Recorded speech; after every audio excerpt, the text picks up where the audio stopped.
Chapter 1108, 10 People. Hellscythe_Fluffy Goblin Chapter 1108, 10 People. When the crowd read the exotic stamina potion's description, excitement shone in their eyes as one of the major hidden attributes. Stamina played a massive large role in players' everyday lives. However, it was very limited leader. We hit the jackpot this time. This stamina potion is perfect for the Silent Swamp. With this potion, we won't have any problems reaching the swamp's core. A level 38 berserker exclaimed through his team chat, "Why are you in such a hurry? Let's take a look at the price first. If it's too expensive, I'd rather stick to grinding in the swamp's outer region," a level 39 shield warrior replied. However, although his tone was indifferent, anticipation flashed in his eyes. Inwardly, he hoped that the exotic stamina potion was too expensive. The Silent Swamp was a level 40 to level 50 high-resource map. However, as this map was a swamp, players consumed a lot of stamina while moving through it. Moreover, the deeper one ventured into the swamp, the more stamina they consumed. Hence, the various large guilds had avoided sending members there to level up. This provided an excellent opportunity for independent players like themselves to make money and level up quickly. Previously, on their team's first trip to the Silent Swamp, they discovered that the map was a land of treasures. They frequently came across rare minerals and herbs. Although there were a lot of monsters there, if one were careful, they could walk away with a significant harvest. Unfortunately, during this period, more players headed to the Silent Swamp, causing their income from the swamp's outer area to plummet. Yet they couldn't venture into the inner and core regions as their stamina consumption would be too severe. If they encountered monsters with nearly depleted stamina, they would undoubtedly suffer a team wipe. However, if they took too many breaks, they wouldn't get far, and their harvest would be quite small. If they could use this exotic stamina potion, they could reach the swamp's core and its abundant resources. At that time, their daily income would skyrocket. Their team would also be able to gather enough money to equip everyone with mounts. By then, they would earn the other adventurer team's envy. As this level 39 shield warrior was occupied with his thoughts, the other independent players surrounding the counter calculated their own potential gains and losses quickly. "Look, the pre-sale price is out. Did Candlelight list the wrong price? There must be a mistake. How can the exotic stamina potion be this cheap?" The players in the hall cried out in shock when they saw the pre-sale price. The mana mixture the Blackwater and Heavenly trading firms sold only had a duration of 2 hours. The exotic stamina potion, on the other hand, lasted 10 hours.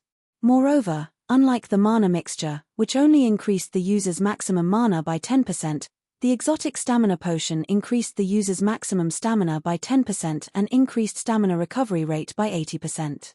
One exotic stamina potion was roughly the equivalent of 5 mana mixtures, yet it only cost 10 silver coins per bottle. It was much cheaper than the mana mixture. How could they believe this? However, even after some time, the NPC manning the counter did not change the price. This situation drove everyone crazy as they panted and stared at the exotic stamina potion's sales timer. There were 30 minutes until the exotic stamina potion went on sale. However, none of these players showed any indication of stepping away from the counter. They lined up and waited for the potion's sale. They also contacted their party and team members in secret to gather more money. As players continued to notify others about the exotic stamina potion, news of the potion quickly spread like wildfire. Immediately, it caused a commotion in White River City. To gathering players and players who spent a long time in the fields adventuring, the exotic stamina potion was a godsend. The exotic stamina potion? I never expected Candlelight to sell something like this. With this, we won't have any problems in the ancient ruins in the Twin Towers Kingdom. Send someone to buy the potions immediately. Buy as many as you can. The various guild elite teams preparing to head to the Twin Towers Kingdom promptly made their way to the Candlelight trading firm after receiving the news. The relatively calm Candlelight trading firm instantly boomed with business. Meanwhile, sitting in the Candlelight trading firm's second-floor lounge, Phoenix Rain and Blue Phoenix were shocked over this situation. "Big Sis Rain, Zero Wing is amazing. Despite all the effort we've put into gathering information, we have yet to find any items capable of stamina recovery. Yet Zero Wing is about to put one up for sale. Moreover, it's so cheap." With this, Blackwater and Heaven's Burial must be growling in frustration. Blue Phoenix said, giggling as she watched the players line up in the first floor hall. One could purchase an exotic stamina potion that lasted for 10 hours for just 10 silver coins. That was the equivalent of paying 1 silver per hour. Even ordinary players could afford this. Ordinary players earned a limited income. Aside from spending their money on necessary items, if ordinary players wished to level up quickly or gather more herbs and minerals, they could buy the exotic stamina potion. However, if these players bought the exotic stamina potion, they wouldn't have any money to spend elsewhere for a while. With this, Blackwater and Heaven's Burial's price reductions to attract more customers were now useless. Nodding in agreement, Phoenix Rain said, Zero Wing has indeed grown a lot stronger. It's a pity that we don't have much time left. Otherwise, they could help me win the battle on Thunder Island. She had 2 matters to discuss with Zero Wing this time. The first regarded the Dark Arena. The Asura battle team's next match had been decided, and it would be held tomorrow afternoon. Once the match was over, the Dark Arena would host a large-scale auction. Based on what she had heard so far, all sorts of precious and valuable items would be up for sale. The second matter regarded Thunder Island. Currently, the competition over Thunder Island grew more intense with each passing day. More guilds were starting to reach for Thunder Island. In fact, Nine Dragons Emperor had even employed his family's influence for this matter. Although she, too, had used her family's influence, she still faced many difficulties regarding the island. Hence, she planned to borrow some of Zero Wing's members to assist Eros. Phoenix Rain and Blue Phoenix conversed. Shafong entered the lounge. What a powerful mental oppression. Blue Phoenix was shocked when Shafong joined them. She had always been curious about the strength of Zero Wing's guild leader. Now that she was meeting the man in person, it would seem that the rumors about him were true. The powerful mental oppression she felt from Shafong made her feel somewhat strangled. Rather than a player, Shafong felt like a humanoid monster. Phoenix Rain, however, was not particularly surprised. She had watched the video of Shafong's battle in Stone Forest Town. Otherwise, she wouldn't have bothered with a personal trip to the candlelight trading firm. May I know why the Phoenix Pavilion Master suddenly requests my attention? Have they announced the competition's official date? Shafong asked after taking his seat, smiling at Phoenix Rain. Although the Asura battle team's opponents had been decided some time ago, the competition's date had been a mystery. This competition in the Dark Arena was incredibly important to him. As more major corporations took part in the Dark Arena, the bets on each match would increase. At this point, it shouldn't be difficult for a winning team to walk away with 20 or 30,000 gold to Zero Wing, which urgently needed funds. The Dark Arena was an invaluable source of income. Yuri half correct. The competition will take place at 10 p.m. tomorrow in the Flame Dragon Empire's imperial capital, Phoenix Rain said, chuckling. I'm also here to borrow 10 players from Zero Wing. Chapter 1109, Holy Land at Sea. Hellscythe_Fluffy Goblin. Chapter 1109, Holy Land at Sea. Borrow some of our players? Shafong gave Phoenix Rain. The Dragon Phoenix Pavilion was a super first-rate guild. The pavilion recruited a large number of members each year, and they had tons of guild-nurtured experts. Yet that same Dragon Phoenix Pavilion had sought him out to borrow manpower. This was inconceivable. That's right. I wish to borrow 10 people to help me with a task. Once the task is complete, I will pay you 5,000 magic crystals. If the task fails, I will pay 1,000 crystals. Of course, I will offer additional compensation should any deaths occur during my loan, Phoenix Rain said, smiling as she nodded. May I know what guild leader Black Flame thinks of this? Normally, when hiring experts to help with a quest, payment was in the form of either credits or coins. An ordinary expert would only cost several gold to hire, while even Apex experts only cost around 100 gold. Meanwhile, she had offered magic crystals as payment.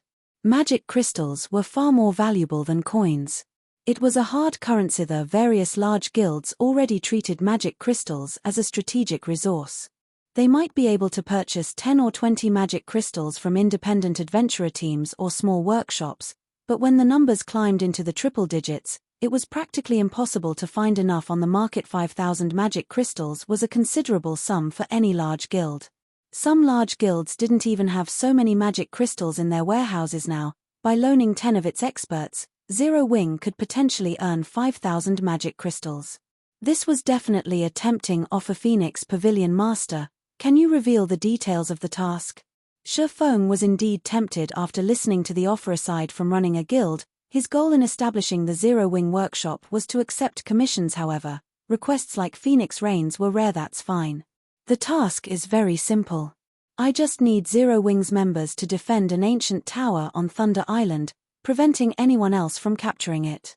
As Thunder Island is a very special place, only a very limited number of players can be there at a time.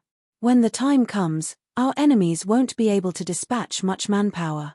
It would be a miracle if they could send 20 or 30 players. As long as Zero Wing's members defend their assigned tower until the pavilion's main force captures a monster encampment, the task will be a success, Phoenix Reign explained after giving the matter some thought. News of Thunder Island had long since been spread among God's domain superpowers. It was no big secret currently. To secure a larger share of Thunder Island, the various superpowers were recruiting helpers from all over the place. Some had even hired extremely powerful independent players. This was all due to the unique conditions to capture Thunder Island. It was not an issue that could be resolved with a large army. Rather than quantity, one needed quality. Hence, she was asking for Zero Wing's help. Zero Wing had performed magnificently in the Dark Arena. Its members definitely qualified to take part in the battle on Thunder Island. In addition, she had found plenty of Apex experts elsewhere. Although she might not occupy Thunder Island exclusively, she should have no problems taking control of a small portion. When the initial skirmish was over, her next step would be to fight the other super guilds. Slowly Thunder Island. Information about Thunder Island immediately surfaced in Feng's mind. Thunder Island was in an extremely dangerous sea zone. That zone was known as the Sea of Death. One could find plenty of treasures and fortuitous encounters in the Sea of Death. There were even numerous ancient ruins in the zone.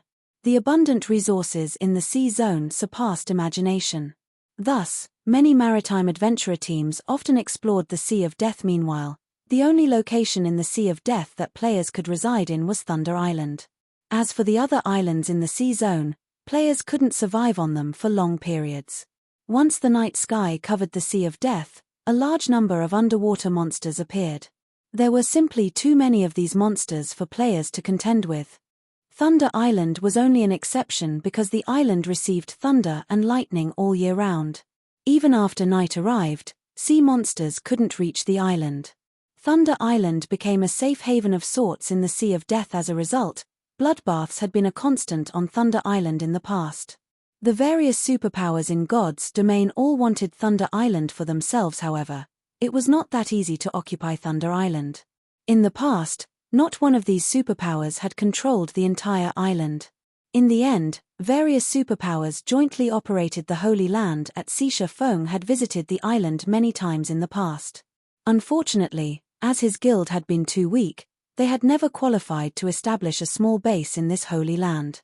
He had been forced to travel to Thunder Island by boat each time he visited. Feng had not expected the war over Thunder Island to begin so soon in this life. This task won't last very long. It'll be over in a day or so, Phoenix Reign added after Feng had remained silent. Capturing Thunder Island was different from ordinary towns, where things would end once the target town was captured. In order to gain authority over the town on Thunder Island, one needed to capture monster encampments. The more encampments one captured, the more authority one could utilize. If one captured all of the monster encampments on Thunder Island, they would obtain the highest authority on the island. Meanwhile, this authority contest occurred once a month, with each contest lasting 8 hours. Moreover, during the day of the contest, Thunder Island would be enveloped in an ancient magic array. If one wished to set foot on the island during that time, they needed an entry pass. Without the entry pass, players would be automatically transported off of Thunder Island. Each entry pass allowed up to 10 people to enter the island and could be obtained by killing bosses in the Sea of Death. The Sea of Death was already an extremely dangerous sea zone. It was home to plenty of sea monsters, and these monsters were much stronger than the monsters found on land. The chances of a team wipe were even highly likely when sailing through the Sea of Death, not to mention when hunting bosses in the zone. Currently, the various superpowers were doing their best to find and kill bosses. They had suffered immense losses as a result. The Dragon Phoenix Pavilion was no exception. Thus, the entry passes were exceedingly precious. These superpowers could not invite ordinary experts to take part in the contest. They would take as many Apex experts to the island as they could. Only by doing so could they utilize the entry passes to their fullest potential. After pondering the situation for some time, Shifeng looked at Phoenix Rain and asked, "May I know how many entry passes Phoenix Pavilion Master has right now?" Hearing Shifeng's question, both Phoenix Rain and Blue Phoenix were stunned. The various superpowers were keeping a tight lid on the entry passes. They had never imagined that Zero Wing would know about this as well. However, when Phoenix Rain thought back to her encounter with Yuan Taishan, she understood. Although the secret pavilion was not one of the superpowers contesting over Thunder Island, the latter possessed a powerful information network. It was not all that surprising that Shifeng knew about the entry passes. Your information network cannot be underestimated. I won't hide it from you. I currently have slightly over 20 passes. In other words, I can bring over 200 people to compete for prominence on the island, Phoenix Rain said, smiling. Are you interested in a piece of this pie as well? Although she would not underestimate Zero Wing, those involved were God's domain superpowers. They were on an entirely different level compared to Zero Wing. With how few experts Zero Wing employed, the guild would not survive long on Thunder Island. Chapter 1110, Contesting over Monster Encampments.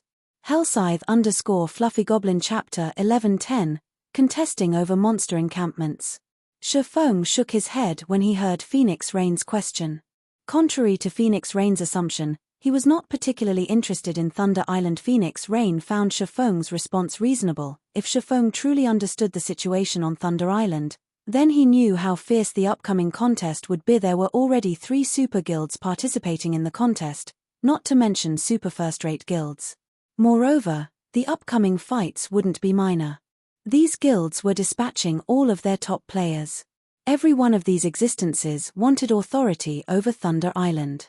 This way, they could temporarily establish a guild transfer point and set up a foundation to explore the Sea of Death. After all, the Sea of Death was quite far from the main continent.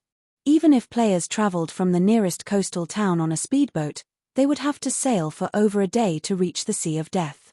On their way to Thunder Island, players would also have to venture through a dangerous sea zone. One also needed a sufficiently powerful naval fleet to participate in the contest. Sea monsters were more powerful than land monsters, not to mention boss-ranked sea monsters. Even the Dragon Phoenix Pavilion had to sacrifice a large number of elites and experts to kill one such boss. They could easily lose up to 30 ships during one of these raids. Even first-rate guilds could not afford such a loss, yet even after so many sacrifices, they would only obtain 1 or 2 entry passes to Zero Wing, which didn't have a naval foundation. It would likely lose far more than the Dragon Phoenix Pavilion if it tried to join this contest. Give me 20 slots. I can help you defend 2 ancient towers. My price is 20,000 magic crystals and 1 temporary transfer point.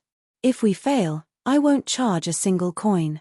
I also won't require any compensation for deaths, Shifeng said after giving the matter some thought. It was very difficult to occupy the monster encampments on Thunder Island. The monsters in these encampments depended on the players on the island. These monsters were generally chieftain rank and above. Before players reached Tier 2, the bosses defending these encampments would be fixed as Grand Lords. Including the risk of ambushes by other guilds, the difficulty of capturing an encampment was obvious at a glance. Most importantly, the monsters in these encampments had extremely high defense and magic resistance. It was not possible to raid these encampments normally.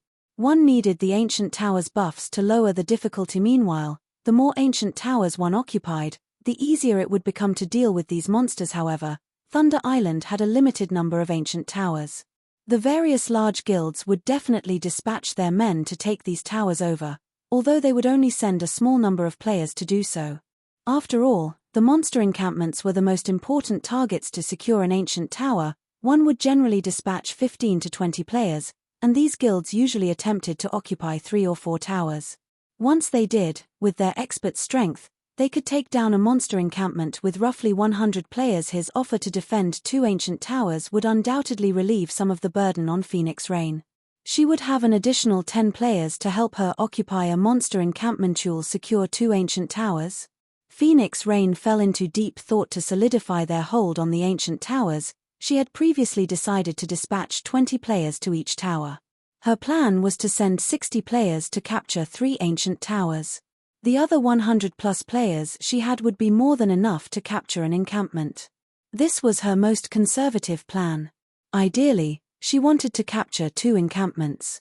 However, this was simply too difficult if what Shifeng said was true and he could maintain 2 ancient towers with just 20 players. She could save an additional 20 players for herself. If she put more efforts into expanding her fleet, she might even obtain 2 or 3 more entry passes before the day of the contest. By then, she would have a chance of obtaining 2 monster encampments.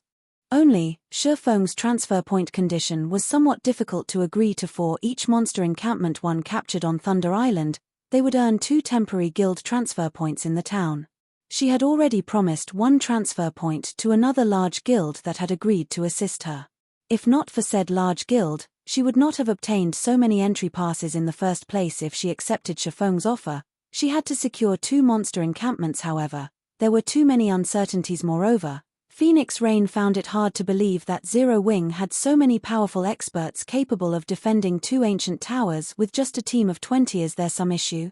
Shifeng could not help but ask as he watched Phoenix Rain ponder his offer. Guild leader Black Flame, to tell you the truth, each captured monster encampment only provides 2 temporary guild transfer points.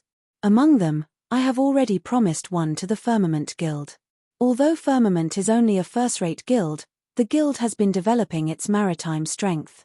Currently, its navy is even stronger than many super first-rate guilds. If not for them, I wouldn't have obtained so many entry passes. To begin with, Phoenix Rain explained. Firmament. Shifeng recalled the guild from his past. The Firmament Guild was indeed an overlord at sea. Firmament had occupied 2 coastal NPC cities, which had populations in the millions, very early in the game. These 2 cities served as the foundation for the guild to develop its maritime strength. In addition, Firmament had focused on developing its navy. Although overall, it was significantly weaker than super first-rate guilds, battles at sea did not rely on guild experts. The quantity and quality of the guild's ships also played a major role. In the past, even some super guilds had not been a match for Firmament's combat power at sea. It was no wonder why the Dragon Phoenix Pavilion had managed to obtain so many entry passes, despite having recently begun its naval development. When will Thunder Island's contest begin? Shifeng asked. The contest will begin in 7 days. However, traveling to the island takes a full day, so we only have 6 days to prepare, Phoenix Rain replied as she gave Shifeng a quizzical look. She didn't understand why Shifeng had asked such a question. 7 days should be enough, Shifeng said, laughing.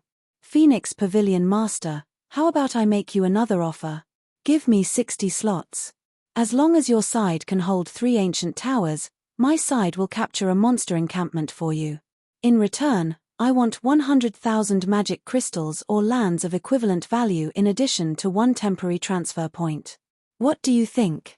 When Phoenix Rain and Blue Phoenix heard Shifeng's new proposal, they stared at him in shock. They both believed that Shifeng was insane. While 100,000 magic crystals was not a problem for them, they simply did not understand where Shifeng found his confidence to make such a bold claim. Based on her estimation, under the assumption that they could capture 3 ancient towers as planned, capturing a monster encampment required at least 100 apex experts. Although the guild seemed full of experts to ordinary players, in the eyes of superpowers, Zero Wing only had around 10 truly capable experts.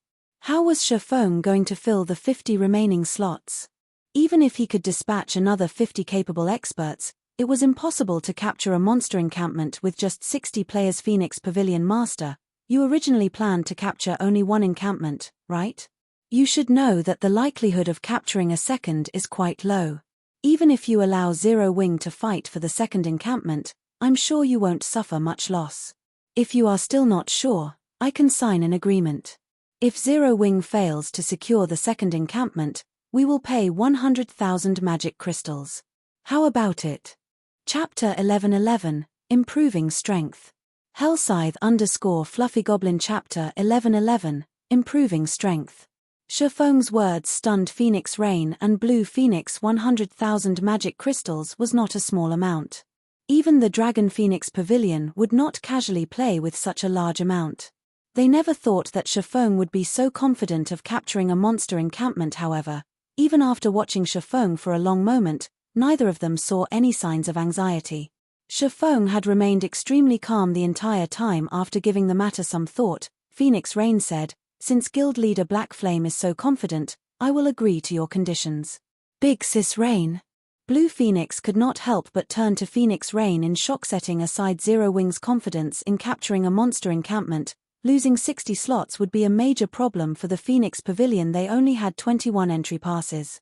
After deducting Zero Wing's 60 players and the 60 players required to defend the ancient towers, they only had 90 remaining slots.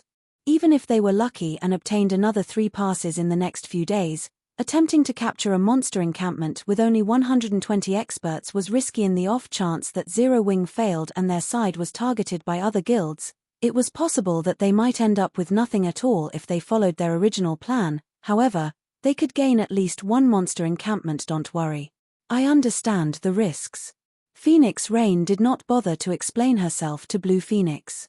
She signed an agreement with Shifeng as long as Zero Wing captured a monster encampment and secured it until the end of the contest. Phoenix Rain would pay 100,000 magic crystals and 1 temporary guild transfer point on Thunder Island. After both sides signed the contract, Phoenix Rain left the lounge with Blue Phoenix. As they climbed into the advanced carriage, Blue Phoenix couldn't hold it in any longer. Big Sis Rain, isn't this move a little too risky? 9 Dragons Emperor's group is capable of taking at least 1 monster encampment down. If we end up with nothing, we won't have leverage against 9 Dragons Emperor. Phoenix Rain was clearly able to reach a draw with 9 Dragons Emperor, yet she had intentionally chosen a more dangerous path. This was completely different from how Phoenix Rain normally operated. Blue, what you're saying is correct. If we follow according to the original plan, we could end in a draw, Phoenix Rain said, chuckling. However, even if Black Flame hadn't suggested such a risky endeavor, when the time came, I would have split our forces to capture 2 monster encampments. I wonder if Black Flame suggested such a crazy plan because he prediction my intentions. In any case, I won't lose anything by agreeing to his proposal. On the contrary, Zero Wing will share the price of failure with us, but that price is more severe for them. Moreover, I am also very curious as to why Black Flame is so confident of taking down a monster encampment with just 60 Zero Wing members. Phoenix Rain's words rendered Blue Phoenix speechless. Phoenix Rain had made such a risky decision simply to sate her curiosity. How was she any different from Zero Wing's guild leader, Black Flame? In the quiet second-floor lounge in the Candlelight trading firm. Shortly after Phoenix Rain left, 2 unparalleled beauties entered the room, confusion and helplessness filling their eyes as they gazed at Shifeng guild leader. This is a battle between God's domain superpowers. Their strength is on an entirely different level. Aren't we taking too large of a risk for 100,000 magic crystals? Aqua Rose asked, her head aching. Before encountering the secret pavilion simulation training system, she had assumed that there was only a small difference between first-rate guilds and super guilds. However, after training in the system for some time, she finally realized that super guilds were in an entirely different world of the secret pavilion's trainees currently in the simulation training system. A large number were already in the refinement realm. One could just imagine how many refinement realm experts the secret pavilion had, much less other super guilds.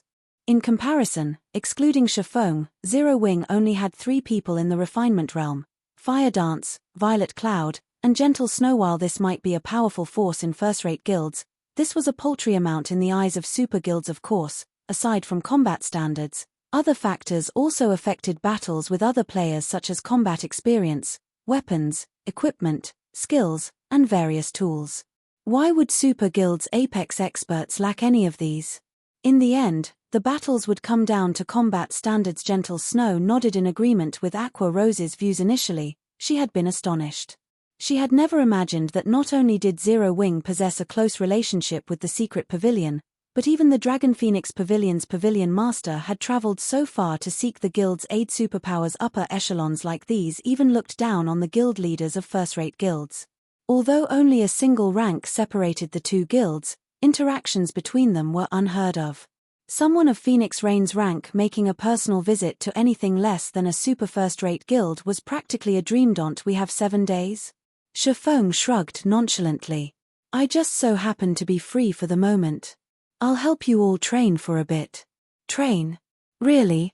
Guild leader, you must keep your word, all right? Gentle Snow was confused.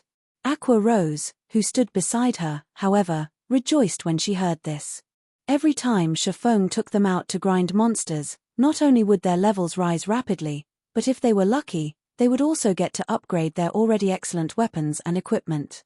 The guild's core members always hoped that Shifeng would lead them. However, we can't have too many people this time. It is very dangerous where we are going. We'll take a team of 20 at most. I understand. Upon hearing Shifeng's instructions, Aqua Rose immediately began to contact the other members. Since Shifeng's goal was to help improve the guild's top combatants, she only contacted the top-ranking players within the guild. Among them were the 10 Asura battle team members and the top players from Gentle Snow's team, as well as Alluring Summer. Once they formed the 20-man team, Shifeng led the team to White River City's teleportation hall, teleporting to the closest town to Ghost Forest Town near the Crying Ghost Ridge. Crying Ghost Ridge was a neutral map between the Black Dragon Empire and Star Moon Kingdom. Although Ghost Forest Town was a border town, it was void of players. The nearby maps were all level 60 and above. The monsters here were simply too high-leveled for current players. If one did not wield weapons or equipment that had the ignore level attribute, grinding here was impossible. Furthermore, monsters past level 50 underwent a qualitative transformation. Even level 50 common monsters were significantly stronger than level 45 elite monsters, much less level 60 monsters. It also took nearly 14 hours to reach the Crying Ghost Ridge from Ghost Forest Town on foot. Players simply had no reason to visit the town. However, when Shifeng's team arrived in the town's teleportation hall, they discovered another team of players. Moreover, every player within this team was very high-leveled. They were all level 40 and above. Their weapons and equipment were also off the charts. Most frighteningly, these people were all independent players. The instant Shifeng's group appeared, these players all shifted their gaze towards Shifeng and his team. Their cold killing intent could be felt from over 100 yards away. Chapter 11-12, Midnight Tea Party. Hellscythe_Fluffy Goblin. Chapter 11-12, Midnight Tea Party. Why would anyone else come here? A robust guardian knight carrying a round white shield on his back frowned when Shifeng's group appeared in the teleportation array. Leader, could they be here for the Fallen Ark as well? A female cleric asked worriedly. A beautiful woman wearing luxurious purple robes looked towards Shifeng's group of cloaked players and said nonchalantly, "They shouldn't be. We rushed over here as soon as we received the message. Moreover, without the key, going there is useless. If they have any ill intentions, we can simply wipe them out." I guess you're right. If they wish to take action, we can use the opportunity to test our new weapons and equipment, another member said. Laughing, Shifeng was also surprised when he noticed the team a short distance away, chatting merrily. He hadn't expected to find other players here at this stage of the game. Guild leader, those players are really strong. Fire Dance commented when she saw the independent players, a hint of caution flashing in her eyes. Although the other party only had 20 players, from their movements and auras, Fire Dance could tell that these people's combat standards were very high. These players were no weaker than the Apex experts she had previously encountered, and this team had 20 such experts. Normally, only super guilds were capable of forming such a team, yet these players were all independent with such strength. Why have I never heard these people's names before? Gentle Snow was similarly shocked. She had previously been a first-rate guild's guild leader. Naturally, her information network was vast. She had also memorized most of the Apex experts in God's domain. However, she had never seen such a powerful independent adventurer team. The most laughable part was that she didn't recognize a single player on that team. From what I can remember, the only adventurer team with this level of strength has to be Owl, the team that joined us in Titan City. When Aqua Rose saw this 20-man team, she could not help but recall Owl. In her opinion, Owl was one of the most powerful adventurer teams in God's domain. She had never imagined that she would encounter another team of such caliber. Guild leader, should we make their acquaintance? Independent teams were different from guilds. They might be able to recruit this adventurer team to Zero Wing. Even if they failed to do so, it wouldn't hurt to know such a powerful adventurer team. In the event that they needed more manpower in the future, they could request these independent players' help. After all, Apex experts were extremely rare in God's domain. Gentle Snow nodded in agreement. If they could recruit these players to Zero Wing, it would undoubtedly push the guild to a whole new level. They would also have more confidence in the contest on Thunder Island. Forget it. We have more important matters to deal with right now. We'll get acquainted with them if there is a chance in the future, Shifeng said, shaking his head. While this adventurer team might be foreign to Aqua Rose and Gentle Snow, Shifeng could not be more familiar with them. This adventurer team was the famous Midnight Tea Party. The team maintained a member count of 20 players. In terms of combat power, even super guilds feared them. However, as the Midnight Tea Party did not bother to claim territory of their own and refused to operate under anyone, the various super guilds had tried to recruit the team in the past. Unfortunately, no one ever succeeded. However, what surprised Shifeng was that he found a familiar face among the group. Endless Scars. Shifeng had never imagined that the once mythical existence would be a member of the Midnight Tea Party during God's Domain's early stages. If the public had learned of this in the past, everyone would have been shocked. Although members that left the Midnight Tea Party had gone on to their own great achievements in the past, none of them had ever been as successful as Endless Scars. Ranking as the number one player on the God's Domain experts list meant that Endless Scars had stood at the peak of God's Domain. Yet, when Shifeng thought about how Endless Scars' status as one of the Blackwater Corporation's representatives, his head started to ache. The Blackwater Corporation's background was extraordinary. If Endless Scars joined Blackwater and became one of its leaders, he did not dare to imagine what kind of future awaited the guild. However, Shifeng had never heard of Endless Scars joining Blackwater in the past.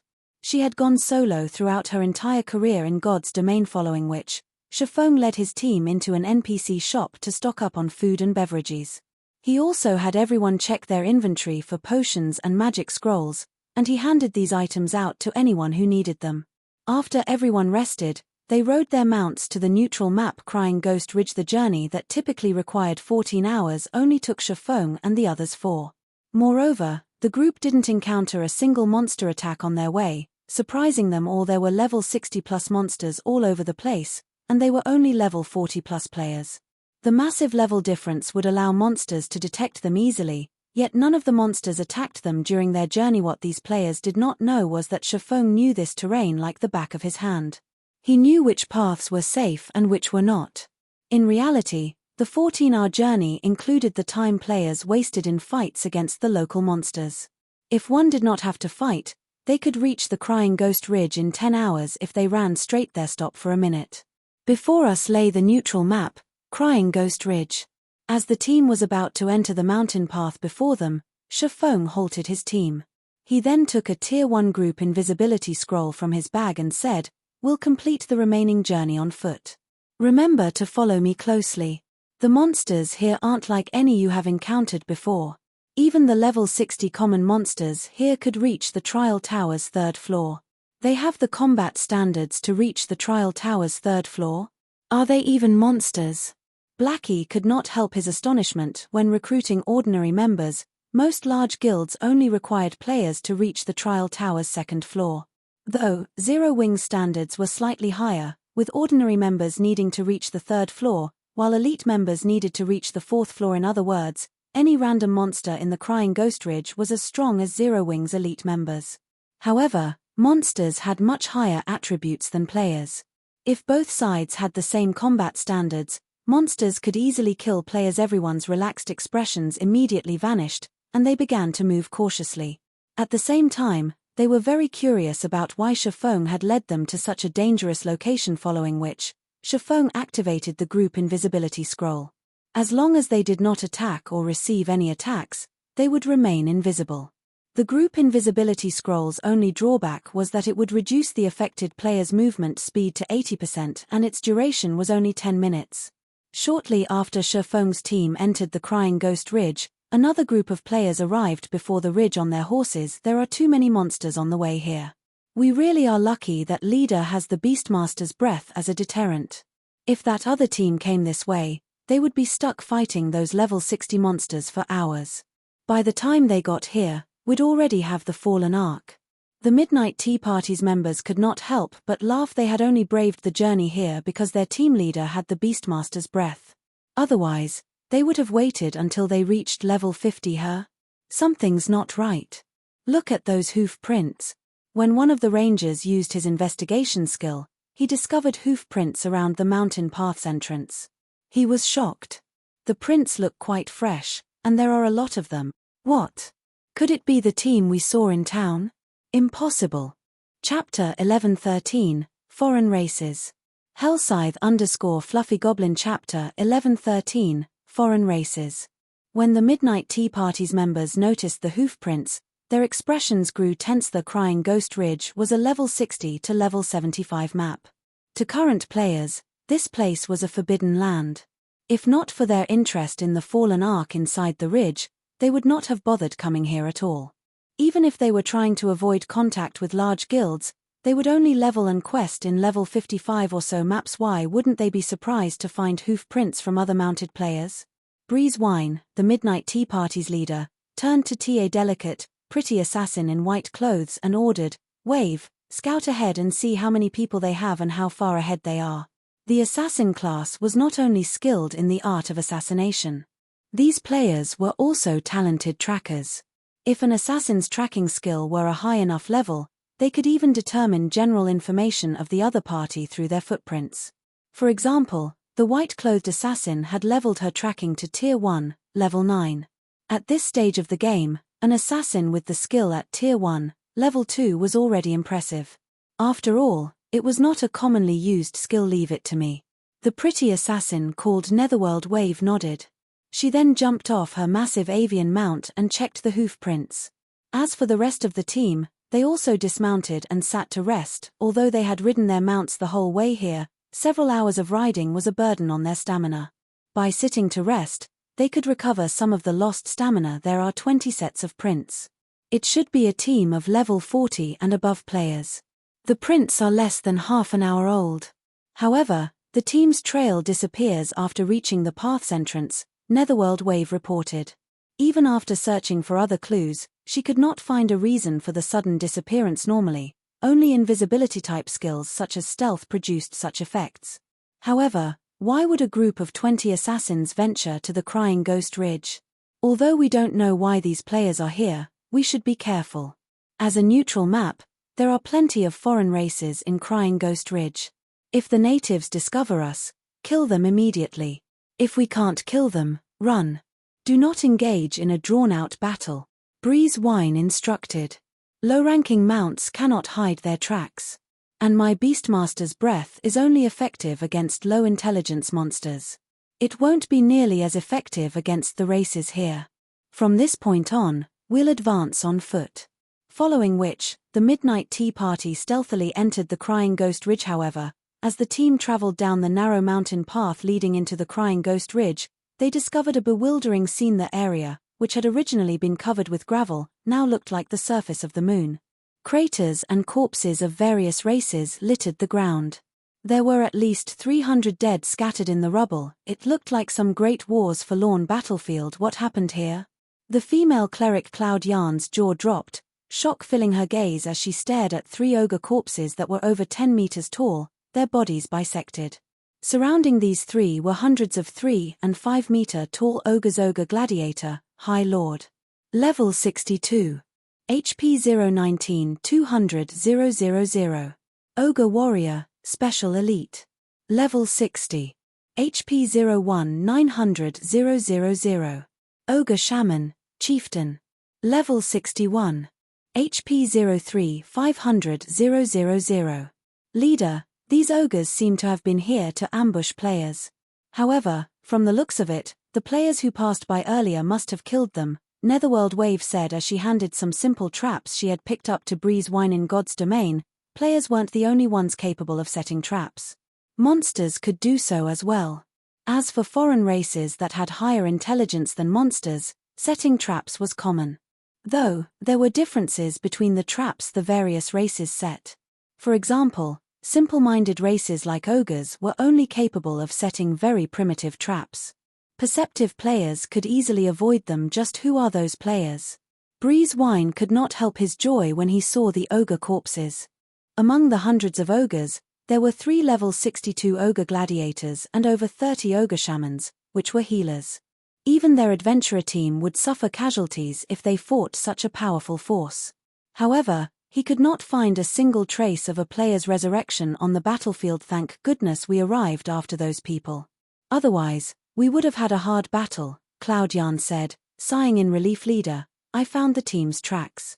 It seems like they're heading towards the Fallen Ark as well. Dark War, a ranger wielding a short bow, said as he pointed towards the dead forest ahead of them. This is interesting. Endless Scars smiled faintly as she examined the sword marks on the ogre gladiators. Leader, let's move out. If we waste too much time here, the monsters might respawn. Alright, let's go, Breeze Wind said as he gestured with a hand. The team then followed the tracks. Meanwhile, deep in the Crying Ghost Ridge's dead forest, Shafong and the others faced off against an army of trolls. Wave after wave assaulted the team. Meanwhile, the troll shaman standing in the rear continuously healed the troll warriors and chieftain fighting on the front lines. Troll warrior, elite. Level 61. HP 650 000 650 000. Troll chieftain, Great Lord. Level 63. HP 42 000 000 42 000 000. Troll shaman, chieftain. Level 62. HP 3 100 0003 100 000. Guild leader, if they continue calling for reinforcements, we won't be able to hold them back. Kola, who held back the troll chieftain, shouted. The pressure was intense as he fought the Great Lord. He was only level 43. With a 20 level gap, even though he had an epic shield and the support skills of the demonic flame tiger, he felt as if his life were on a roller coaster. Every one of the troll chieftain's normal attacks dealt over -19,000 damage, while a skill would deal over -26,000. Meanwhile, he only had slightly over 35,000 HP. If not for the cleric's truth shield and oracle's protection on him, the Great Lord's skills would have killed him instantly. Wait a little longer. Turtle Dove and Woomian, try to lure as many troll warriors away from the chieftain as possible, Shafong unhurriedly instructed. Guild leader, there are too many trolls here. If any more join the fray, I'm afraid that we won't be able to deal with them.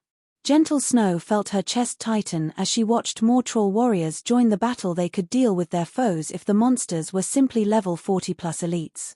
However, these were level 60 plus elite monsters. Furthermore, aside from the abundant EXP, killing these monsters wasn't particularly profitable.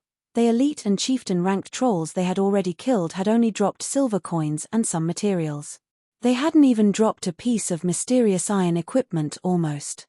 Just hold on for a little while longer. Shafong did not bother to explain. God's Domain's neutral maps were home to various foreign races. Unlike humans, foreign races were very talented. Some were good with magic, some possessed unmeasured strength, some had acute five senses, and some were natural-born warriors. To put it simply, foreign races were much stronger than humans during ancient times. Humans had consistently ranked at the very bottom among the races in God's Domain. Humans did not have an edge in combat. However, humans' intelligence was unmatched. The human race had only achieved the prosperity it enjoyed today by accumulating and passing on their knowledge from one generation to the next. Although humans were still no match for archaic species, they had become the race on the continent of God's Domain and occupied most of the continent's territories. There were two foreign races in Ghost Crying Ridge, ogres and trolls. While ogres wielded boundless strength, they lacked the intelligence to produce weapons that could maximize that strength. Trolls, on the other hand, were very smart. Normally, they would gather wood and stone to forge weapons for battle. Green ebony was among the wood these trolls harvested. Hence, when killing these trolls, there was a chance that green ebony would drop. Of course, players could also search the Crying Ghost Ridge for harvestable green ebony. However, the process was troublesome. Moreover, to Shafong and the others, Crying Ghost Ridge was still too dangerous to explore casually. There were many places that they couldn't reach yet. Thus, Shafent settled on killing trolls for the wooden fact. He was specifically waiting for the troll chieftain to call for reinforcements so that he would have more troll warriors to kill. Troll warriors were only elite monsters. Their chances of dropping a rare material like green ebony were quite low. At the very least, they needed to kill chieftain-ranked trolls for a decent chance of obtaining green ebony. Guild leader, more trolls have arrived. Minor Wind reported, his expression twisting. Among the newcomers were 3 Lord-ranked trolls. Chapter 11:14, Advanced Technique. As soon as Minor Wind finished his report, The team heard crashing from the nearby forest as one tree after another fell to the ground. Suddenly, 3 3-meter-tall figures jumped into the clearing. These 3 figures were black-skinned trolls clad in broken armor, each wielding a silver spear. Their blood-red eyes radiated an intense bloodlust roar. The instant the 3 black trolls noticed Shifeng's group, they bellowed in rage. One of them even swung their spear at a nearby tree, felling the massive tree with a single attack. Even Shifeng couldn't underestimate their incredible strength. Petrified Troll, Lord. Level 62.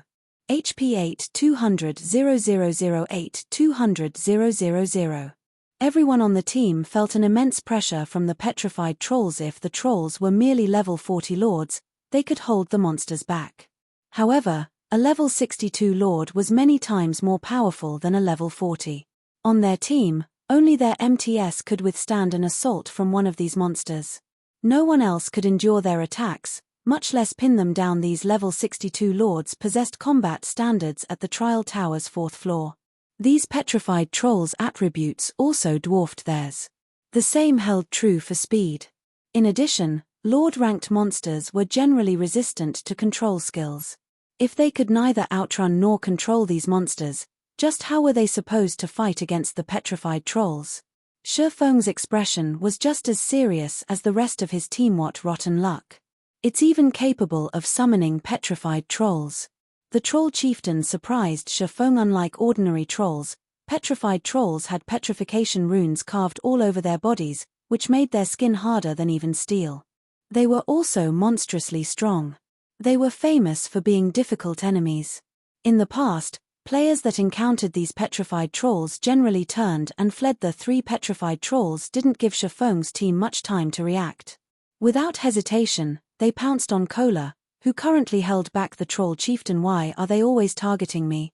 Glancing at the approaching petrified trolls, Kola activated his Tier 1 protection blessing and last stand, reducing all incoming damage by 50%, weakening any impact he received, and increasing his maximum HP by 40%. Instantly, his maximum HP rose to 49,530 peng, peng, peng. 3 silver spears struck Kola's dragonscale shield, one after another. 6 717-6, 809-6, 784, following which, the troll chieftain brandished its massive red greatsword and slashed at Kola. Tier 3 skill, Stormrage. Quickly adjusting his footwork, Kola lifted his shield just in time to block the attack coming from his side. Meanwhile, the distant violet cloud quickly cast a truth shield on the guardian Nightboom. When the troll chieftain's greatsword crashed into the dragonscale shield, dazzling sparks flew as a loud boom resounded through the dead forest. Everyone felt the shockwave from the impact. As for Kola, numerous deep cuts ripped apart the ground around him. The truth shield on Kola shattered as the guardian knight was thrown, only stopping when he crashed into a large tree. The wood splintered upon impact. 19,678. What a powerful move. Everyone gasped at the power of the troll chieftain's attack. If not for Kola activating protection blessing and last stand beforehand, he would have died instantly. After witnessing this assault, the team finally understood that these trolls were far from ordinary. The trolls could actually coordinate their attacks. It was also obvious that the troll chieftain had already planned this, saving its ultimate move to deal a final blow. Unfortunately for the trolls, Kola was Zero Wings number 1 MT. He wore a Tier 1 set equipment and wielded the epic ranked Dragonscale shield. In addition, he had 3 advanced mana armor kits equipped. After activating his life-saving skills, he was not that easy to instant kill. However, after receiving the 4 trolls combination attack, Kola had less than 10,000 HP remaining. Shifeng took a Tier 2 magic scroll from his bag, unfurling it and reading the incantation within. Immediately, the dark blue magic scroll began to activate. 18 ice spears appeared around Shifeng. He then controlled the frozen spears to attack the troll chieftain and the 3 petrified trolls. Tier 2 spell, Ice Wheel. Every one of the 18 ice spears was powerful. If they all hit their mark, even a great lord would suffer severe wounds. However, Shifeng did not simply use the 18 spears to attack the trolls. Instead, he executed Sword's Orbit with the spears. The 18 spears formed a beautiful star of ice and struck at the 4 trolls. Boom. Boom. Boom. The instant the spears met the trolls, a series of crashes echoed throughout the clearing. The trolls cried in agony. Guild leader, You're too good to me. You used a tier 3 magic scroll to save me. Kola released a sigh of relief when he saw the 4 trolls being pushed back. The team's 4 healers hadn't recovered half of his HP yet. If he received another round of attacks, he would have no choice but to activate his final life-saving skill. Now that the 4 trolls had been forced back, he had room to breathe. Who are these people? A 20-man team is actually grinding monsters here. This is insane. That attack should have been from a tier 3 magic scroll, right? That is simply extravagant. While Shifeng's team fought the trolls, the Midnight Tea Party watched the battle from above the distant forest. They were curious as they observed Shifeng's team of 20 cloaked players in battle. No, that should have been an elementalist's tier 2 spell, Ice Wheel, Endless Scars said, shaking her head. She glanced at the petrified trolls, which had been forced back by over 20 yards, and the troll chieftain, which had taken 6 steps back, and said, however, the magic scroll's user is very powerful. He managed to incorporate the spell with some kind of special technique, allowing the tier 2 ice wheel to display the might of a tier 3 spell. That's not possible, right? We're talking about a magic scroll. It is already extremely difficult to incorporate skills with combat techniques, not to mention enhancing a skill's power to such a degree. The assassin, Netherworld Wave, could not bring himself to believe Endless Scars. However, the latter was an elementalist and far more familiar with magic-type skills than himself. Moreover, in terms of combat techniques, Endless Scars was unmatched in their adventurer team. That person did incorporate a combat technique into Ice Wheel. However, his technique is so advanced that even I can't discern any clues on how he achieved it, Breeze Wine, the team's leader, said, confirming Endless Scars' claim. Among the experts I've encountered, that player can rank in the top 3. What? Is he even human? Cloud Yarn could not help but blink as she stared at the distant Shifeng. This was the first time she had heard their team leader praise someone to such a degree. At this moment, the ranger, Dark War, who had been paying attention to the battle, recaptured his teammates' attention. Look, that player is about to make a move. The Midnight Tea Party's players immediately returned their gazes to Shifeng. Fire, coordinate with snow and lure one of the petrified trolls away. Leave the remaining 2 to me, Shifeng commanded. Chapter 11:15, Violent Team. Hellscythe _ Fluffy Goblin. Chapter 11:15, Violent Team. As soon as Shifeng finished speaking, Fire Dance and Gentle Snow exploded into action. Fire Dance immediately used shadow steps to appear behind one of the petrified trolls, which was over 20 yards away. With a 360-degree spin, she thrust 1,000 transformations through the petrified troll's armor, penetrating the Lord's backstab. A damage of -9,216 appeared above the petrified troll's head, and it screamed in agony. The troll spat a mouthful of fresh blood. Although the petrified troll tried to retaliate, Fire Dance quickly followed up with a light slash at its back, the sharp 1,000 transformations easily cutting through the petrified troll's body like a hot knife through butter. Not only did Fire Dance's bisect inflict a 30-second bleeding debuff, but the Lord was also paralyzed, unable to fight for a short time, following which, Fire Dance executed Absolute Strike, transforming into a streak of black light that lanced through the petrified troll. The instant she reformed on the other side of the troll, she thrust 1,000 transformations at the Lord's heart. 5-star Eviscerate. Immediately, the impact sent the petrified troll falling backward, 2 damages over -10,000 appearing above the Lord's head. The petrified troll had no defense against Fire Dance's assault whatsoever. The team was momentarily stunned by this scene that was a level 62 Lord. Yet, Fire Dance had rendered it helpless. Moreover, she dealt such awe-inspiring damages to the Lord initially. The team had assumed that Shifeng was pushing his luck when he had only sent Fire Dance and Gentle Snow to deal with the petrified troll. Now, however, it would seem that Fire Dance alone was more than enough for the job. Raw. As the heavily injured petrified troll got to its feet, it bellowed with rage. It swept its silver spear horizontally, covering a range of 10 yards. The powerful strength of its attack ripped apart the air, causing an explosion of force. In response, Gentle Snow executed Charge and appeared before the petrified troll, protecting Fire Dance. Although the petrified troll was immune to her Charge's fainted effect, the skill increased her attack speed and movement speed. She followed up by meeting the troll's spear with a cross-slash boom.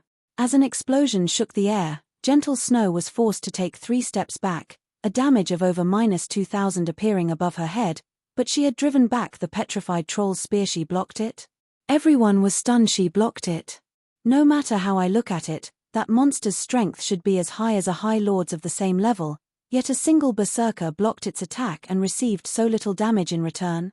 One of the Midnight Tea Party's muscular berserkers stared at Gentle Snow in shock. He was one of the top berserkers in the Midnight Tea Party, and even he did not think he could endure the petrified troll's attack as easily as Gentle Snow had. He even wore the complete Violent Will set, a level 45 dark gold set equipment for berserkers. What's so surprising? Rather, look at how powerful that assassin is. Although her attacks seemed ordinary, she achieved a 90% or higher completion rate with every skill she used. Her bisect and eviscerates completion rates should be nearly 95%, Netherworld Wave said. Although Gentle Snow's ability to withstand the petrified troll's attack had surprised him as well, as an assassin, he understood exactly how powerful Fire Dance was. Big Sis Endless, who do you think these people are? They're all as strong as monsters, the female cleric Cloud Yarn asked Endless Scars curiously. Among their team members, Endless Scars had the most powerful information network. They were all wearing black cloaks. With their information hidden, even I have no way of determining their identities. However, there are not many experts at this level in God's domain. Although I know of a few, none of their actions or behavior match these people, Endless Scars said, shaking her head. However, what the members of the Midnight Tea Party did not know was that while level 62 lords might be difficult to deal with for other experts, Fire Dance and Gentle Snow were not among them. After all, one of them wielded the fragmented legendary ranked 1000 transformations, while the other wore the fragmented legendary ranked 7 luminaries battle armor. With these godly items, how could they not be capable of injuring a level 62 lord? As the Midnight Tea Party conversed quietly, Shifeng launched his own assault. He activated Dragon's Authority, inflicting the fear debuff on all enemies within a 50-yard radius and reducing their attack power, attack speed, and movement speed by 40% for 1 minute. Although the skill couldn't reduce the petrified troll's movement speed, it could slightly reduce their attack power and attack speed. Moreover, the skill affected all nearby trolls, making it much easier for his other team members to fight these monsters. Shifeng then activated the Aura of Wind, increasing his movement speed and attack speed significantly.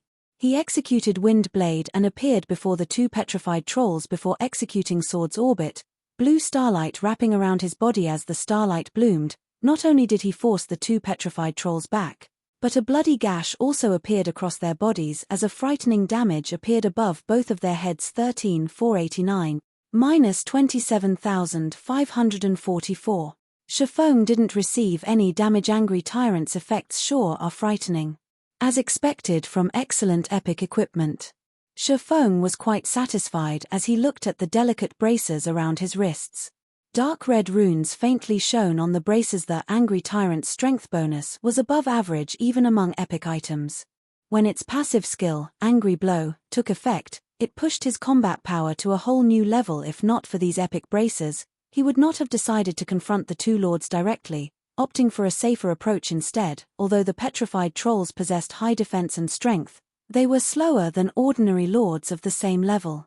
Even a Tier 2, level 50 assassin could easily outmaneuver a petrified troll, not to mention Shifeng, an expert with 5 epic items and a fragmented legendary item. Infuriated, the 2 petrified trolls howled.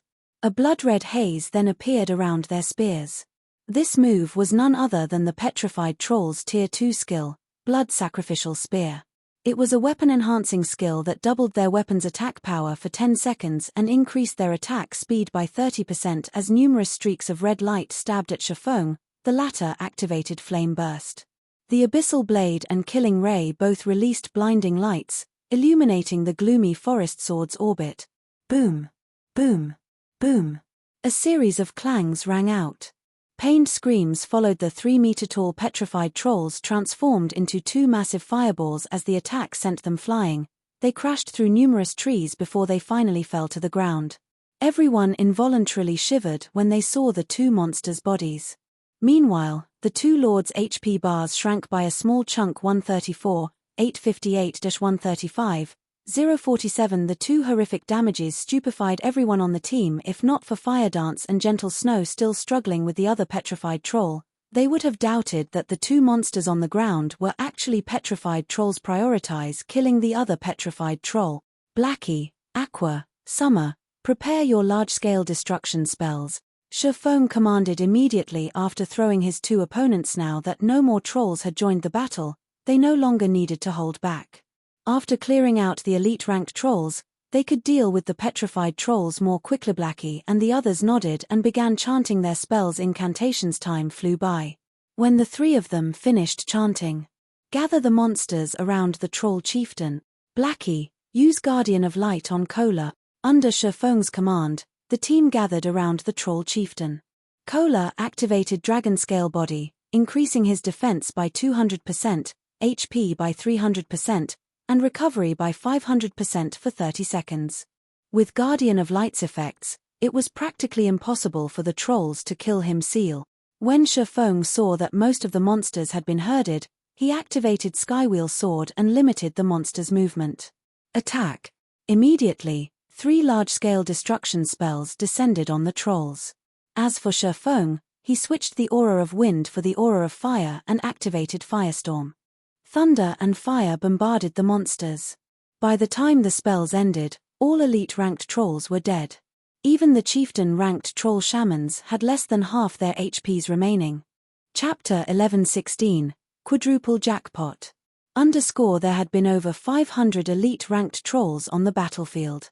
When they all died, a golden glow enveloped everyone on the team as they all leveled up. What astonishing leveling speed! Gentle Snow was flabbergasted as she watched her experience bar rise. When she had left White River City, she was only at 74% of level 41. To bridge the gap and reach level 42, she needed to grind for at least another full day or so, yet she had risen to level 42 shortly after entering the Crying Ghost Ridge. With this leveling speed, it was definitely possible to reach level 43 by the next day. After players reached level 40, it was practically impossible to level up once a day. No one would believe this, however. Although the team had killed plenty of troll warriors, the loot was pitiful, to say the least. Aside from some copper and silver coins, the 500 or so elite monsters only dropped some raw materials. Only 5 weapons and pieces of equipment dropped. Among them, 4 were level 60 common items, while the last was a piece of level 60 bronze equipment. However, Shaman was not surprised. After reaching level 50, the drop rate for weapons and equipment decreased drastically. Only chieftain or above-ranked monsters had a slightly higher chance of dropping such items. This drop rate reduction occurred because players could begin challenging their Tier 2 class promotions after reaching level 50. After obtaining their Tier 2 class, killing elite monsters was as easy as taking candy from a baby. Tier 2 experts could solo chieftains and even give lords a run for their money. Generally, 2 or 3 Tier 2 experts working together could easily take down a lord of the same level. Naturally, the system wouldn't give players high-level weapons and equipment so easily. Hence, past level 50, 6-man party dungeons, even in normal mode, usually had lords as the final boss. Moreover, these bosses had extremely powerful AoE skills. One mistake could easily lead to a party wipe. The same held true for Tier 2 experts. Adventurer teams and workshops that wanted to make money by selling weapons and equipment generally needed to deal with chieftains of the same level. If they wished to grind for mysterious iron equipment, at the very least, they had to deal with lord-ranked monsters. This resulted in the rise in popularity for lifestyle classes capable of producing weapons and equipment. Of course, the system also restricted such lifestyle classes by significantly increasing the production costs of weapons and equipment that were level 50 and above. As a result, even bronze weapons and equipment required many rare materials.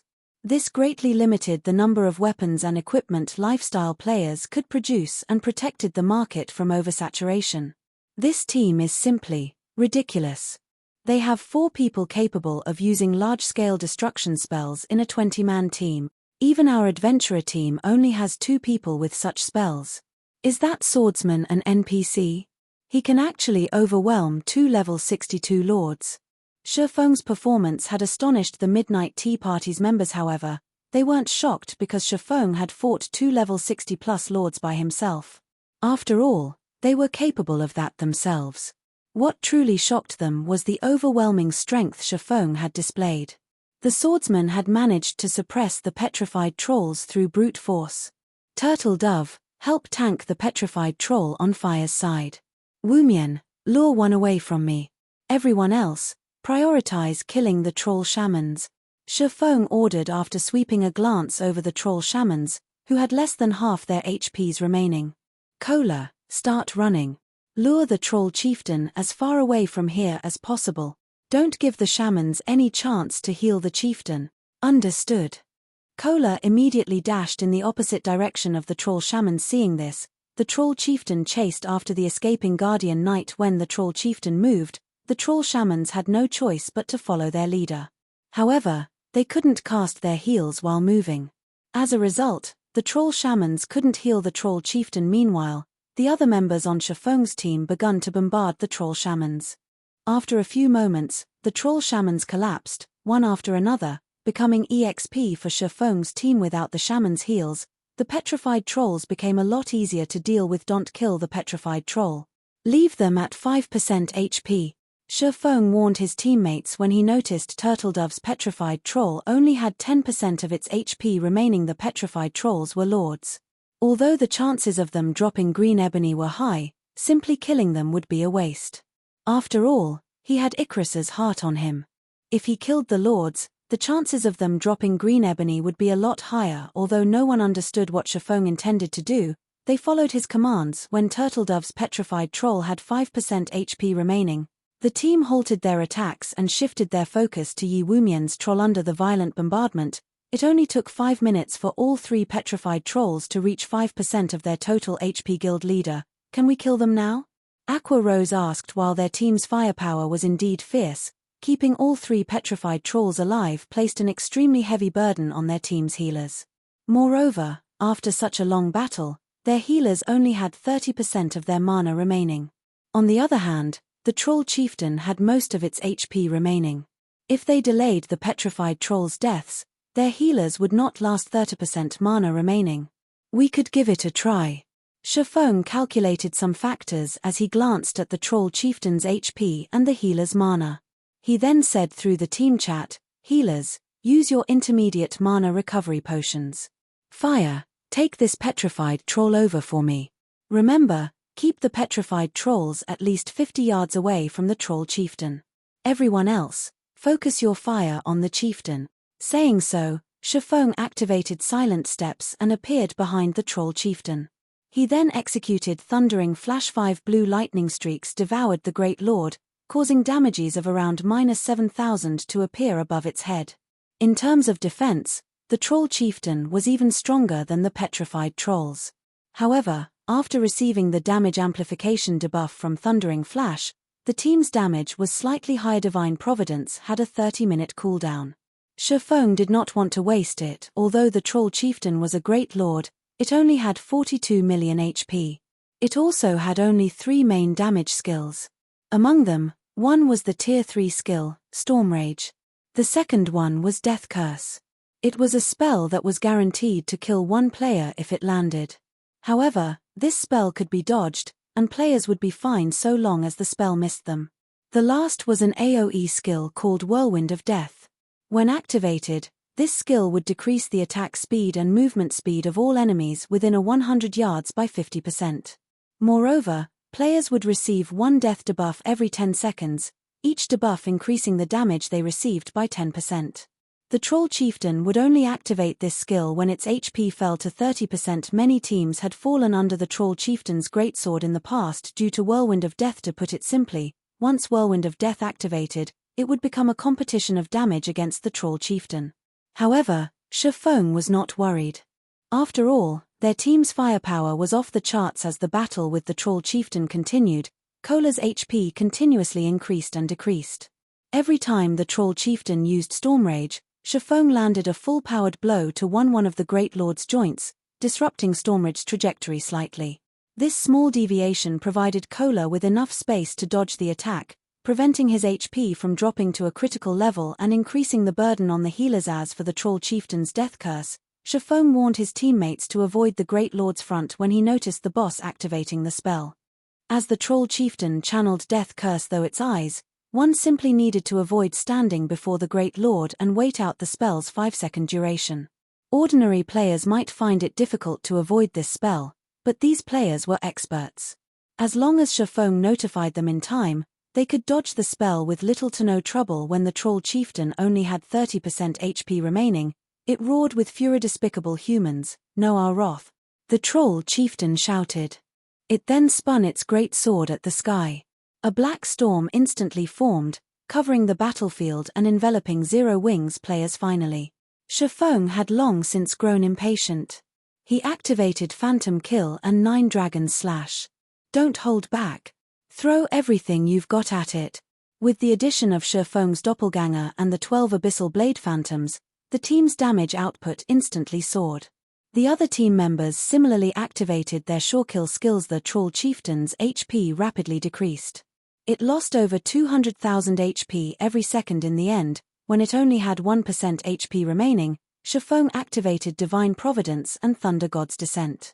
Both he and his doppelganger then activated Flame Burst and went on to attack the troll chieftain before assaulting the 3 petrified trolls. As the 4 trolls died, 4 golden balls of light lifted from their corpses and flew into the air.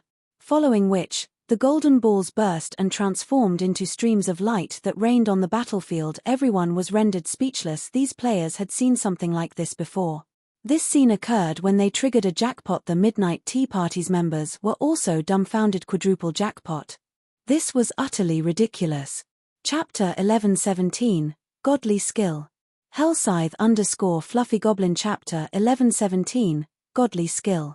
After the troll chieftain and 3 petrified trolls died, a golden glow once again encased several players on the team. Killing lords and great lords of a higher level definitely yielded far more EXP than killing elite monsters of a higher level. Among those who leveled up, Aqua Rose, Fire Dance, and Violet Cloud finally reached level 45, while Cola, Turtle Dove, Yi Wumian, Minor Wind, and Shadow Sword rose to level 44 inches. The Black Dragon Empire, they could all rank within the top 10 on the Empire's ranking list.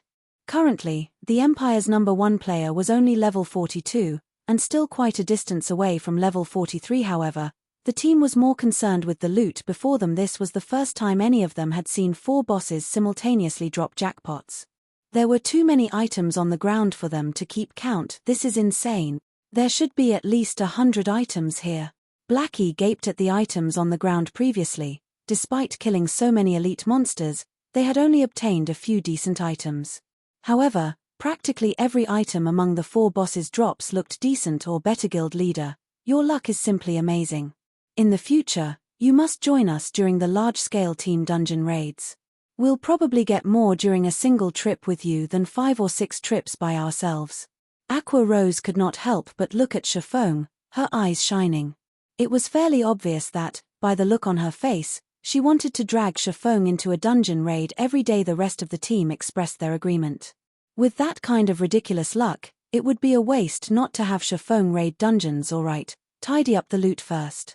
We'll have plenty of opportunities to raid large-scale team dungeons afterward.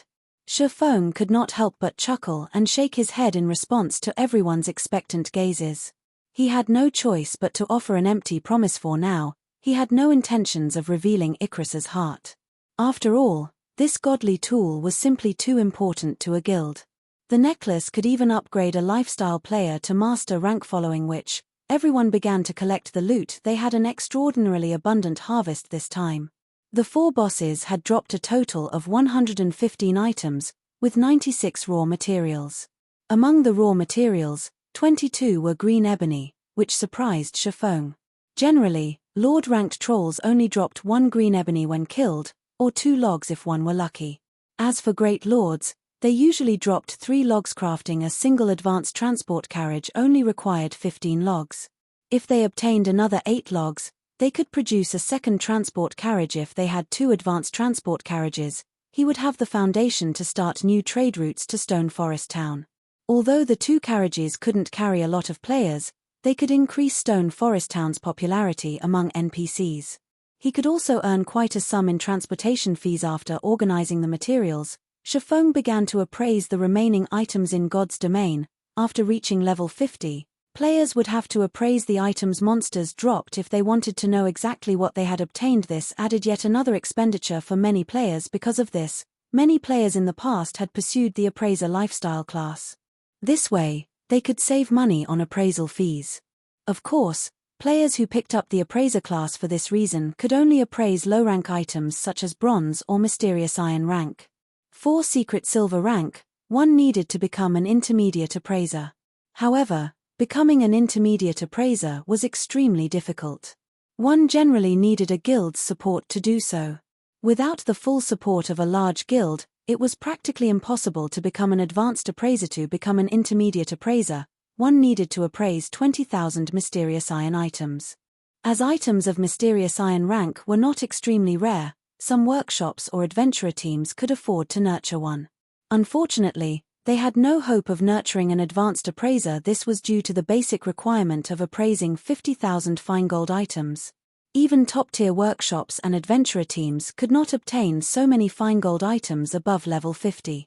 Only large guilds had any chance of achieving this. Meanwhile, nurturing advanced appraisers was a benefit to a guild. In the past, guilds had normally only charged their members a quarter of NPCs' appraisal fees, while non-guild members paid 3/4 of NPC prices. By doing so, guilds could make a fortune. NPC price for appraising a dark gold item was around 10 gold. For excellent dark gold items, the price was even higher. Even if guilds charged a lower appraisal fee, with how many players there were in a guild, it would not be unusual to appraise several thousand items.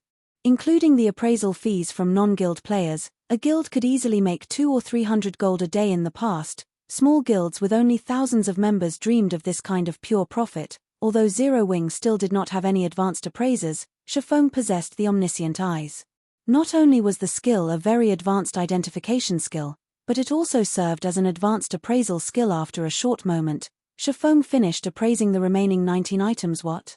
Basic soul return actually dropped. Shifeng shouted in surprise after appraising the ordinary-looking skill book. Basic soul return? Doesn't that skill allow one to resurrect other players while in battle? Gentle Snow asked in shock. What? Guild leader, did it really drop? Aqua Rose looked at Shifeng excitedly, afraid that Shifeng was joking. Resurrection during combat would be a godly skill in dungeons. In dungeons, it wasn't uncommon for bosses to instant kill MTS due to mistakes. When such situations occurred, the entire team would die with the MT. However, if a team had basic soul return, they could resurrect the MT and continue the raid. This skill would undoubtedly reduce the unnecessary team wipes in dungeons. Take a look yourself, Shifeng said, nodding. He then shared the skill's information in the team chat. Basic soul return resurrects one player while in combat. Player resurrected will only recover 30% HP and 20% mana. Their death penalty will be halved. Cooldown 30 minutes. Class restriction: Cleric, Druid, and Oracle. After everyone read the skill's introduction, excitement illuminated their expressions. What a godly skill! Previously, these players had only heard of skills that could resurrect players during battle. Now, not only was one such skill before them, but it could also reduce the death penalty. It was very common for players to die and lose a level when fighting a field boss. If they could reduce their death penalty by half and only lose 50% EXP, they could save plenty of time. What a pity. It would be great if the death penalty reduction were slightly higher, Cola said. Whether it was raiding dungeons or killing field bosses, MTS were the most susceptible to death. Following which, Shifeng shared the information for the remaining loot. The items were mostly level 60 weapons and equipment, with the best being secret silver rank. However, none of them could compare to basic soul return skill. Guild leader, should we search for another troll encampment? Minor Wind asked.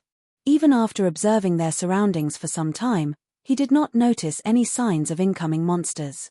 It was likely that they had cleared out all of the nearby trolls. If they wanted to kill more, they would have to grind elsewhere. No. First, we need to greet our friends hiding in the distance, Shifeng said, shaking his head. He then turned to the dead forest on his left, shouting, "You've been watching for quite some time now. Why don't you come out and meet us?" Chapter 1118, Reuniting with the Tea Party. Hellscythe _Fluffy Goblin. Chapter 1118, Reuniting with the Tea Party. Due to the quiet of the surrounding forest, the midnight tea party's members heard Shafeng loud and clear. Leader, we've been discovered. What should we do? Cloud Yarn asked somewhat anxiously. It wasn't unusual to encounter other players in the fields, however.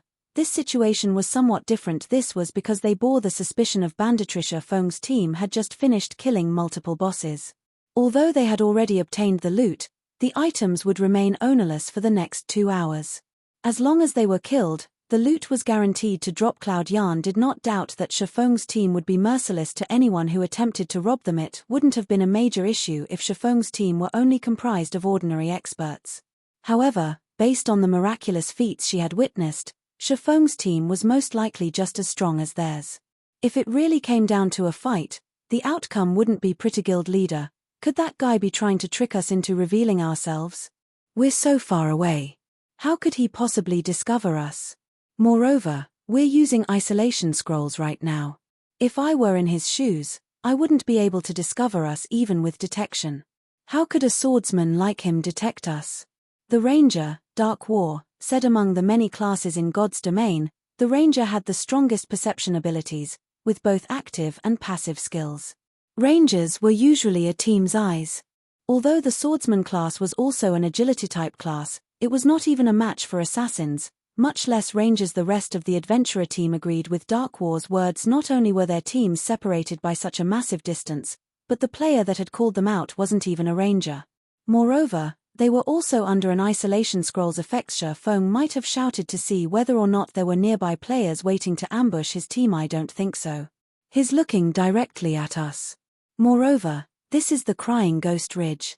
This area is too dangerous for ordinary players, Endless Scars said confidently as she watched Shafeng, who stared straight at them. Big sis Endless, what should we do? Should we just go over there? Cloud Yarn asked. What if those people misunderstand our intentions? Yarn, what are you afraid of? At most, we'll have to fight them.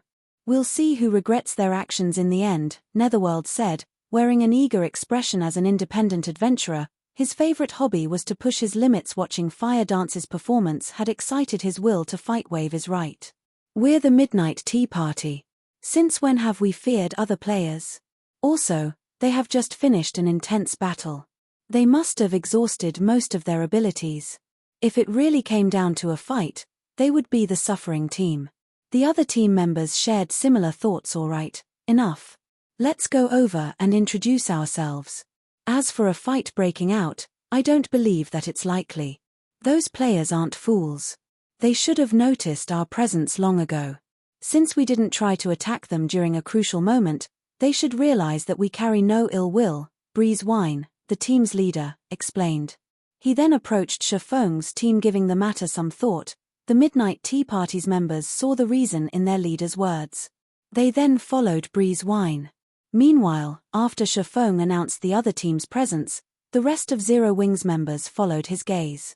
However, none of them noticed the silhouette or presence of other players. Snow, do you think the guild leader is being overly sensitive?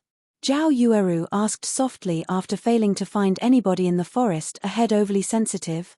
Gentle Snow considered the possibility.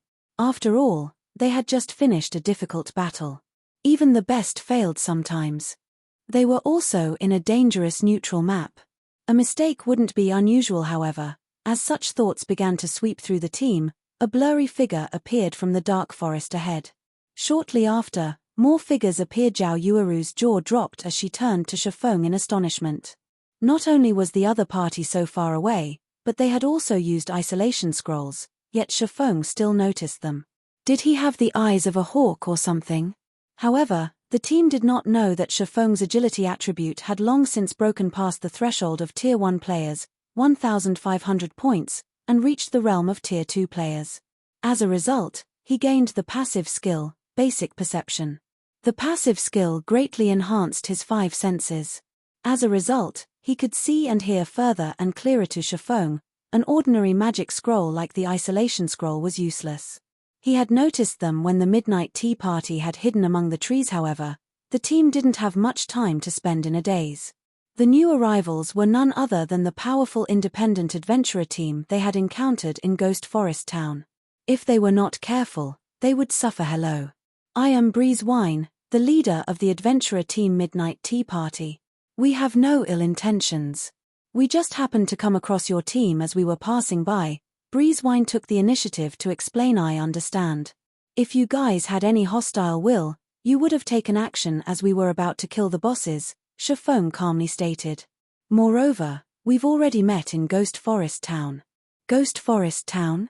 Are you guys that masked team?" Breezewine stared at Shafong in shock. In God's domain, many adventurer teams wore black cloaks to hide their identities. Hence, he hadn't humored the thought that Shafong and the others could be the team he had come across in Ghost Forest Town. After all, his team had the Beastmaster's breath, which had allowed them to reach Crying Ghost Ridge unhindered. Any other team would have been harassed by the level 60 monsters and wouldn't be a match for their adventurer team's speed. Yet now, not only had Shafong's team reached the ridge ahead of them, but they had also killed two groups of foreign races. Breezewine could not begin to fathom how Shafong and the others managed this. The other Midnight Tea Party members were similarly surprised. A serious curiosity filled Breezewine's expression as he looked at Shafong and the other Zero Wing members. "Are you guys also here for a quest?" Shafong asked without hesitation. Players generally kept quiet about their high-level quests. This was especially true for quests in neutral maps. On the off chance that one attracts unwanted attention, they could suffer significant losses. Hence, when encountering strangers in the fields, one usually avoided mentioning quests to avoid suspicion. In Shafong's opinion, however, such wariness was unnecessary. Only a fool would believe that players in a neutral map weren't pursuing some quest. Moreover, by taking the initiative to admit that they were also here for a quest, he could avoid appearing suspicious himself and hide the fact that they were here to grind green ebony. Upon hearing Shafong's straightforward question, Breezewine could not help but laugh and admitted, "That's right.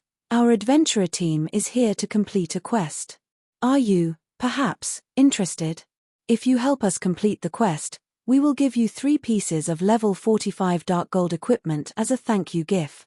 Leader Dark War and the others turned to Breezewine in confusion. They had spent over half a month to obtain this quest, yet Breezewine had just invited a bunch of strangers to help them. Moreover, these strangers were experts whose strength could rival their own. This was simply too risky. Chapter 1119, Fallen Ark. Hellscythe _Fluffy Goblin. Chapter 1119, Fallen Ark. Just as the Midnight Tea Party's members waited for their leader's answer, Breezewine's offer had also stunned Shafong's team. The man had actually offered 3 pieces of level 45 dark gold equipment right off the bat. At this stage of the game, even first-rate guilds' top-tier experts only wore level 40 dark gold equipment. Level 45 dark gold equipment was simply too difficult to obtain. Normally, one only encountered such items by killing field bosses or completing quests. After all, the various large guilds were still amassing equipment from level 40 large-scale team dungeons. They still did not have good enough equipment to raid level 45 large-scale team dungeons. If put up for auction, level 45 dark gold equipment could sell for at least 200 gold. If it were an excellent piece of dark gold equipment, selling for even 500 gold wouldn't be surprising. 3 pieces of dark gold equipment was easily worth 1,000 gold. Presented with such an offer, even large guilds would be willing to give everything they had to help. "Thank you for the offer, Team Leader Breeze, but we have other matters that we need to attend to, so we cannot accept your offer." Shafong rejected the offer without so much as a thought. Although 3 pieces of level 45 dark gold equipment were quite valuable, it wasn't what Zero Wing needed the most right now. The green ebony they were after would affect Stone Forest Town's prosperity. The wood was arguably their top priority. Shafong's outright rejection stunned the Midnight Tea Party. Even super guilds wouldn't casually reject a 1,000 gold offer, yet Shafong hadn't hesitated in the least. Dark War and the others, who had been opposed to the idea of Shafong's team joining them, were somewhat annoyed. Their Midnight Tea Party had never asked for help before, yet in their first attempt, their offer had been tossed aside like garbage. Why wouldn't they be frustrated? Meanwhile, Endless Scars, who stood to a side, looked at Shafong. Smiling, she said, "Truthfully, we don't need much help with our quest. We simply hope that you will help us fend off any monsters while we activate a magic array. We won't take up much of your time. 1 hour should be more than enough. If you feel that 3 pieces of level 45 dark gold equipment aren't enough, we can pay 4,000 magic crystals instead. What do you think? Big Sis Endless?" Cloud Yarn's pretty eyes widened as she stared at Endless Scars in astonishment. Their leader's invitation was understandable as the man wanted to befriend Shifeng's team. However, she had never imagined that Endless Scars would also make an offer. Moreover, Endless Scars was offering magic crystals. Magic crystal was the current mainstream currency among God's Domain's experts because magic crystals allowed players to enter the Divine Colosseum's trial tower. There were many other uses for magic crystals as well. It was easy to trade magic crystals for coins, but the same was not true for the reverse. As for weapons and equipment, if an expert had no need for them, they didn't have much value to said expert. Hence, Apex experts were more willing to act for magic crystals than anything else. 1 hour for 4,000 magic crystals? Miss Endless, your proposal is impossible to refuse. Endless Scars' wealth momentarily stunned Shifeng. Not long ago, Phoenix Rain had offered to hire 10 of Zero Wings players for an entire day for 5,000 magic crystals. Even then, he was impressed by the woman's wealth. If it were up to him, he'd never pay such a high price. Only now did he understood that there was always someone better in this world. However, when he thought about how the Blackwater Corporation backed Endless Scars, spending 4,000 magic crystals wouldn't be much of an issue for her. Let's sign a contract right away, then. The smile on Endless Scars' face grew even more charming when she heard Shifeng's answer, following which, Shifeng signed a contract with Breezewine. The system contract was assurance for both parties involved. Aside from players who were unwilling to spend 5 silver coins on the contract, players at this stage of the game generally signed one when working together. After signing the contract, Shifeng and his team followed Midnight Tea Party's members as they carefully proceeded down a gravel path through the dead forest. Leader, Endless, what are you two thinking? The quest is dangerous enough already, yet you just invited a team that we know nothing about. What if they harbor some hostility once we complete the quest? Wouldn't we suffer a massive loss? Dark War asked, displeased, as he eyed Shifeng and the others. This quest was extraordinary. It was the most difficult quest the Midnight Tea Party had ever undertaken. Although it was not a legendary quest, it could be considered a pseudo-legendary quest. It was very likely that they could acquire a fragmented legendary item during this quest. Not even super guilds had a fragmented legendary item. If Shifeng and his team discovered this, it would be a miracle if they did not outright betray them. The other Midnight Tea Party members supported Dark War's opinions. They could not understand why these two people, who were usually the most level-headed on their team, would make such an irrational decision about something so important. Ignoring the complaints, Endless Scars turned to Breezewine. Smiling, she asked, Leader, do you want to say it? Or should I? Fine, I'll say it, then. Breezewine shook his head and laughed. Although you know that our quest is incredibly difficult, you guys don't know exactly how difficult. Based on Endless and my estimates, our chances of success is less than 30%. Opening the entrance will be the most difficult part of our quest. Opening the entrance. The team was confused. That's right. Although we have the key to unlock the Fallen Ark, when we begin the process, it will alert the Ark's guards. Based on the information Endless and I uncovered, there should be 5 guards, one of which is a Grand Lord, while the remaining 4 are Great Lords. With our current manpower, it will be too difficult to maintain the magic array while dealing with 1 Grand Lord and 4 Great Lords. Originally, Endless and I had planned to use 2 of the Tier 3 summoning scrolls our team obtained. Now, however, plans have changed. With these experts' help, our chances of success will rise to 50%, Breezewine explained. Moreover, befriending these experts isn't necessarily a bad thing. We might even get to cooperate with them during high-difficulty quests in the future. Realization dawned when these players heard Breezewine's explanation. It was no wonder why Endless Scars had offered such an exorbitant price to Shifeng's team. As everyone conversed in hushed tones, Breezewine had led them to a large canyon dotted with green hills and blue water. The canyon looked as if some giant sword had split the large mountain in half. Each side of the canyon radiated a powerful pressure that scared the monsters in Crying Ghost Ridge away. Isn't this the Fallen Ark's location? Shock colored Shifeng's face when he saw this scene. Is the Midnight Tea Party's quest related to the Fallen Ark? In his previous life, the Fallen Ark had been extremely famous in God's domain. It was also the Crying Ghost Ridge's greatest secret. It was rumored that the Fallen Ark had been one of the ultimate weapons in the Great Ancient War. Even gods would perish under one of the Ark's attacks. However, the Ark had been destroyed during the war and had fallen in Crying Ghost Ridge. Because of the Ark's magic, the mana flow in the ridge was quite abnormal, making the area inhospitable for humans. Hence, various foreign races had occupied the Crying Ghost Ridge instead. Chapter 1120, Special Life Form. Hellscythe_Fluffy Goblin Chapter 1120, Special Life Form. As Shefeng recalled information on the fallen Ark, Breezewine slowly approached the canyon's entrance and carefully took a 16-sided orange crystal from his bag. As soon as he revealed the orange crystal, an invisible aura pulsed from the item. Moreover, each pulse was stronger than the last. What is that? Why does my whole body suddenly feel like lead? Gentle Snow could not help but shift her gaze to the orange crystal. The more she looked at the crystal, the more she feared it. It was as if this crystal were purgatory itself. Even her soul shuddered with fear. Gentle Snow wasn't the only one shocked by Breezewine's crystal. Alluring Summer and the others were similarly afraid. Only the Midnight Tea Party's members, Shefeng, and several Zero Wing Corps members remained unperturbed. Shefeng and the Corps members had experienced this pressure before. It was divine might. There was a qualitative difference between the life rating of gods and ordinary people.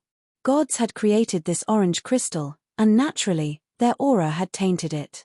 Ordinary people wouldn't be comfortable around this aura. Around this energy, ordinary humans would feel like they had been submerged in liquid metal. Not only would they find it extremely difficult to move, but their breathing would also become labored. As the orange crystal released one pulse after another, the canyon began to shake. A purple-gold, five-fold magic array appeared in the sky. Sure enough, their quest is related to the fallen Ark. Have they lost their minds? They dare risk opening it at this stage of the game. Shefeng's expression darkened as he watched Breezewine lift the orange crystal above his head while chanting an incantation. Hurriedly, he shouted, "Everyone, retreat! Retreat!" Zero Wing's members looked to Shefeng in confusion. What are you guys doing? Dark War and the other Midnight Tea Party members asked, enraged when they heard Shefeng's command to his teammates. Their teams had already signed a contract with each other. Although there were no penalties for breaking the contract, no matter how they looked at it, Shefeng was breaking his promise.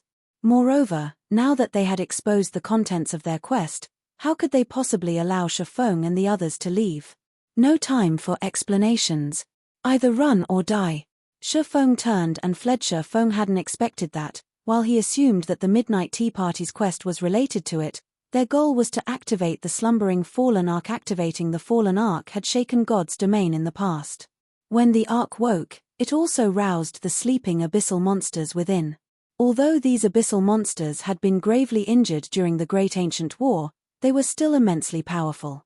The old monsters that had woken inside the Ark were mythic rank. Moreover, as more time passed and these monsters recovered, they grew more powerful. These monsters' emergence had turned Crying Ghost Ridge into a forbidden land for players in the past. To explore the fallen Ark's secrets, a few super guilds had dispatched an army of over 100,000 players. This army only consisted of Tier 2 players, and the lowest level was level 60. Many Apex experts had marched with the army as well. Such a force was normally more than enough to deal with 5 or 6 mythic monsters, yet the army had been annihilated in the end. Not one player had made it out of the fallen Ark alive. To make matters worse, these players had boosted the old abyssal monster's strength. It was suicidal to activate the fallen Ark with just their 2 teams of Tier 1 players. Big Sis Endless, they're running away. What should we do? Do we stop them? Netherworld Wave hurriedly asked Endless Scars. No need. We're fleeing, too, Endless Scars said, shaking her head as she watched Shefeng. She ran, but our leader is still here. Cloud Yarn exclaimed anxiously as she shifted her gaze between Endless Scars and Breezewine. Once the unlocking process has begun, it cannot be stopped. The situation has changed.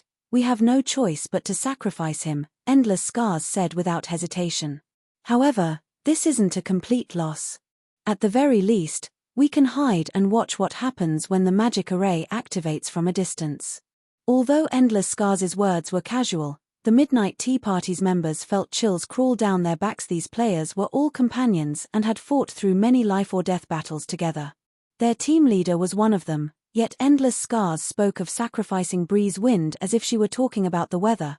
Unfortunately, as their team leader couldn't do anything, they had to listen to Endless Scars as she was the Midnight Tea Party's second in command. Shortly after the Midnight Tea Party members escaped from the magic array's range, 5 steel giants pulled themselves from the ground. Fallen Garrison Captain, Special Lifeform, Grand Lord. Level 65.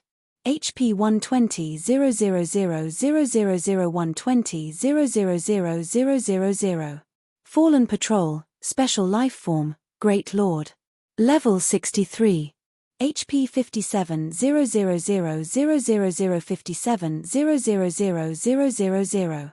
Upon seeing these monsters, both Endless Scars and Shifeng's teams gaped in shock. What are these monsters? Their HP is so high. The pressure from them is so strong, too. Aqua Rose felt her scalp tingle as she stared at these monsters. Despite standing several hundred yards away, she still felt an intense pressure radiating from the monsters. It would certainly affect the combat power they could exert in close combat. Based on her estimates, they'd be lucky to display 70% of their usual combat powers. If it came down to a fight, they would team-wipe the Midnight Tea Party. Also understood how powerful the Guardian monsters were. These monsters' life rating was definitely higher than theirs.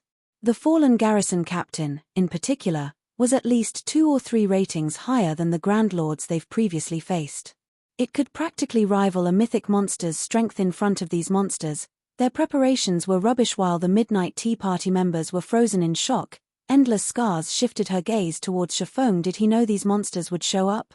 Endless Scars came to her own conclusions as she recalled Shifeng's decisive order to retreat. Although the Fallen Ark was a secret, based on the team's performance and Shifeng's statement that they, too, were here for a quest, it was likely that the man knew something about the Fallen Ark. Otherwise, how could she explain Shifeng's decision to flee the moment he saw them activate the magic array?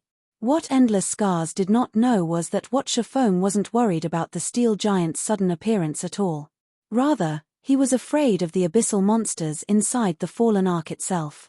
If those monsters were released, it would disrupt his plans to grind for green ebony.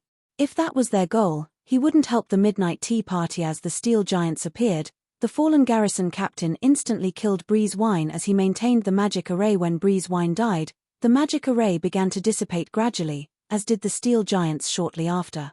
Peace soon returned to the canyon. When the area returned to normal, Endless Scars stopped her team before the Midnight Tea Party members could give Shifeng a piece of their minds. She approached Shifeng's team herself. Chapter 1121, Inferior Legendary Treasure Chest.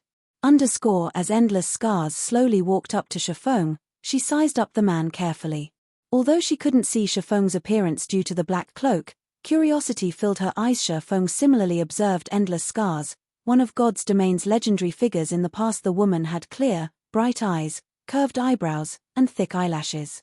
A hint of pink colored her pristine, white jade skin. Her thin, soft lips were as mesmerizing as a ruby. As she revealed a hint of a smile, she could captivate any player. Shifeng had to admit that even gentle Snow, who everyone called a goddess, fell short compared to Endless Scars' guild leader. That beauty seems interested in you, Blackie said, snickering softly. Instead of responding, Shifeng rolled his eyes. Although others might strive for a beauty like Endless Scars' attention, Shifeng knew how costly it was. He knew all too well what kind of person Endless Scars was. Although she wore an interested expression, looking like a little girl who had just found a new toy, her thoughts were as pure as everyone assumed. It was no different than her attitude towards Breeze Wine. If Miss Endless wants to ask why we changed our plans so abruptly, I believe you have already figured that out after seeing those 5 special life forms. It's not that we want to back out of our transaction, we're just powerless to help. If Miss Endless doesn't have any other matters to discuss, we will take our leave.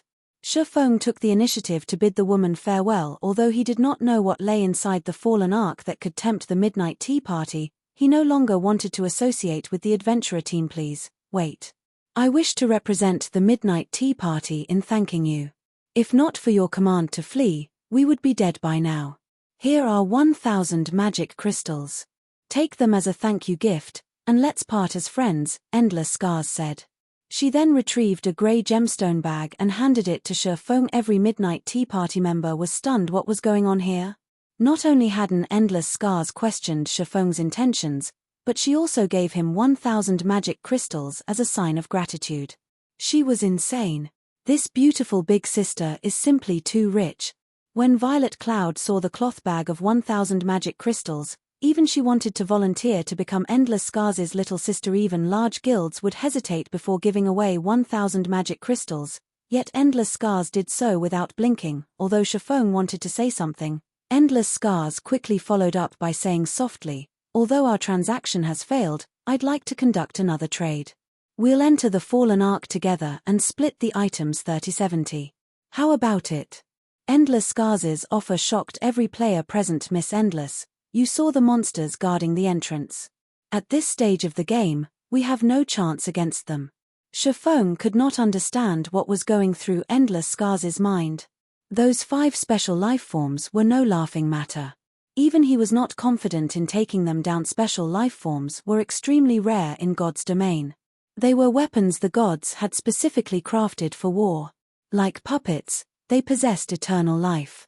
They also had the power of immortality. Even if players killed them, they would resurrect. Moreover, they would revive slightly stronger than before.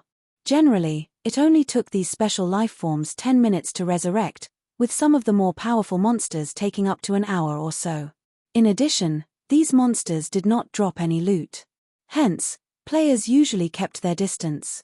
One had to admit that these special lifeforms were excellent guardians. "What if I tell you that there's an inferior legendary treasure chest inside?" Endless Scars asked when she saw Shifeng's lack of interest. Smiling faintly, she continued, "Based on what I've uncovered, there should be more than one inferior legendary treasure chest inside. In addition, there are plenty of epic treasure chests. My map can lead us to these treasure chests and allow us to bypass the traps. Are you sure you're not interested?" The Fallen Ark had been one of the final weapons in the Great Ancient War. The items inside had been left behind by the gods before they had died. NPCs would consider even the most ordinary item a treasure, let alone players. "You have a map?" Shifeng stared at Endless Scars, flabbergasted. He would be lying if he said he wasn't interested in the Fallen Ark. However, obtaining these treasures wasn't that easy. To current players, triggering any of the traps inside would result in death. Hence, even after clearing out the monsters in the Fallen Ark, very few players had been willing to explore it in the past. In fact, after the Abyssal monsters had been cleared out, a large number of players and guilds had rushed into the Fallen Ark. In the end, however, only a few had escaped with their lives. Practically 99.9% of the players that entered the Ark had died in the outer region. Even if one managed to reach the Ark's inner region, they would have to deal with even more powerful traps. As a result, very few were capable of leaving the Ark with any of its treasures.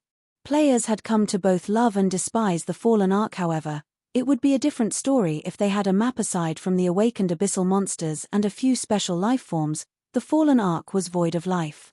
The traps would be their main problem after entering the Ark. A map of the Ark's various traps was the equivalent of a free pass to its treasures. As long as they were careful to avoid the Abyssal monsters and special lifeforms, they could obtain the Ark's treasures unhindered. Shifeng finally understood Breeze Wine and Endless Scars' attraction to the Fallen Ark and why they'd be willing to spend 4,000 magic crystals to hire his team for an hour. "That's right. If you don't believe me, take a look. Although it is only a fragment, can lead us to the Fallen Ark's inner region," Endless Scars said. She then took out a broken map with only 2/5 of the original and showed it to Shifeng. The item's name was Fallen Ark Map.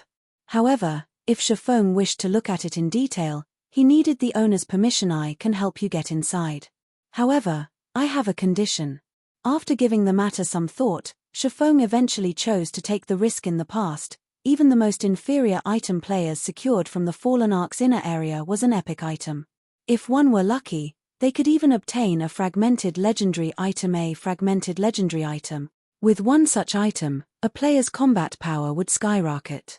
If he could obtain one, the item would greatly enhance his chances of success both in the Dark Arena and in the contest for Thunder Island. As for the Abyssal monsters that would be released, they would mostly roam the Crying Ghost Ridge's inner regions. His team could still grind trolls in the outer region. The only drawback was a slightly lower drop rate for Green Ebony. Endless Scars had only wanted to test Shifeng with her offer.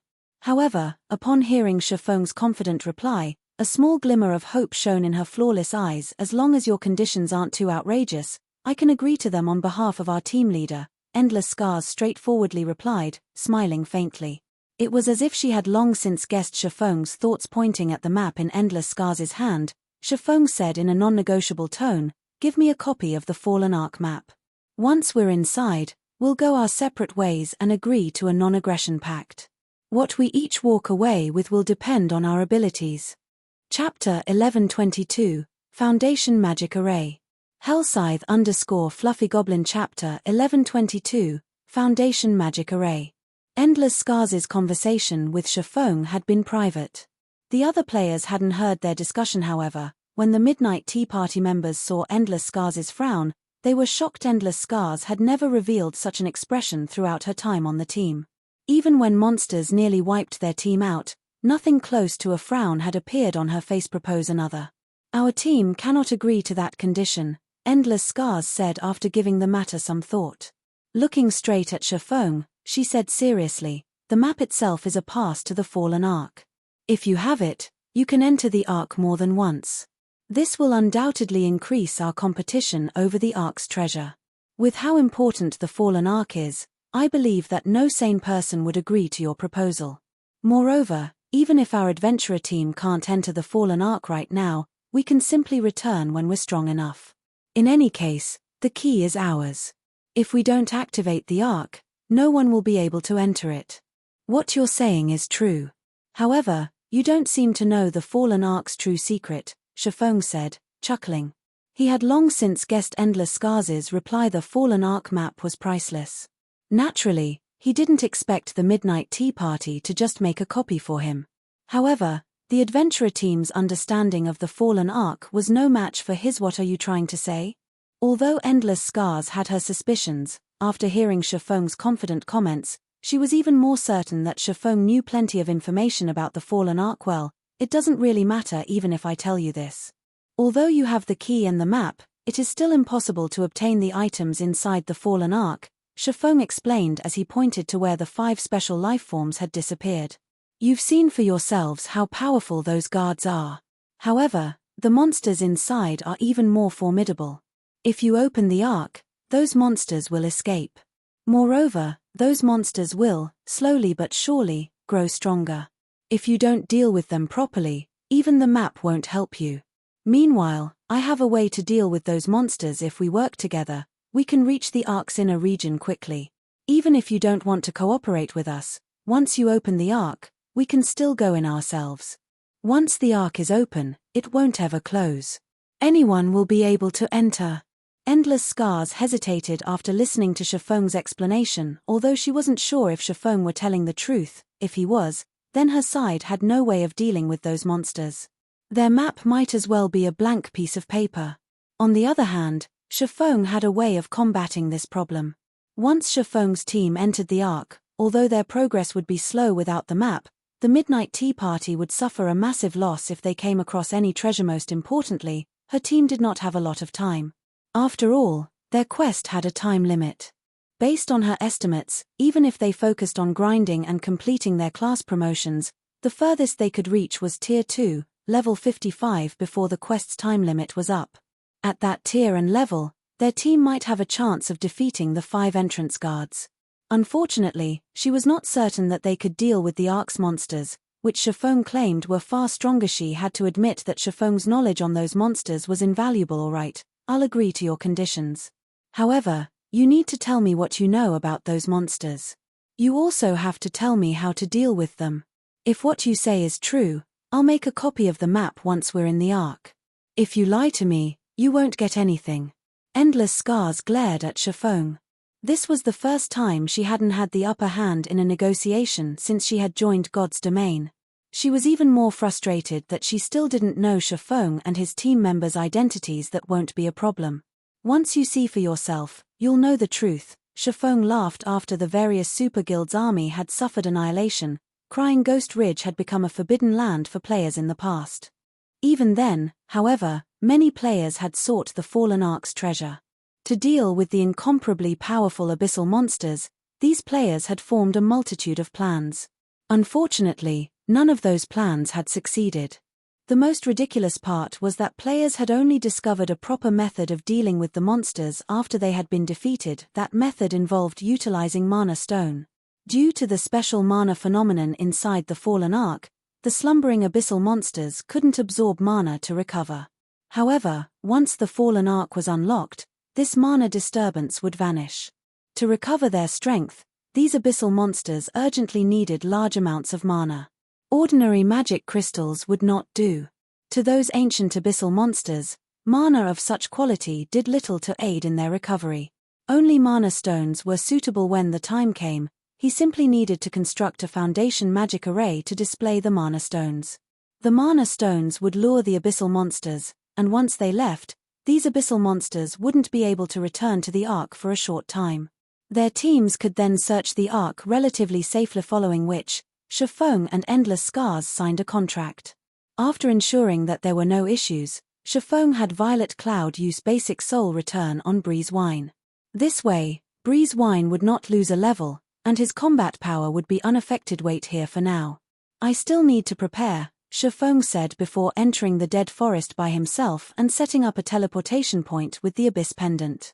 He then used a return scroll and teleported to White River City. As soon as Shifeng returned to White River City, he passed the green ebony he had obtained to Melancholic Smile. Although they only had enough for one advanced transport carriage, it took a considerable amount of time to manufacture one.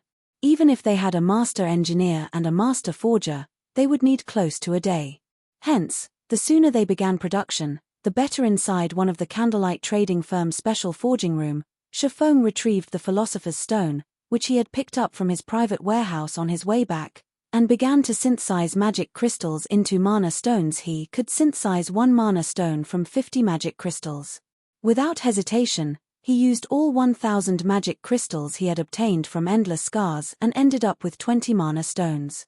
That was enough to lure the abyssal monsters from the Ark twice, following which, Shifeng made 9 magic array scrolls for the 9-star polar domain. Once those were complete, he used the Abyss Pendant to return to Crying Ghost Ridge. Upon returning to the ridge, Shifeng used 10 mana stones to set up a foundation magic array far from the canyon where the Fallen Ark resided. With this foundation magic array, he could lure all the abyssal monsters from inside the Ark. After finishing that task, Shifeng returned to his team. "You've finished your tasks already?" Endless Scars asked Shifeng with a suspicious tone. Only 1 hour or so had passed since Shifeng had left. That wasn't even enough time to make a round trip to a town or city. What could he possibly do in 1 hour? Originally, she had thought that Shifeng had left to gather reinforcements.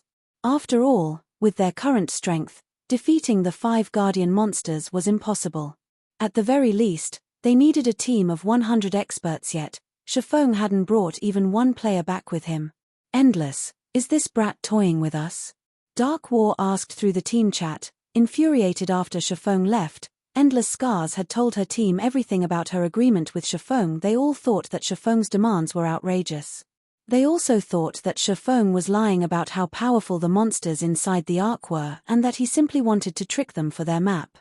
Shifeng's speedy return only justified their assumptions before Endless Scars could reply. However, Shifeng beat her to it and said, "I've completed my preparations. However, during the battle, everyone needs to follow my commands." Chapter 1123, Monsters Domain. Hellscythe _ Fluffy Goblin. Chapter 1123, Monsters Domain. "You'll take command?" The Midnight Tea Party members shot Shifeng's scornful looks. To ordinary players, a team commander's role was not particularly important. Ordinary players wouldn't have any choice in the matter if an expert like Shifeng wanted to guide them. However, they weren't ordinary players. Moreover, even the slightest mistake could result in death in the upcoming battle. If they died and lost the fight, they would have wasted several days of effort. If they were not absolutely confident in their commander, how could Apex experts risk listening to him? Having only met him recently, Shifeng was just a stranger. They could let Shifeng's request for the Fallen Ark map slide. However, if he thought that they would listen to his commands, he was simply dreaming. Breeze Wine nodded in agreement with his teammates' responses. He didn't think that it would be suitable for Shifeng to take command of the Midnight Tea Party, either. However, this was not because he looked down on Shifeng's abilities. Rather, for one to qualify as a commander, one needed to familiarize themselves with every player on the team. This included their various basic attributes, skills, habits, and many other details. Only by knowing this information could one effectively lead and allow everyone in the team to display their fullest potential. Shifeng knew nothing about the Midnight Tea Party members. Although it wouldn't be a major issue if they were raiding a simple dungeon or boss monster, they intended to take on a level 65 Grand Lord and 4 level 63 Great Lords. Any mistakes would definitely result in casualties. It's fine if you don't want me in command. I'll just tell you our raid strategy. When the time comes, work with us, Shifeng said, not minding the hostile looks he received. Only, I will not be responsible for any casualties. 5 special life forms working together was no laughing matter. Based on Shifeng's understanding, every one of those 5 special life forms possessed their own ultimate moves. Alone, those ultimate moves might not be that powerful, but combined, they might increase exponentially. If those 5 special life forms cooperated with each other, they could annihilate a team of apex experts effortlessly. Players needed an accurate grasp on the timing of the boss's skills. Even a slight error could result in a team wipe. Hence, he had asked to take command. That won't be a problem, Breezewine confidently replied. If a team wipe occurs due to a mistake on our side, we'll compensate you correspondingly. The rest of the team members agreed with the arrangement as well. At the very least, this was far better than taking orders from a stranger, following which, Shifeng began to assign tasks. In reality, there was very little the Midnight Tea Party needed to do. As Breezewine had assumed, Shifeng was not very familiar with the Midnight Tea Party's members. Thus, he hadn't assigned them any particularly important tasks. The adventurer team mainly had to supply 9 magical classes to maintain the 9-star polar domain magic array. Shifeng told the other 9 players to distract 2 of the fallen patrols. They did not even need to focus on damaging the Great Lords. As for Breezewine, he had to unlock the Ark. Of course, Zero Wing would deal with the fallen garrison captain and the remaining 2 fallen patrols. After Shifeng finished assigning tasks, both teams began to inspect their weapons, equipment, potions, and scrolls. Later, while leader is maintaining the magic array, I'll take over command. You guys better not embarrass our team, Endless Scars said seriously as she glanced at her teammates. Endless, rest assured. You know our standards better than anyone else. When the time comes, even if their side is annihilated, we won't have any issues, the Ranger, Dark War, sneered as he shot a glare at Shifeng's team. Facing 2 level 63 Great Lords might be a problem for ordinary experts. To their adventurer team, however, it was simply a somewhat strenuous task. Moreover, they only had to serve as distractions. They were not even required to fight the 2 bosses head-on. On the other hand, Shifeng's side, which needed to confront a Grand Lord and 2 Great Lords directly, was the largest concern. After everyone confirmed that there were no issues, Shifeng signaled Breezewine with a wave of his hand, having the latter start the unlocking process. Seeing this, Breezewine raised the orange crystal above his head and began to chant once more, following which, the canyon shook as 5 massive figures rose from the ground. They were none other than the fallen garrison captain and the 4 fallen patrols. Activate the magic array. Shifeng hurriedly shouted. Endless Scars gave the same command practically at the same time. Suddenly, a massive, purple-gold magic array appeared and enveloped the 5 boss monsters. As an intermediate magic array, the 9-star polar domain could even suppress mythic monsters. Naturally, the garrison captain and patrols were no exception. Immediately, the 5 bosses' attributes began to fall rapidly. How is this intermediate magic array so powerful? The Midnight Tea Party was momentarily stunned. In the blink of an eye, the fallen garrison captain's HP fell from 120 million to 96 million, whereas the fallen patrol's HPs fell from 57 million to 41 million. The magic array's effects even stunned Endless Scars. While they, the Midnight Tea Party, had seen intermediate magic arrays before and had even collected a complete set themselves, that intermediate magic array was only capable of reducing a Grand Lord's basic attributes by 10%. Even then, it was already considerably powerful for an intermediate magic array. Yet, the 9-star polar domain had weakened the fallen garrison captain by 20% and the fallen patrols by 30%. This was simply inconceivable. Of course, Shifeng's team didn't even stop to notice the Midnight Tea Party members' reactions. Go. Under Shifeng's command, Cola, Yi Wumian, and Turtledove charged at own targets. As the lead MT, Cola would deal with the Grand Lord, while Turtledove and Yi Wumian would each tank the two Great Lord special lifeforms. Life rating was slightly higher than ordinary monsters, though they were undoubtedly inferior to archaic species. With their attributes suppressed, Kola and the others should be able to handle them. However, before Kola could reach the fallen garrison captain, the latter swung its massive, 10-meter-long greatsword at the ground. Boom! A massive fissure ripped through the ground, extending straight towards Kola. Kola, activate protection blessing. Shi Feng shouted upon seeing the attack. Kola activated protection blessing without hesitation. He then positioned his shield before his body and gripped it with both hands. Peng! Kola was thrown 10 yards away on the spot. The truth shield and protection on him shattered into oblivion. Meanwhile, Kola's HP fell by over 25,000. The Troll Chieftain's ultimate move paled tremendously in comparison to the fallen garrison captain's attack. The fissure only stopped after 50 yards. The garrison captain's attack range made everyone shudder. Had Kola not activated protection blessing in time, he would be dead. The garrison captain's attack stunned every player in the battle. Unfortunately, this wasn't the end. In the next moment, the 4 fallen patrols moved simultaneously, abruptly raising their battle axes and slamming them to the ground violently. Boom! Boom! Boom! The ground began to tremble. Golden jets began to spray from the ground in a 30-yard radius around the 4 fallen patrols. When the 4 domains were superimposed over each other, it was practically impossible to avoid them. Meanwhile, any player that these jets struck would receive anywhere from -5,000 to -8,000 damage. These golden jets appeared without any signs or fixed patterns. The overlapping domains doubled the attack's density. Although they tried their best to dodge the attacks, players occasionally slipped up and got hit, their HPs decreasing rapidly. One level 41 from the Midnight Tea Party, unfortunately, got caught in 2 overlapping domains. Without any time to respond, numerous jets struck the Berserker, and he died on the spot. Chapter 1124, Tier 4 Super Spell. Hellscythe _ Fluffy Goblin. Chapter 1124, Tier 4 Super Spell. Everyone, avoid the overlapping domains. What kind of skill is that? Why is it still going on even after so long? The battle had just begun, yet one person had already died. Both Shi Feng's team and the Midnight Tea Party grew anxious. Everyone had seen how the Berserker had died. The golden jets appeared suddenly and silently.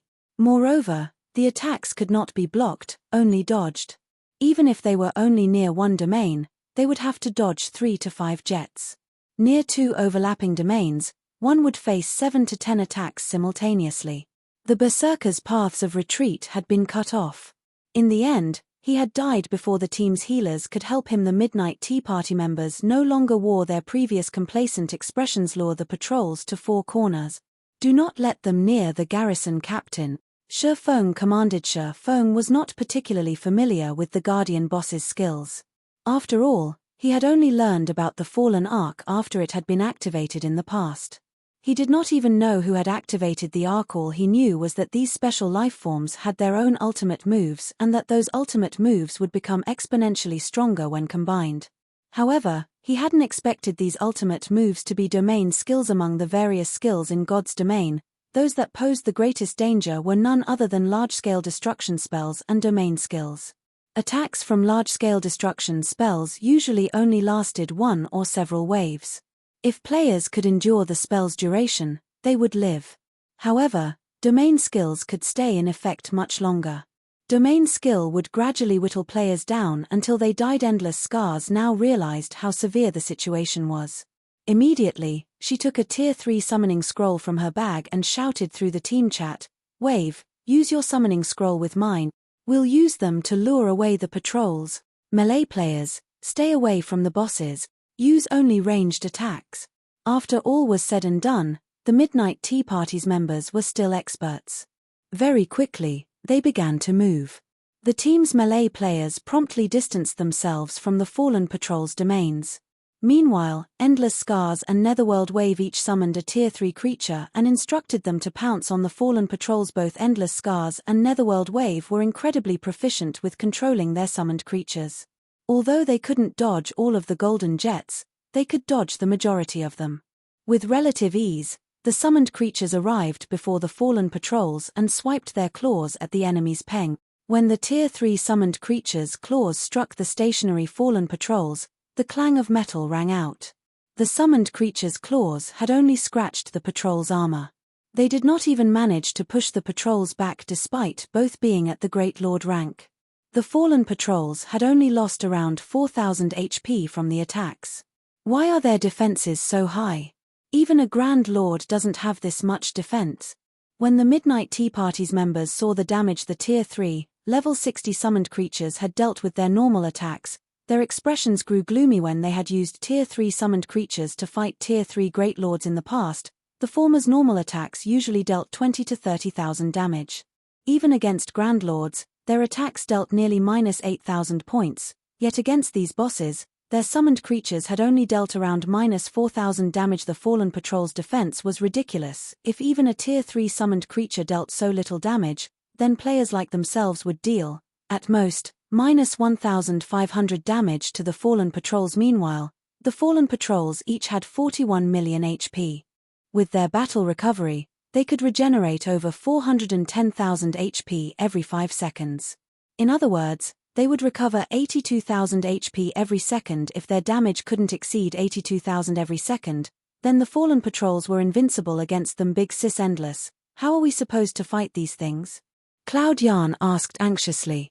She could not help but turn to the Grand Lord Shifeng's team fort. If the fallen patrols were already so difficult to deal with, wouldn't the fallen garrison captain be even more overbearing? Forget about that for now. Lure the bosses away. Endless Scars ordered, shaking her head as she also glanced at Shifeng's team. The 5 guardian bosses were far more powerful than she had thought. Initially, she had believed that the Midnight Tea Party could deal with these monsters after they reached Tier 2, level 55. Now, however, it would seem that even after reaching that level, they had less than a 40% chance of beating these monsters. After the Midnight Tea Party lured 2 of the fallen patrols away, Turtle Dove and Yi Wumian activated their life-saving skills and began to lure their patrols away from the fallen garrison captain. Once the 4 patrols were in 4 separate corners, Kola, who stood in the middle, had a much easier time dealing with the garrison captain. However, even after activating Protection Blessing, he still took over -10,000 damage from one of the Grand Lord's normal attacks. Without Protection Blessing, a single attack would devour over 20,000 of Kola's HP. Kola couldn't imagine standing against the garrison captain without the 9-star polar domain. Moreover, when everyone's attacks struck the garrison captain, every one of them dealt less than -1,000 damage.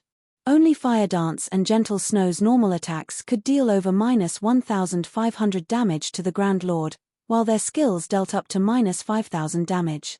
However, to the garrison captain, which had 96 million HP, that damage was negligible. Guild leader, we won't even scratch its HP at this rate. Sooner or later, it will wear us down. Why don't we retreat and have the guild's main force meet us here? Gentle Snow advised through the team chat. Facing a Great Lord with a 20-man team was already pushing their luck, not to mention a Grand Lord that was 20 levels above them. If not for their excellent weapons and equipment and their exceptionally high combat standards, they would have team wiped with the first wave of attacks. No need. Kola, keep hold of the boss. 3 seconds is long enough. The current situation didn't surprise Shifeng overmuch. He was fully aware of how powerful special life forms functioned. They were only inferior to archaic species. Knowing this, he had prepared a method to deal with them. In the next moment, Shifeng took a blood-red magic scroll from his bag. The instant the magic scroll appeared, a powerful mana fluctuation occurred within the 9-star polar domain. Everyone's gazes instantly shifted to Shifeng. What is that magic scroll? Endless Scars muttered, shocked, when she noticed the rampant mana inside the barrier. This magic scroll was one of the 2 Tier 4 magic scrolls Shifeng had obtained from killing the awakened NPC, Lancelot. Meanwhile, the garrison captain noticed the mana fluctuations immediately, the Grand Lord's eyes similarly shifting towards the blood-red scroll in Shifeng's hands. It shifted to attack the swordsman. Don't even think about getting away from me that easily. Kola raised his shield and slammed it into the garrison captain's foot. He then activated the Tier 1 skill Justice Roar, his body releasing a dazzling golden glow. He instantly regained the boss's attention and aggro. At the same time, his strength would double if the boss didn't attack him. However, even after Kola activated Justice Roar, The garrison captain was still focused on Chiffon guild leader. What did you just take out? Kola could not help his surprise with no other choice. Kola activated Power of Darkness, his attributes soaring once more. He then executed the Tier 1 skill, Righteous Punishment Boom. With a single strike, he forced the garrison captain's right foot back, causing over -10,000 damage to appear above the Grand Lord's head. The attack had nearly forced the garrison captain to kneel, yet the fallen garrison captain did not return its attention to Kola. Rather, it advanced on Chiffon, one step after another. Seeing this, Kola continued to execute several powerful moves, every one dealing over -10,000 damage, yet the result did not change. Guild leader, this monster has gone nut. Kola was dumbfounded as the garrison captain arrived before Chiffon. Before it slashed its greatsword down on Chiffon, Chiffon finally finished chanting the magic scroll's incantation Disillusionment. Chiffon's eyes flew open. Two extremely complex and refined, blood-red magic arrays then emerged from his eyes. The other players were astonished. Tier 4 super spell, Disillusioned Space. Chapter 1125, Unexpected Evolution. Hellscythe _ Fluffy Goblin. Chapter 1125, Unexpected Evolution. The instant the magic scroll activated, it seemed as if space had frozen as the garrison captain's descending greatsword came to an abrupt halt. Immediately after, the space within the 9-star polar domain began to change, a blood-red color coating the surrounding scenery. What's going on? Why does my body feel so light?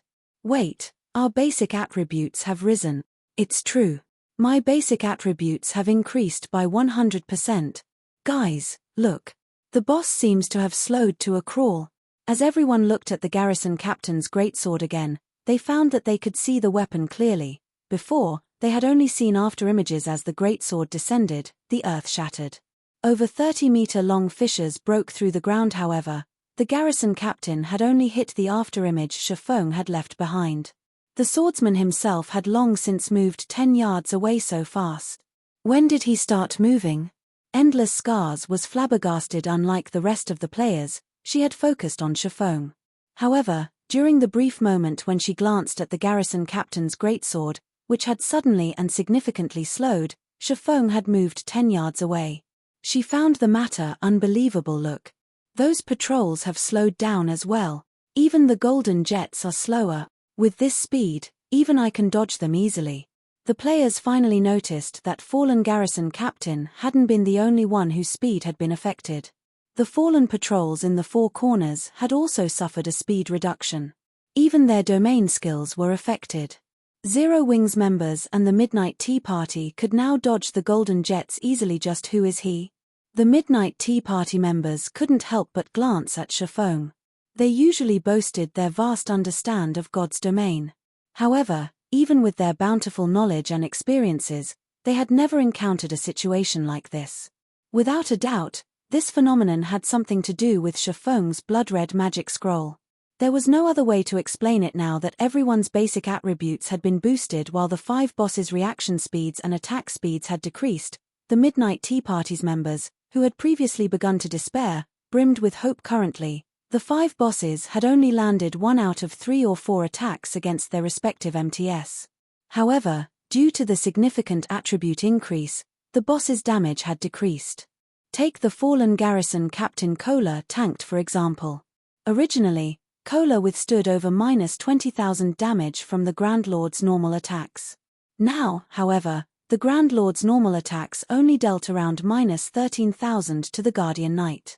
In addition, due to Kola having activated Power of Darkness, his HP had risen to more than 56,000. Including Disillusioned Space's effects, his HP had risen to more than 112,000. He was practically a humanoid monster at this point. Right now, Kola wouldn't even have issues tanking 3 fallen garrison captains, much less 1.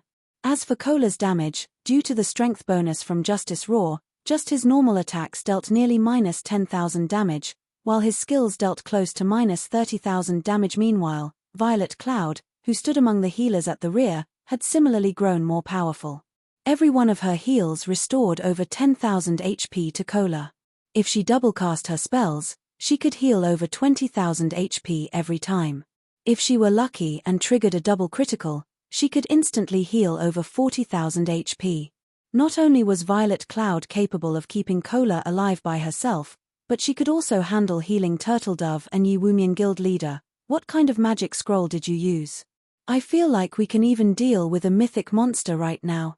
Cola exclaimed through the team chat. The rest of the team nodded in agreement. Aside from their frightening damage, the most troublesome aspect about boss monsters were their attack speeds and reaction speeds. Now that the fallen garrison captain had been suppressed in all three aspects, it was only as difficult as a High Lord. It only dealt slightly more damage. However, their increased attributes made up for that, further decreasing the raid's difficulty. Right now, they felt like they were simply fighting a powerful lord. Alright, enough idling around. Use your berserk skills and throw everything you've got. We only have 15 minutes until this space disappears. Shifeng felt a sting in his chest. Lancelot had only dropped 2 Tier 4 magic scrolls. He had just used the more precious of the two, the Tier 4 superspell Disillusioned Space. Unlike Tier 4 curses, superspells had been created during ancient times. They were ridiculously powerful, capable of transforming the environment. They were many times more powerful and mystical than the spells of the current era. Even the current NPCs in God's domain couldn't analyze these spells. Thus, they were called super spells. After activating Disillusioned Space, it would transform the area within 200 yards of the caster into a custom world.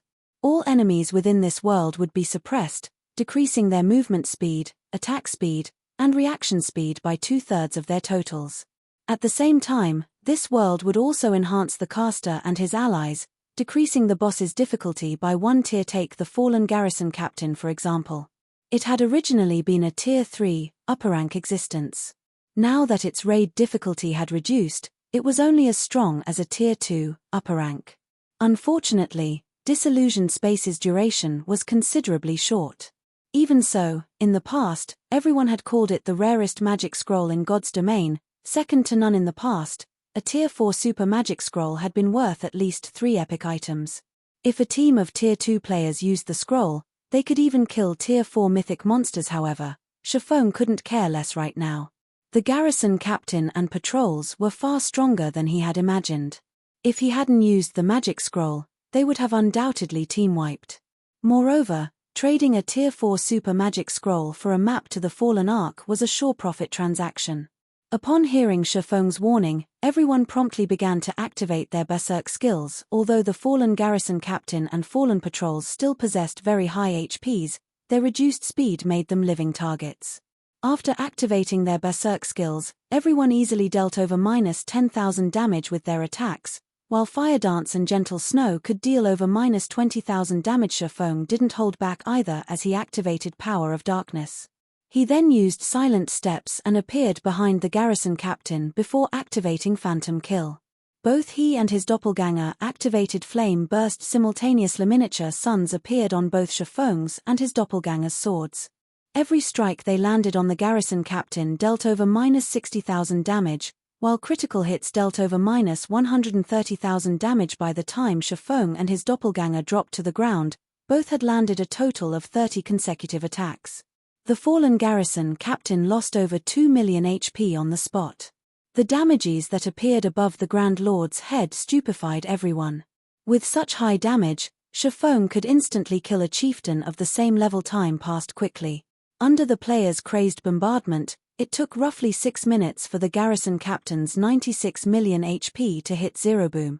When the fallen garrison captain collapsed, although it did not drop any loot, Gentle Snow, Alluring Summer, and the other members of Zero Wing rose from level 42 to level 43. The abundant EXP exceeded everyone's expectations. The Midnight Tea Party's members also leveled up from 41 to level 42. However, no one stopped to celebrate as they still had to deal with 4 fallen patrols. They had less than 10 minutes left before Disillusioned Space's duration ran out. If they could not kill these bosses within this period, it would be much harder to do so afterward. Moreover, Shifeng had already told everyone that special life forms were immortal existences. Until they opened the Fallen Ark's entrance, these special life forms would continue to resurrect. Moreover, special life forms generally revived in around 10 minutes. They couldn't afford to waste any time. However, the fallen patrols were much easier to deal with than the fallen garrison captain. Even without their berserk skills, The two teams could deal a lot of damage to these bosses. In addition, they still had the support of the Midnight Tea Party's 2 Tier 3 summoned creatures. Finally, 14 minutes since Disillusioned Space had been activated, the 4 fallen patrols collapsed, transforming into piles of rubble and gifting a large amount of EXP. The Midnight Tea Party members even leveled up once more, reaching level 43. This leveling speed astonished these players. They had actually gained nearly 2 full levels EXP in just 15 minutes. Zero Wings members were already high-leveled. Although they had also obtained plenty of EXP, it was not enough to reach the next level. However, the abundant EXP had helped Shafong reach 82% of level 47. If he grinded trolls, he could reach level 48 in only half a day. As the Guardian bosses died, the canyon began to tremble violently. Suddenly, the canyon's center collapsed. A towering, aqua-blue temple then emerged from the ground at the same time. The familiar sound of a system notification reached everyone's ears. God's Domain system announcement. Players have successfully activated a new expansion pack in God's Domain. The system will undergo an upgrade. All players, please prepare to log out of the game. Chapter 1126, Revealing Identity. Hellscythe_Fluffy Goblin Chapter 1126, Revealing Identity. The notification about God's Domain's system update echoed in every player's ears. The notification immediately earned various reactions. Who's the bastard that triggered a new expansion pack? I'm only halfway through a dungeon here. Crap. I just bought a helmet and joined God's Domain. Many players began voicing their dissent on the official forums. However, although many people were outraged about this update, even more people were curious about its contents. For a time, everyone made their own guesses. Meanwhile, before the Temple of the Fallen Ark, the sudden system notification caught Shafong and the others by surprise. They had only activated the entrance of the Fallen Ark after much difficulty, yet even before they had the chance to enter the Ark, the system announced an update. This was ridiculous. By now, practically everybody playing God's Domain knew that a system update signified a major upgrade. Meanwhile, the more God's Domain improved, the more difficult the game would become. Guild leader, should we log off here? Aqua Rose and the others turned to Shafong. The game had given them 20 minutes to log off. It wasn't exactly a lot of time, but it was more than nothing. If they strived hard enough, they might reach the Fallen Ark's inner region. If they entered the Ark after the system update completed, who knew how difficult the Ark would become? After all, this system was definitely related to the Fallen Ark's activation. After giving the matter some thought, Shafong looked to Breeze Wine and Endless Scars and said seriously, "We have decided to enter the Ark right away. Do you want to enter first, or wait until after the update?" Shafong hadn't expected the system update this time. However, this helped Shafong recall the system's update after the Fallen Ark had emerged in the past. The update back then had ruined many players. This was because this update would improve God's Domain's traps. Not only would removing the traps become twice as difficult, but the trap's power and concealment effect also increased significantly. This situation caused many players, who enjoyed adventuring in the fields, many hardships. The higher difficulty of obtaining weapons and equipment for adventure-seeking independent players was also due to this update. In God's Domain, there were 3 major sources for weapons and equipment. The first was dungeons, the second was field adventures, and the third was quest rewards. In the past, due to this system update, the weapons and equipment on the market had decreased significantly. As a result, players that produced weapons and equipment became even more important in God's Domain. The gods from the ancient era had left behind the traps inside the Fallen Ark. These traps were incredibly difficult to remove to start with. If these traps were improved, exploring the Fallen Ark would become far more difficult. However, Shafong had no intentions of informing the Midnight Tea Party about this. Instead of answering Shafong's question, Endless Scars turned to ask Breeze Wine, "Leader, what are your thoughts?" They had already cleared the most difficult part of their quest. However, Shafong had previously stated that, shortly after the Fallen Ark activated, monsters even more powerful than the 5 Guardian bosses would appear. According to their original plan, they had intended to wait until the monsters had been lured away from the Fallen Ark before they dove in to explore. However, they had less than 20 minutes before they had to log off. If they entered the Ark now, they would have to risk encountering those monsters. Let's not enter the Ark for now. The monsters inside have yet to leave. If we die because we rushed into the Ark, it will do us more harm than good. In the end, Breezewine chose the safer approach instead in his opinion. As long as he had the Fallen Ark map, both the Fallen Ark's treasures and quest were within their grasp. There was no need to risk their lives. What about our map? Blackie could not help but ask. Their previous agreement hinged on the Midnight Tea Party confirming these monsters' existence and their safe entry into the Fallen Ark. Only after these conditions were met would the Midnight Tea Party give them a copy of the map, yet the adventurer team now intended to wait until the monsters had been lured away from the Ark. Here is your copy of the Fallen Ark map. Take it, Endless Scars said as she took a map from her bag and handed it to Shafeng. Endless Scars stunned the other Midnight Tea Party members. They had neither the existence of the monsters Shafeng had warned them about, nor had they confirmed the validity of Shafeng's method to lure the monsters away. It was simply too risky to hand over the copy right now, thanks. Shafeng expressed his gratitude as he received the map. Endless Scars didn't respond to her team's questions. Instead, she evaluated Shafeng carefully before revealing an intimate smile and said, "This is what we've agreed upon, after all. However, this is our second transaction with each other, yet I still do not know your identity. I wonder if I can have the good fortune of a true introduction." "Certainly," Shafeng replied before taking off the black cloak that hid his identity and appearance. He then introduced himself. "I am Black Flame, Zero Wings Guild leader." His first reason for hiding his and his team's identities was that he didn't want others to know what Zero Wings' main force was up to. His second, he simply didn't want Endless Scars to know who they were. After all, Endless Scars was a Blackwater Corporation representative. Even if Endless Scars did not show any particular interest in Blackwater, at the end of the day, Zero Wing and Blackwater were enemies. It never hurt to be careful, however. The Fallen Ark map was more important. If Endless Scars found out that they were from Zero Wing, she might sever their agreement for the Fallen Ark map then and there. However, now that the map was in their hands, there was no reason to continue hiding their identities. Moreover, Endless Scars spoke on behalf of the Midnight Tea Party. It would only create an unnecessary rift between their teams if they refused to reveal themselves. In addition, the Midnight Tea Party and Blackwater were utterly unrelated. Endless Scars' eyes widened in shock. She had never imagined the group of experts before her to be Zero Wing members. Moreover, the team's leader was even Zero Wing's guild leader himself. Thanks for the map. Hopefully, we'll find more chances to work together in the future. Shafeng chuckled.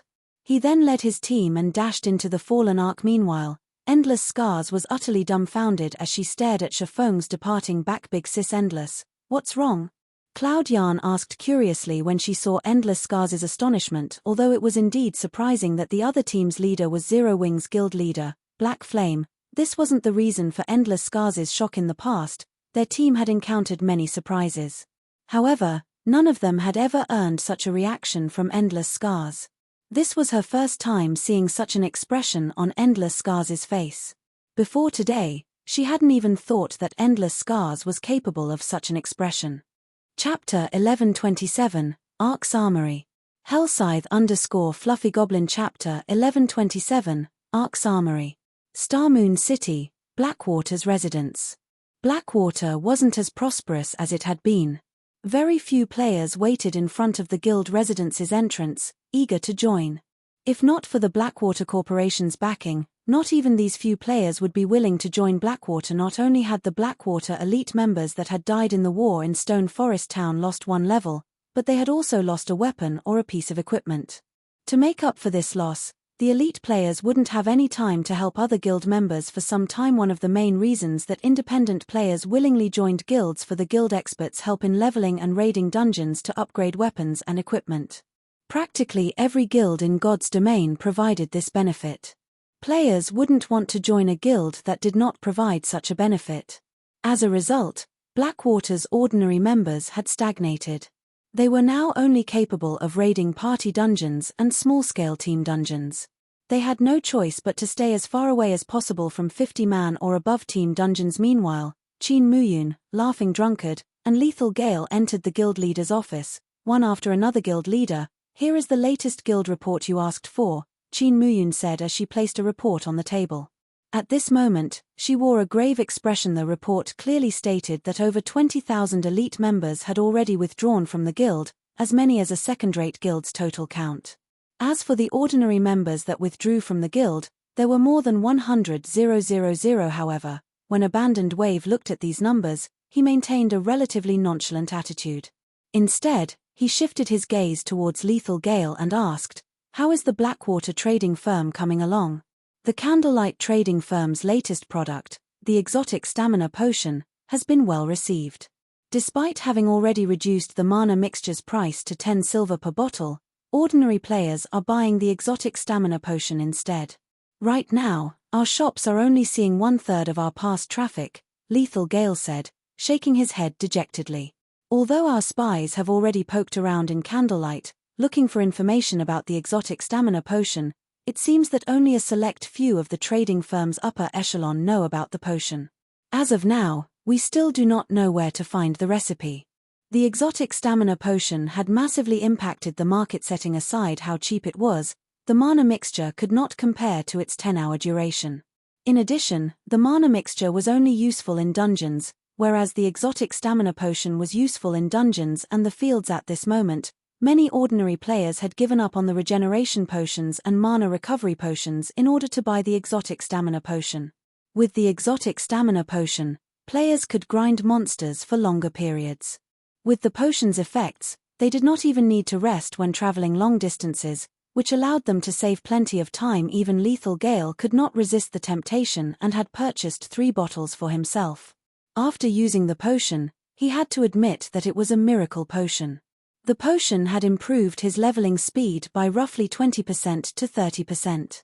It was no wonder why many players were even willing to empty their coffers to buy the exotic stamina potion. Based on what he knew, the Candlelight light trading firm had long since run out of the exotic stamina potion. As soon as Candlelight restocked, players would rip them from the shelves. Many large guild upper echelons had specifically visited the Candlelight trading firm to negotiate a deal for the potions. Right now, be it the guild's development or the trading firm's, Zero Wing was unstoppable. Excellent. Contrary to expectations, Abandoned Wave didn't seem enraged. Rather, he began to laugh. "Guild leader?" Qin Muyun and Lethal Gale were utterly confused. Young Master Jing was greatly displeased with them. Most likely, they would receive instructions from their superiors in the next few days. At that time, none of them would escape punishment. This was especially true for Abandoned Wave, yet the man that was supposed to be worried and angry was actually laughing. Was the shock too much for him to handle? However, instead of responding to Qin Muyun and Lethal Gale's question, Abandoned Wave turned towards Laughing Drunkard and asked softly, "Drunkard, did you finish what I asked of you?" "Guild leader, don't you trust me?" Laughing Drunkard chuckled. Confidently, he continued, "I've already sent details regarding Zero Wing's experts to the Miracle Guild. Miracle has confirmed that they will not give Zero Wing any chances of victory in tomorrow's match in the Dark Arena." Originally, he was not particularly optimistic of Zero Wing's loss in the Dark Arena tomorrow. However, after making a trip to the Miracle Guild and the detailed report he had provided the guild, his confidence that Zero Wing would lose in tomorrow's competition had grown. The odds for the upcoming competition had already been released. The odds were 1 to 3, with the majority of the bets on the Asura battle team.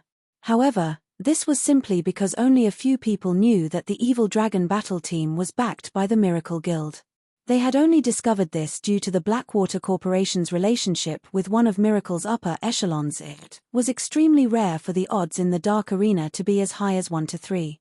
Normally, the odds were around 1 to 1.5. Seeing such a high payout rate, the Miracle Guild intended to go all out. Moreover, the guild aimed for a complete victory. The payout for a complete victory was 1 to 7.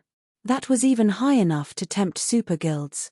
A super first-rate guild like Miracle couldn't afford to miss this opportunity. Miracle's apex experts could even rival those of super guilds. Moreover, to guarantee their win in the competition, Miracle had secretly borrowed epic items from other large guilds. Even Zero Wing's apex experts, who were famed for their heaven-defying attributes, would be no match for the experts the Miracle intended to dispatch. Zero Wing's members were so powerful mostly because of their basic attributes. As for the experts that had reached the refinement realm or higher, there were only 5 in the guild. Among them, Black Flame would not participate in the Dark Arena. After all, the man was Zero Wing's guild leader. That left Yi Feng, Fire Dance, Gentle Snow, and Violet Cloud. Among them, Fire Dance, Gentle Snow, and Violet Cloud had only recently reached the refinement realm. Without the attribute advantage, the only true fighting force on the Asura battle team was Yi Feng. However, the competition in the Dark Arena was a 10-man team match good. Afterward, you three go and gather our guild's resources. When the time comes, we'll have to watch the competition as well. Abandoned Wave had not been as affected by the previous loss as Qin Muyun and Lethal Gale had thought. On the contrary, he had calmly thought of a way to turn the situation around. The first thing he needed to do was recover the guild's foundations, earning back the weapons, equipment, coins, and other items that the guild had lost in the war. The Dark Arena served as the perfect platform to do exactly that. Moreover, Blackwater's defeat was not without meaning. At the very least, their defeat had shown exactly how powerful Zero Wing's various experts were, and this information would help Miracle deal with Zero Wing. Meanwhile, after entering the towering temple, Shifeng had everyone use isolation scrolls before dashing through the labyrinth of empty corridors. As they had less than 20 minutes remaining, they would be hard-pressed to reach the Ark's inner region in time. The Abyssal monsters had just woken and hadn't left the Ark yet. In the outer region's corridors, Shifeng's team occasionally encountered wandering Fallen patrols. However, as Shifeng now had a map, these Fallen patrols meant nothing to the team with his acute senses. Not only could Shifeng avoid the patrols, but he could also avoid any traps in them. So this is the armory. After nearly 10 minutes, Shifeng discovered a tightly shut door. The words War Armory had been carved on the stone above the massive door. Upon seeing these words, Shifeng's heartbeat accelerated. The War Armory stored weapons of war specifically, and no other player had ever opened this War Armory. Chapter 1128, Difference Between Mythic Monsters. Hellscythe_Fluffy Goblin. Chapter 1128, Difference Between Mythic Monsters. As Shifeng stopped to look at the War Armory, Minor Wind noticed red dots appear on his system map and reported, "Guild Leader, distant patrols are approaching our location. If we don't move now, I'm afraid that we'll be discovered." After Zero Wing's team had entered the Fallen Ark, Minor Wind had activated his scouting skill as he kept a lookout for any movement in their area. Although his scouting search area was reduced inside the Ark, he could sense for enemies within a 300-yard radius. That was enough for the team to respond before enemies reached them. How many? Shifeng asked too. Moreover, they're moving relatively quickly. They'll reach our location in 15 seconds at most. Minor Wind reported 15 seconds. We'll be cutting it quite close. Shifeng frowned. Based on his estimates, even an assassin with their locksmith class at master rank would need roughly 20 seconds to open a room like the War Armory. Unfortunately, their team didn't have a master locksmith. He also fully believed Minor Wind's estimate a qualified ranger was not just a ranged damage dealer. Rangers' constant awareness of their surroundings and their judgment of various situations were their most important aspects.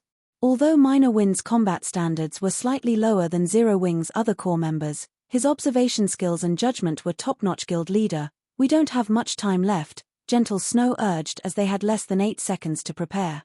Based on their location on the map, they were only 2/3 of the way to the Fallen Ark's inner region. If they couldn't reach the inner region before the system update began, when they logged back into the game, reaching that area would be far more difficult.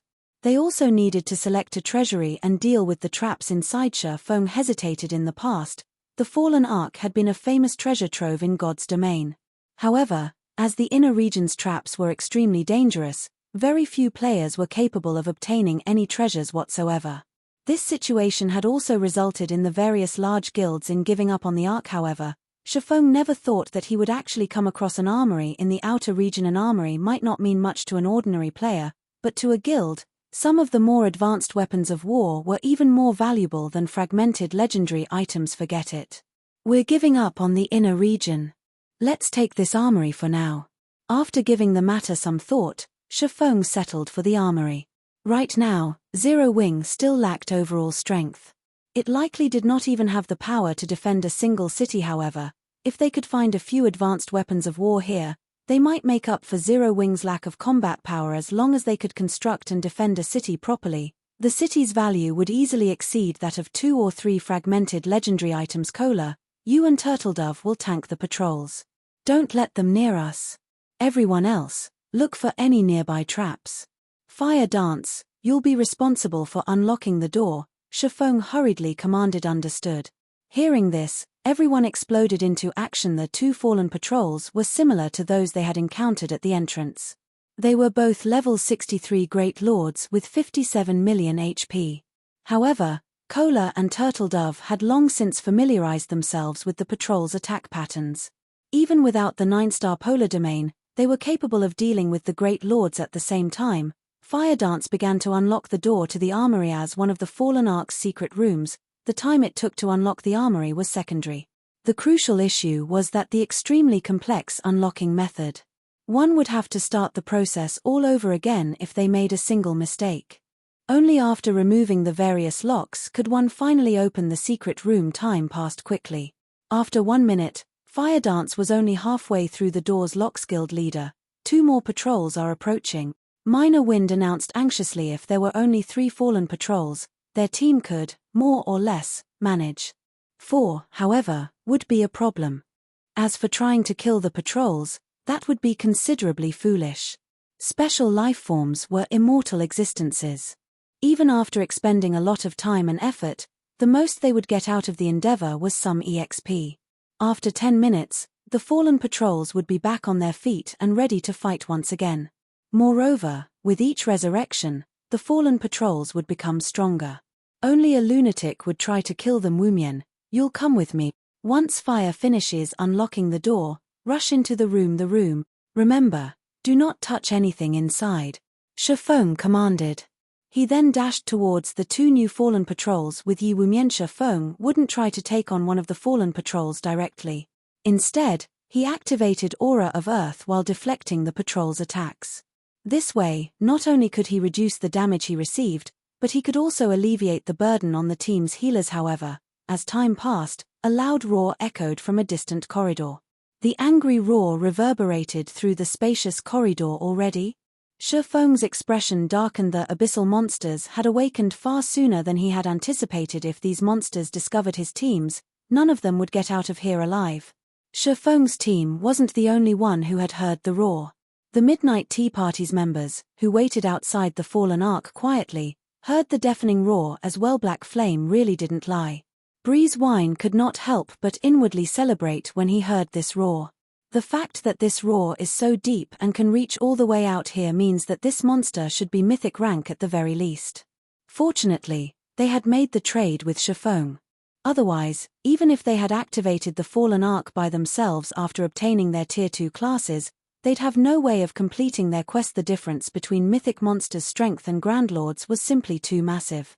Even if their entire team reached Tier 2, it wasn't likely that they could defeat a mythic monster of the same level, much less a mythic monster of a higher level. The other team members nodded in agreement. Despite Dark War and several other people's opinions about Shifeng, they had to admit that Shifeng had helped them enormously. Meanwhile, before the Fallen Ark's armory, Fire Dance finally unlocked the door to the secret room. Guild leader, the door's open. Good. You guys go in first. Kola, start slowly moving towards armory. Opening the tightly shut door was undoubtedly good news to Shifeng. Immediately, he had everyone retreat towards the armory as Shifeng and the others reached the armorous entrance. Shifeng, Kola, and the other MTS felt their bodies become heavy. It was as if they had been submerged in mud. It was extremely difficult to move. Not good. Those monsters have arrived. Get inside, quickly. Shifeng panicked. Immediately, he activated Heavenly Dragon's power and recovered his ability to move. He then took an aqua-blue magic scroll from his bag. This magic scroll was none other than his sole remaining Tier 4 magic scroll. The area they were in was not particularly large, but he understood how powerful those monsters were. Any players the abyssal monsters killed would not get off with just a lost level. If that were the case, players in the past wouldn't have given up on the Fallen Ark's treasures that easily. Rather, those abyssal monsters would extract the immortal souls from the players they killed. Not only would players lose 2 or 3 levels, but they also wouldn't be able to log into the game for over 10 days. Humans. Those souls, heaven-blessed individuals. Wonderful. It's been so long since I've tasted an immortal soul. As Kola and the others rushed into the armory, a cold voice reached their ears, making them shudder with fear. Suddenly, as if the fallen patrols had been struck, the team watched the great lords fly into the corridor's walls, their powerful metallic bodies flattening like a specimen under a microscope. Aside from Shifeng, none of the players could move. Why is such a powerful monster here? The abyssal monster's might far exceeded Gentle Snow and the rest of the team's expectations. Before the monster had even shown itself, it had already flattened the 4 fallen patrols into pancakes. They had become fish on a cutting board. Chapter 1129, Ransacking the Armory. Hellscythe_Fluffy Goblin. Chapter 1129, Ransacking the Armory. Sure enough, a complete domain is really powerful. Shifeng was slightly stunned. The fallen Ark's abyssal monsters were much stronger than he had imagined. It was no wonder why God's domain's various superpowers hadn't been a match for these monsters in the past. This was definitely the first time Shifeng had encountered a mythic monster that wielded a complete domain. Generally, only Tier 4 NPCs could use one. This was also the factor that provided Tier 4 NPCs the power to face Tier 4 mythic monsters. Right now, despite him having activated Heavenly Dragon's power, he could barely move his body. His joints even creaked as he moved. Oh, someone can still move. As Shifeng moved, a cold, deep voice reverberated through everyone's minds. When the team members lifted their heads, they discovered that a humanoid creature, which was roughly 4 meters tall and covered in scales, had suddenly appeared before them. The creature had 2 blade-like arms and crimson eyes that were as large as an ordinary human's fist. 2 sets of jet-black wings also stretched from the creature's back. Soul Eater Lord, Dark Creature, Mythic Weakened. Level 67. HP 210 000 210 000. Every player gasped when they saw this creature. Despite being weakened, the creature was still a mythic monster. Moreover, the team despaired upon seeing his HP. Even a team of 1,000 experts would be cannon fodder against this monster, much less a 20-man team. We're doomed. As Aqua Rose watched the Soul Eater Lord gradually approach them, she could already see her and her teammates' instant death in her mind. However, Aqua Rose still did not know that any player the fallen Ark's ancient abyssal monsters killed would not get away with losing a single level. What an interesting little fellow.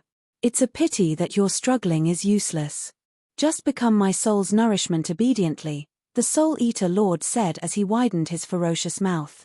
He could no longer wait to devour these players. When 30 yards separated the team from the Soul Eater Lord, Shifeng finally finished chanting the last verse of the incantation in his heart.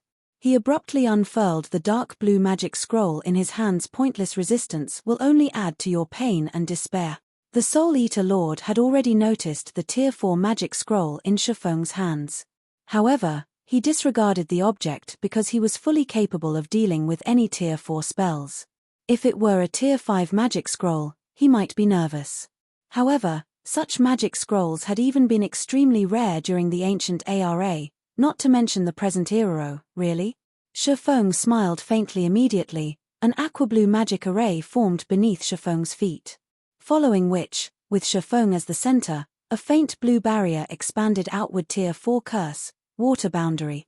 Water Boundary was not an attack-type curse. Rather, it was a defensive curse. The curse was even capable of blocking Tier 5 attacks. It was a kind of absolute defense. The curse had a radius of 20 yards and a duration of 30 seconds. After Water Boundary formed, Zero Wings members immediately felt the pressure dissipate as they regained their freedom of movement. Damn it. The Soul Eater Lord's expression twisted as the Water Boundary formed. It then began to assault the barrier. Boom. Boom. Boom. The Soul Eater Lord was so fast that even Shifeng could barely see its movements. Everyone's hearts pounded as a series of expressions echoed throughout the fallen Ark. They were terrified that the Soul Eater Lord would break through the seemingly flimsy, light blue barrier. After glancing at the fluctuating, blue barrier, Shifeng shifted his attention away from the Soul Eater Lord as he commanded, "Alright, get moving. We don't have much time left." As a Tier 4 defensive curse, Water Boundary could withstand the Soul Eater Lord's attacks, even if he were at his peak. The Soul Eater tribe's king, though, would have no problem shattering the barrier. Unfortunately, that kind of existence, which was as powerful as God's, was not in the current arc. Following which, the Soul Eater Lord could only watch helplessly as Shifeng led his team into the armory. After entering the armory, Shifeng turned around and shut the door, immediately locking it. Guild leader, that monster can't break in here, right? Violet Cloud asked worriedly as she recalled how powerful the Soul Eater was. Relax. This is the Fallen Ark, one of the final weapons the gods created. Divine runes strengthen the Ark's interior. Even a Soul Eater king would have a hard time destroying the interior of the Ark, not to mention a Soul Eater lord. Shifeng said nonchalantly. His companions could not help but release a sigh of relief when they heard Shifeng's reassurance. Now that the danger has been dealt with, Fire, you and Flying will disable the traps inside the armory. Everyone else, move carefully, Shifeng ordered. Looking at the time, he found that they had around 6 minutes before they had to log out of the game. If they could not remove the traps within the armory during these 6 minutes, by the time they logged back into the game, these traps would become much harder to disable. Hearing this, Fire Dance and Flying Shadow immediately went into action. As for the rest of the team, they let their gazes wander the armory for a moment. They were stupefied. The armory was a massive treasure trove. There was a variety of tools on display, and every one was extremely tempting. Guild leader, look over there. Mana pulse cannons. They're even intermediate rank. During the war against the Star Alliance, Shifeng had spent 20,000 gold to purchase a basic mana pulse cannon. A single attack from the cannon could rival the might of a Tier 4 large-scale destruction spell. Moreover, the cannon had a range of 15,000 yards and a radius of 200 yards. Unfortunately, the cannon was very costly to use, with each shot requiring 1,000 magic crystals. Moreover, it had a long cooldown of around 3 to 4 minutes. Meanwhile, upon reading the intermediate mana pulse cannon's information, the team discovered that it was even more impressive than they had thought. Although its attack was roughly as powerful as a Tier 4 destruction spell, it had a range of 20,000 yards and a radius of 500 yards. It cost 2,000 magic crystals to fire a single round and similarly had a cooldown of around 3 to 4 minutes. The difference between a radius of 200 yards and 500 yards was simply outrageous. Furthermore, this armory actually had 2 intermediate mana pulse cannons. If Zero Wing had had these 2 cannons and a sufficient number of magic crystals during its battle against Blackwater, winning the war would have been far easier. However, rather than the mana pulse cannon, Shifeng's gaze stopped on a magical steel car. He was quite familiar with this item movement type defensive magic array. Although it was only a basic defensive magic array, it could be moved freely even after being activated. In the past, large guilds treated it like a mobile fortress. As long as this magic array had enough mana, it could block all Tier 3 attacks and lower. Meanwhile, its maximum radius could cover an entire basic town. Aside from the mana pulse cannons and movement-type defensive magic array, there were a large number of basic mana pulse bombs. Every bomb possessed the might of a Tier 3 spell and had a radius of 25 yards. They could be thrown up to a maximum of 50 yards. They were incredibly suited for individual players. To current players, these mana pulse bombs were godly weapons in group battles, as a single bomb could obliterate all players in a 25-yard radius. There were actually over 1,000 of such bombs. Shifeng had never imagined that a single armory would contain such a large harvest. With these items, the issue of his future city's defense was practically settled. Seconds passed, then minutes. When there were only 2 minutes before the system update began, Fire Dance and Flying Shadow had disabled 90% of the armorous traps. Only one trap set up around a stone altar was left. Guild leader, this trap is too complex. Even I can't disable it. Fire Dance exclaimed as she examined the trap before her. Even you can't disable it? Shifeng was surprised they were still in the Ark's outer region. With Fire Dance being an advanced trap disabler, she should be able to deal with every trap here. It was only a matter of time. However, the fact that Fire Dance was unable to disable the trap spoke volumes about the stone altar's value. Since time was running out, Shifeng immediately removed Icarus's heart from his neck and passed it to Fire Dance. Fire Dance was momentarily dazed when she saw Icarus's heart. She had never expected such a powerful epic item to exist. Hurry, use this to disable the trap. Shifeng instructed. Trap Disabler was a similar lifestyle class to the Appraiser class. However, it was not a particularly popular class.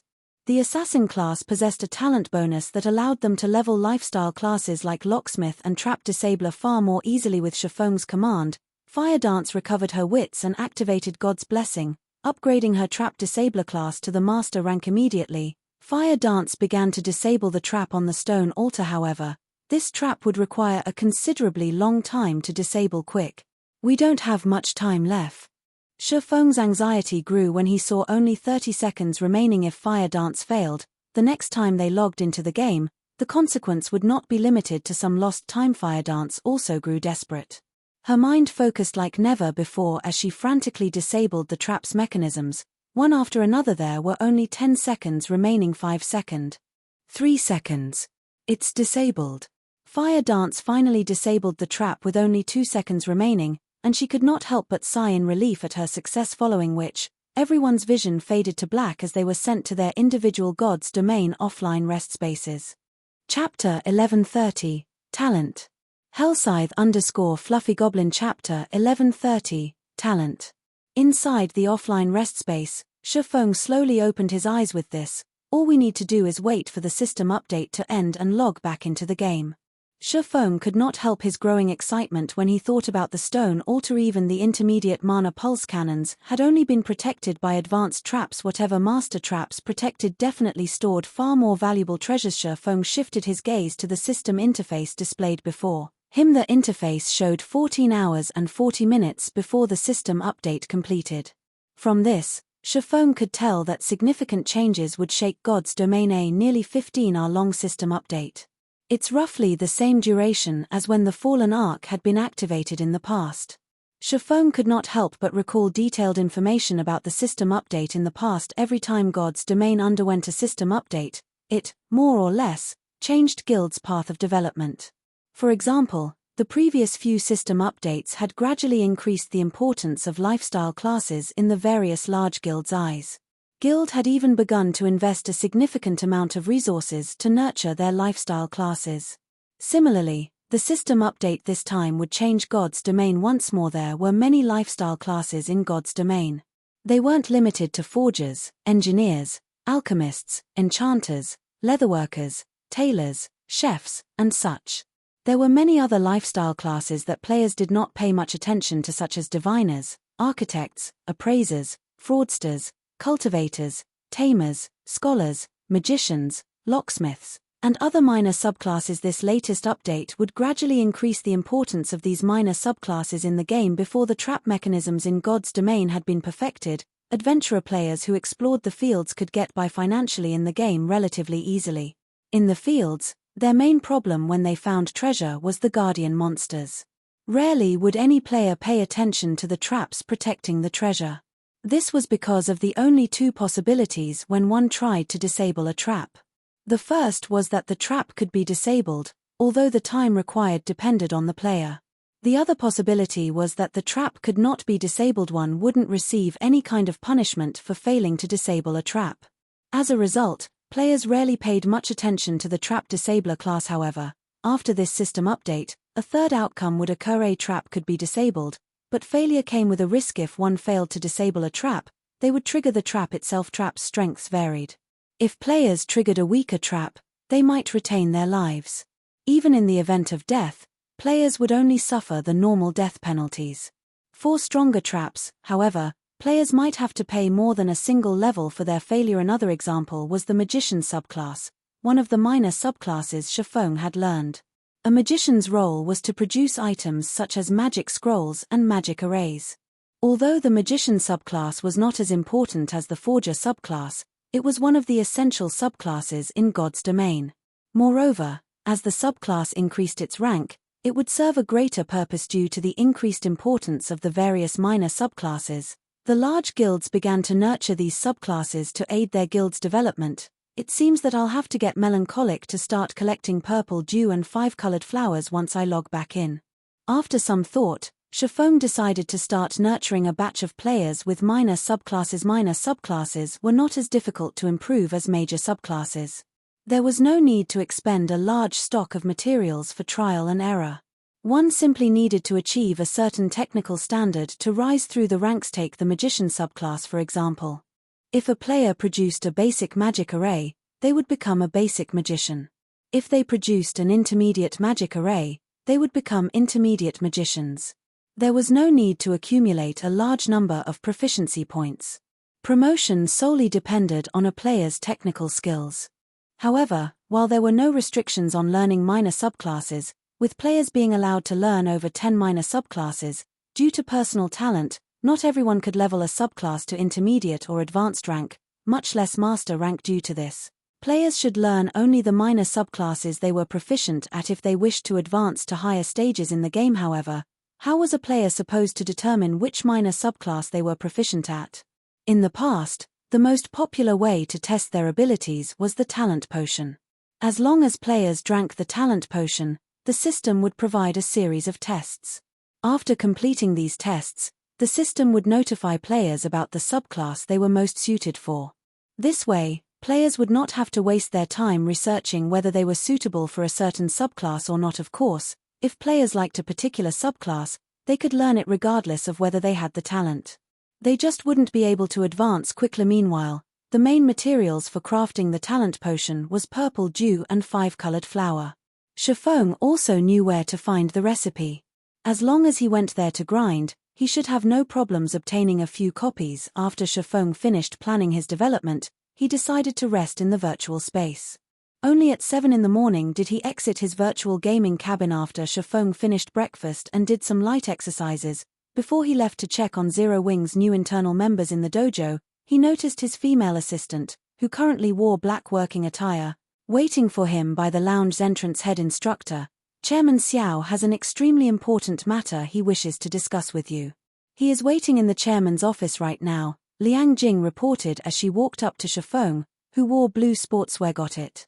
Shifeng nodded. In reality, even if Xiao Yu hadn't come looking for him, he would have likely sought the man out himself within the next few days. During his previous expansion of the Zero Wing workshop, he had recruited plenty of talented people. These people were all much stronger than the independent players he had recruited in God's domain. Although their levels in the game were still quite low, their combat standards were already higher ordinary elite players. In addition, he and Lei Bao normally trained these new recruits. It was only a matter of time before they could clear the trial tower's 4th floor. Once these people reached the 5th floor, they would become experts in the eyes of ordinary players. If they could reach the 5th floor's late stage, even large guilds would treat them like experts. However, Shifeng wasn't looking for ordinary experts. He wanted apex experts capable of turning the tides of war by themselves. It was extremely difficult to nurture such apex experts. First, he needed a sufficient amount of resources such as the S-rank nutrient fluid. However, Shifeng didn't have the connections he needed to gain a large quantity. Fortunately, Xiao Yu did. The Big Dipper Tower's 51st floor. This floor was specifically reserved for the chairman of the Big Dipper Group. It was also the Big Dipper Tower's highest floor.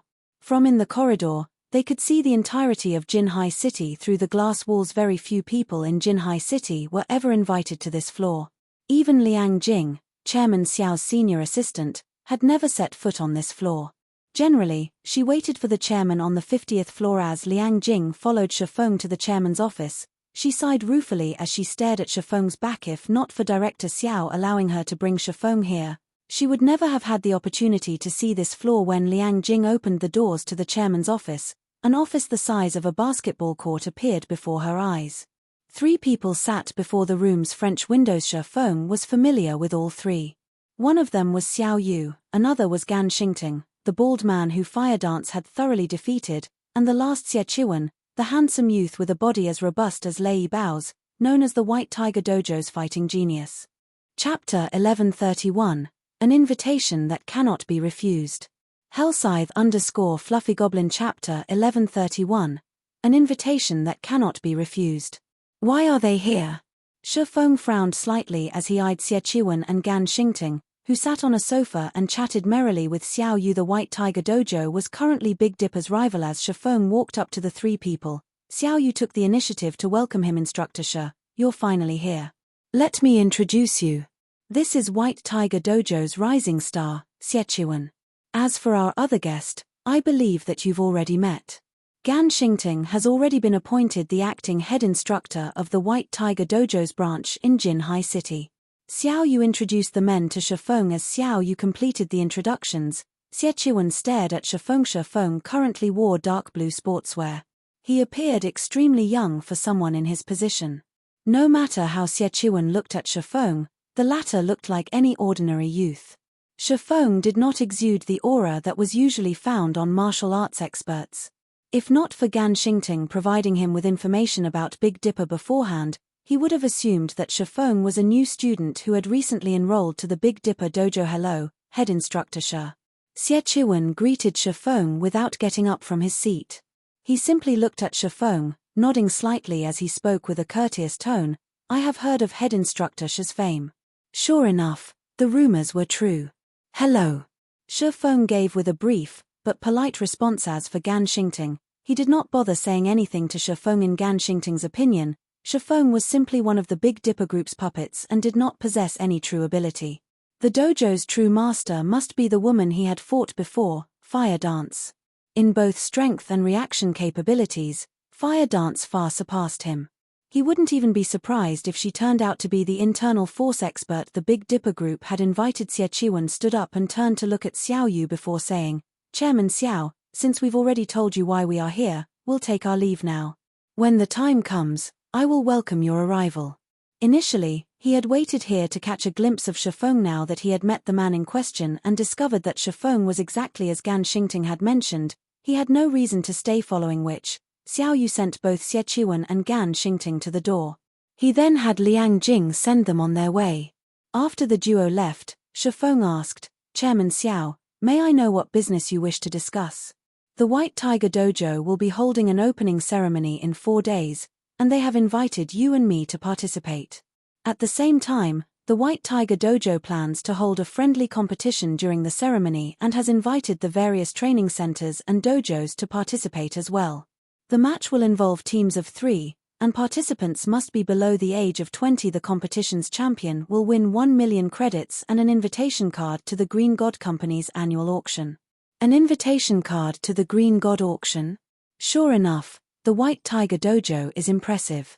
The White Tiger Dojo's wealth and influence surprised Shifeng. Practically everybody in the world knew about the Green God Company. The Green God Company was the sole producer of nutrient fluids, which was sold in practically every town and city around the world. It was an absolute giant. In this current era, who did not pay attention to their bodies? Who didn't want to live longer? Particularly, the S-rank nutrient fluid produced miraculous effects. However, as its production volume was low, it was extremely difficult to obtain. The Green God Company also held an auction once every year. In this auction, the company sold plenty of S-rank nutrient fluids. In addition, the company would introduce new products that were not available on the market. Only, it was extraordinarily difficult to gain an invitation. A company like the Big Dipper Group did not qualify to receive an invitation. However, this wasn't surprising. After all, not a single person or company in Jinhai City qualified. Most likely, only an existence like the White Tiger Dojo, which nurtured international level fighters consistently, qualified. After all, in this era, where everyone paid attention to their physical fitness, the various international training centers and dojos were the Green God Company's main customers. I know, right? In previous years, we've offered 5 million to purchase an invitation card. However, we have never actually managed to buy one. Hence, head instructor Xie, I was wondering if you could select a few members from the Big Dipper Dojo to participate in this friendly competition. Xiao Yu asked anxiously, although he knew that the White Tiger Dojo wanted to flaunt its might through this friendly competition and solidify its position in Jinhai City. The invitation card to the Green God auction was simply too tempting to give up. This invitation card was a pass that allowed one to purchase S-rank nutrient fluids. At the same time, one would encounter people of high social standing. If he could form some kind of relationship with some of these influential people, it might help the company's development in the future. Hence, even if he knew it was a trap, he couldn't refuse it. Chairman Xiao, you should know that the dojo's members have only recently joined. Even the powerful fighters are no match for the White Tiger Dojo's elite geniuses, Shifeng replied as he shook his head. Since the White Tiger Dojo dared to put up such a tempting prize, it was obvious that the dojo was confident in claiming the prize for itself. During the competition, the dojo would definitely send geniuses from its main branch to participate and teach the various dojos and training centers in Jinhai City a lesson that they would never forget. I heard that head instructor Xie has several experts in your workshop. What if they participate instead? Xiao Yu asked eagerly. He had long since learned about the Zero Wing workshop from Liang Jing. According to Liang Jing, the workshop members were powerful fighting experts. The woman named Fire Dance, in particular, had even defeated Gan Xingting in a single move. Chairman Xiao, I understand what you are trying to say, but unfortunately, they are all over 20 years old, Shifeng said, smiling bitterly. Of course, he wanted Kola and the others take part in the competition. However, they were all over the age limit. Only Violet Cloud met this requirement. However, the competition was a group match. If he could not fill the 2 remaining spots, they wouldn't be able to take part anyway. As for the members that had recently joined the Zero Wing workshop, although they had improved significantly, they were no match for the White Tiger Dojo's elite members. The White Tiger Dojo really is crafty. I never thought that they would have accounted for this as well. A disappointed expression dominated Xiao Yu's face. Despite the valuable opportunity to develop the company, he had no way of grasping it. We still have 4 days. It isn't entirely impossible to find suitable experts. However, it won't be easy. Shifeng suddenly recalled several core members in the guild that were younger than 20. Only, none of them had come to Jinhai City to participate in Zero Wing's special training. Xiao Yu's eyes shone at Shifeng's words. Immediately, he said, if head instructor Shi has any requirements, please, don't hold back. Since Chairman Xiao has offered, things will be easier on my side. Upon hearing Xiao Yu's assurance, Shifeng said, if we wish to defeat the White Tiger Dojo, I'll need roughly 10 bottles of S-rank nutrient fluids. Although those several core members possessed a wealth of combat experience, their physical attributes were simply too low. Meanwhile, unlike virtual combat, real-life combat relied heavily on a person's physical attributes. If he wanted to improve their combat power in the real world quickly, the only way to do so was by pushing them past their brain's limits and utilizing the S-rank nutrient fluids to recover. Only this method would rapidly improve their body's overall strength. He could also nurture the guild's experts, killing 2 birds with 1 stone. Chapter 1132, Butterfly Effect. Hellscythe _ Fluffy Goblin. Chapter 1132, Butterfly Effect. 10 bottles. Xiao Yu's heart skipped a beat when he heard Shifeng's request. S-rank nutrient fluids were not cabbages that one could purchase easily. It was difficult to buy a bottle even if one could afford it. People around the world referred to the S-rank nutrient fluid as the water of life. A bottle of S-rank nutrient fluid could easily go for 1 million credits. Even Xiao Yu himself was only willing to drink 1 bottle per year to repair the damaged cells in his body, significantly slowing the aging process. The S-rank nutrient fluid was a treasure to well-known international fighters. Normally, they would only consume a bottle if they were heavily injured. Even drinking A-rank nutrient fluids during normal training was considered a luxury. Previously, to recruit Shifeng into Big Dipper, he had utilized his connections and spent a significant sum to obtain a batch. No matter how he looked at it, buying another 10 bottles of S-rank nutrient fluids to obtain the Green God Company's invitation was not a worthwhile transaction. After all, his main goal in obtaining the invitation card was to purchase S-rank nutrient fluid and other new products the Green God Company intended to offer. He was still uncertain about how many bottles he could purchase in the auction. It was simply too risky to invest 10 bottles of S-rank nutrient fluid right off the bat. That's right. I'll need 10 bottles at the very minimum. Shifeng wasn't lying. Void steps placed a huge burden on the human brain. Without the in-depth healing the S-rank nutrient fluid provided, one would risk their life by using the technique. Hence, whenever he trained the guild's core members, he warned them that, if they did not have any S-rank nutrient fluids on hand, they were absolutely not allowed to practice void steps excessively. If it is money you are worried about, I can pay half the cost. However, I want a spot on the Green God Company's invitation card. You'll pay half of it. After giving the matter some thought, Xiao Yu agreed and said, all right, I'll try to find a way to get the 10 bottles. However, they will cost slightly above market price. Every invitation card allowed 2 people to attend the auction. It did not matter if he shared one with Shifeng to further develop itself. The Big Dipper Group had already invested a large sum into the new dojo. They had also spent a lot on advertising. Hence, the company was somewhat tight on funds. If Shifeng were willing to cover half of the S-rank nutrient fluid's cost, Investing in Shifeng's group was no different than their previous attempt of purchasing the Green God Auction invitation card for 5 million credits. Only, unlike Shifeng, that plan hadn't succeeded. As for whether Shifeng had the money to pay up, he had long since ordered Liang Jing to investigate the man's finances. Recently, God's Domain had become increasingly popular around the world. Many industry giants had already invested in the game. It was definitely possible to earn a lot of money through God's Domain. Moreover, based on what he had heard from Liang Jing, Shifeng's workshop was considerably large. Moreover, more companies had invested in the workshop. At this point, the workshop had begun mass recruiting full-time gamers. It was obvious that Shifeng earned quite an income from the game. He shouldn't have any issues spending several million credits at a moment's notice now that God's Domain was so popular. Even Xiao Yu had considered establishing a workshop based on what he had heard from his connections. He learned that gaming workshops focused on God's Domain earned far more than they had in past virtual reality games. God's Domain also had far more players. However, expanding the Big Dipper group took priority. Once the Big Dipper group had grown, it would become far more profitable than any gaming workshop or guild. After all, more people had begun to take their physical training more seriously after discovering God's Domain. Unfortunately, what Xiao Yu did not know was that Shifeng's workshop was more profitable than he imagined. After Shifeng finalized his arrangements with Xiao Yu, he returned to Zero Wing's training room. Only the workshop's official members had access to this room. Shifeng had specifically instructed Liang Jing to stock the room with various training equipment. These machines would help strengthen a person's reaction speed and evasive maneuvers. Blackie, contact Shadow Sword and Turtle Dove. Have them come to Jinhai City as quickly as possible. Report the travel expenses as a workshop expenditure, Shifeng instructed Blackie, who was currently occupied with basic training. Shadow Sword and Turtle Dove had been members of a certain dojo before they had joined Zero Wing.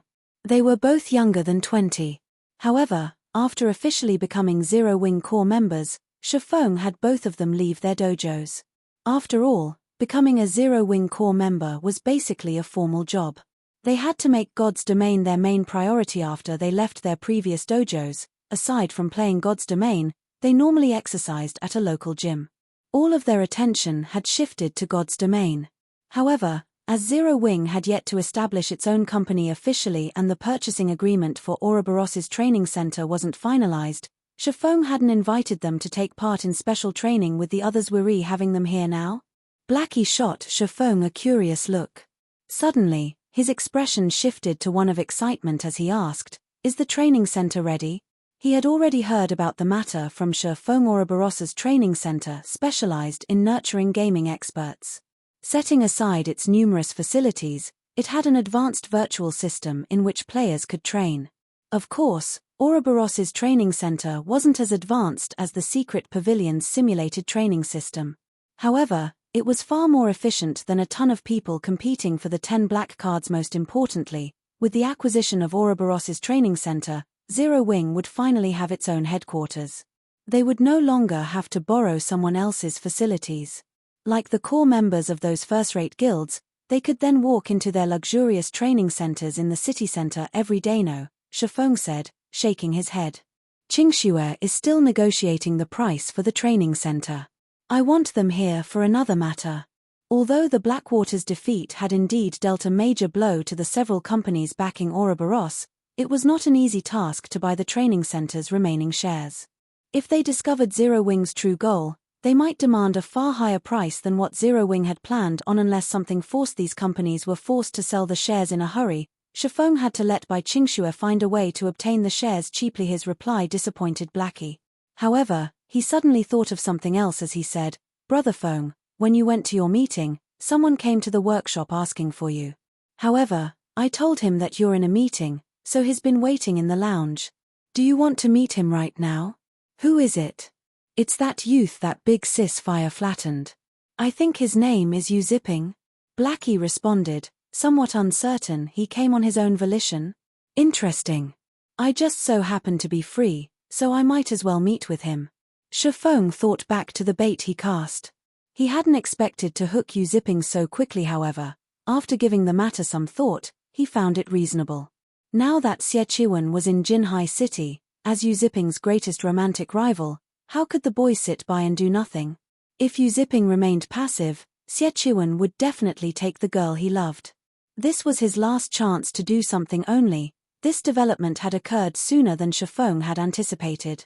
The current timeline was deviating further away from the one he remembered, following which, Shifeng entered the training room's lounge. Yu Ziping sat on the lounge sofa, his legs shaking slightly. He looked quite nervous. What business do you have with me? Shifeng asked slowly as he examined the fighter before him. Seeing Shifeng, Yu Ziping stood up abruptly, anxiety flashing in his eyes as he asked, "Didn't you say that, as long as I join Zero Wing's workshop, you'll tell me how to become stronger? Is that offer still valid?" Hall Master Jiang had already announced his intentions of driving his daughter, Jiang Lingyu, closer to Xie. If he did not achieve some sort of feat quickly, he would be too late. Chapter 1133, The Difference Brought About by Time. Hellscythe _ Fluffy Goblin. Chapter 1133, The Difference Brought About by Time. Of course, it's still valid. Shifeng provided a definitive answer. However, didn't your White Tiger Dojo bar you from joining any gaming workshops? Yu Ziping fell silent upon Shifeng's question. He had been determined not to join Zero Wing's workshop. After all, he was recognized as an elite member in the White Tiger Dojo. If given enough time, he would gain Hall Master Jiang's recognition. However, Xiechuan's sudden appearance in Jinhai City significantly reduced the time he had to make any notable achievements. Xiechuan was already a well-known national fighter. Now, the White Tiger Dojo's main branch had decided to cultivate Xiechuan and prepare him for the international stage. On the other hand, he hadn't even reached the national threshold.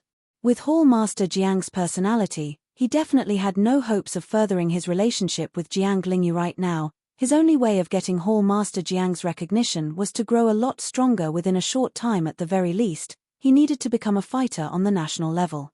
Only then would Hall Master Jiang even consider handing his daughter over to him to build his strength quickly. The only way he could think of was by joining Zero Wing's workshop. There wasn't actually a rule or regulation in the White Tiger Dojo that disallowed joining a gaming workshop, and growing stronger was far more important than violating Gan Xingting's rules. If I join Zero Wing's workshop, how much stronger can I become within a month? Yu Ziping was desperate to grow stronger. However, he was suspicious about how much stronger the Zero Wing workshop could help him become. I knew you would ask something like this. Since you're curious, how about you spar with one of our workshop's new members? Shifeng suggested, chuckling. Fortunately, you're already familiar with this person. Someone I am familiar with? Yu Ziping gave Shifeng a skeptical look. Follow me. Shifeng did not bother to explain as he left the lounge. Yu Ziping promptly followed him. Curious about his opponent in the White Tiger Dojo, his status was relatively high. Not only had he become an intermediate disciple at the young age of 18, but he even ranked near the top among intermediate disciples. He was only a short time from becoming an advanced disciple. If he became an advanced disciple in the White Tiger Dojo at his age, he would definitely qualify to participate in the national youth fighting competition. Inside Zero Wing's training room, many of Zero Wing Workshop's new members were preoccupied with their basic training. When they noticed Shifeng lead an indifferent youth into the room, they stopped and looked at Yu Ziping curiously. Who's that? A new member? No, I know that guy. He was one of the fighters that came to the dojo to make trouble, but got a beating from Big Sis Fire instead. What unfortunate fools. Big Sis Fire never shows mercy in a fight. She is exactly like Instructor Lei in this aspect. Do you think that guy is looking to challenge Big Sis Fire again? Everyone in the training room had their assumptions about Yu Ziping's intentions. As for whether Yu Ziping had any chance of actually defeating Fire Dance, the thought never even entered their minds. In their eyes, Yu Ziping would need a miracle to survive against the woman for longer than 5 seconds. As for the youth defeating Fire Dance, had anyone ever seen an ordinary human win against a monster before? After Shifeng entered the training room, he turned to a slim youth that looked to be roughly 20 years old and said, "Lu Xiu, come over here for a second. We'll be testing your strength today." Understood. Lu Xiu hurriedly responded. Lu Xiu? When Yu Ziping saw Lu Xiu walking over, the youth wore a strange expression. Previously, when they had shown up to make trouble for the Big Dipper Dojo, Lu Xiu had chosen to leave the White Tiger Dojo and take part in the Zero Wing workshops test as an intermediate disciple of the White Tiger Dojo. Yu Ziping was very familiar with Lu Xiu's standards. The latter was just barely as strong as an intermediate disciple. Hence, he had been happy about Lu Xiu's decision to leave the dojo. After all, not everyone could succeed in the world of fighting. Lu Xiu might have a better future if he joined a gaming workshop instead. However, when he realized that Shifeng had selected Lu Xiu to be his opponent, he found the matter laughable. Just how much did Shifeng underestimate him? "Alright, you two, get in the arena. Your time limit is 3 minutes, Shifeng instructed, not explaining further. Shifeng's words instantly attracted everyone's attention. Blackie merrily shouted, "We have a good show coming up. I'll be the bookkeeper. The betting ratio is 1 to 5. Whoever bets on Yu Ziping will get 5 times their wager if he wins. Don't miss this opportunity." "Alright, I'll bet on Lu Xiu. I'll bet on Lu Xiu as well. I'll bet 1 bottle of 100-berry wine on Lu Xiu's win." In the end, nobody bet on Yu Ziping. Blackie's expression twisted. However, among those present, Yu Ziping had the ugliest expression. He was only a step away from becoming an advanced disciple in the White Tiger Dojo, yet in the eyes of these gamers, he seemed to be some random passerby not worth their attention. Lu Xiu felt an immense pressure on his shoulders. Similar to Yu Ziping's familiarity with his strengths, he, too, understood Yu Ziping's power. He had never imagined that Shifeng and Zero Wing Workshop's core members expected him to win. No matter how he thought about it, that was impossible. Upon seeing both fighters in their positions, Shifeng shouted, "Begin. Lu Xiu, don't hold back and show me everything you've got. I'm curious to see what you've accomplished in the Zero Wing Workshop since you've joined." Yu Ziping told Lu Xiu seriously. Lu Xiu nodded and charged at Yu Ziping. Lu Xiu launched a straight punch towards Yu Ziping, his fist pushing a strong gust of wind into the latter's face. Lu Xiu's punch was so fast that Yu Ziping barely caught a glimpse of it. So fast. Yu Ziping could not help his surprise. Lu Xiu's punch was far faster and more accurate than it had been in the past. However, Yu Ziping was no ordinary fighter. Diverting the approaching fist with one hand, Yu Ziping sidestepped and rushed forward, slamming his body into Lu Xiu. As if Lu Xiu had expected the move, he quickly adjusted his footwork as his fist was redirected. Twisting his body, he circled to Yu Ziping's back, avoiding the latter's body slam. He dodged it. Yu Ziping was slightly surprised. Yu Ziping regained his composure as he turned and continued his fierce assault against Lu Xiu. Every one of Yu Ziping's moves contained both deadly speed and precision, making them extremely difficult to parry. However, contrary to Yu Ziping's expectations, Lu Xiu didn't become flustered, and the attacks didn't land. Rather, with nimble movements and footwork, he systematically dodged one attack after another. After Yu Ziping's barrage ended, Lu Xiu realized that Yu Ziping was exhausted. Immediately, Lu Xiu took advantage of the opportunity and dove in for the kill. Yu Ziping, knowing he was in a bad position, could only throw a punch of his own to deter Lu Xiu's assault. However, Lu Xiu showed no signs of avoiding the hit. On the contrary, Lu Xiu continued straight towards Yu Ziping's punch. As Yu Ziping's fist was about to collide with Lu Xiu's face, however, the latter abruptly tilted his head. Yu Ziping's fist brushed past Lu Xiu's cheek, leaving a blooded cut. However, this allowed Lu Xiu to move into Yu Ziping's guard. Combining his speed and strength, Lu Xiu sent an open palm strike at Yu Ziping's neck. This strike forced Yu Ziping to retreat by 3 steps, feeling a little faint. Meanwhile, Lu Xiu took this opportunity to land another palm strike on his opponent's chest. Immediately, the attack sent Yu Ziping sprawling to the ground. The victor of this match, Lu Xiu. From the start of the match to Yu Ziping's collapse, Lu Xiu felt as if he had been dreaming. He had the weird feeling that Yu Ziping had gone easy on him. Why else would Yu Ziping have had so many holes in his defense? Moreover, in Lu Xiu's opinion, Yu Ziping's attack methods had been monotone. It was as if Yu Ziping had begged him to dodge the attacks. However, in Shifeng's opinion, Lu Xiu's win wasn't unexpected. Since joining Zero Wing, Lu Xiu had experienced many life-or-death battles. He also frequently attended Lei Bao's training sessions. Both provided plenty of combat experience. Lu Xiu also used to be one of the White Tiger Dojo's intermediate disciples. In terms of his physique, he wasn't any weaker than Yu Ziping.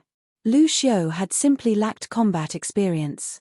However, during his time in Zero Wing, Lu Xiu had accumulated far more combat experience than Yu Ziping.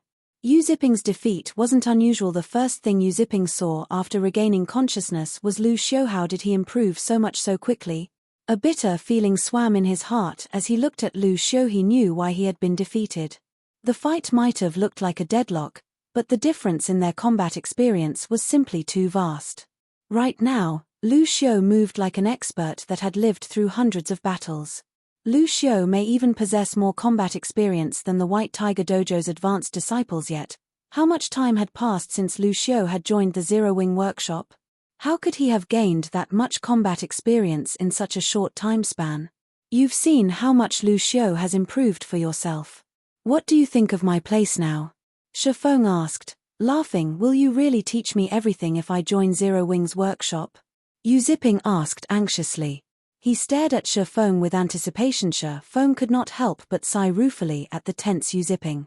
No one would ever have imagined that this youth before him would actually become the Tier 5 berserker known as Silent Blade. Yu Ziping was just as talented as Xie Qiwen. However, Xie Qiwen was slightly older and had a far stronger family background. If one wanted to improve their physique rapidly, intense training wasn't enough. A fighter also needed to replenish the energy they consumed. Even the most common C-rank nutrient fluid cost 400 credits. Fighters who trained arduously every day needed at least 1 bottle per day. That meant that one would have to spend 12,000 credits on C-rank nutrient fluids in a single month. Ordinary households couldn't afford that expenditure. There was even less need to mention B-rank nutrient fluids, which cost 1,000 credits per bottle. Dojos and training centers were only willing to sign contracts with and nurture people with outstanding talent.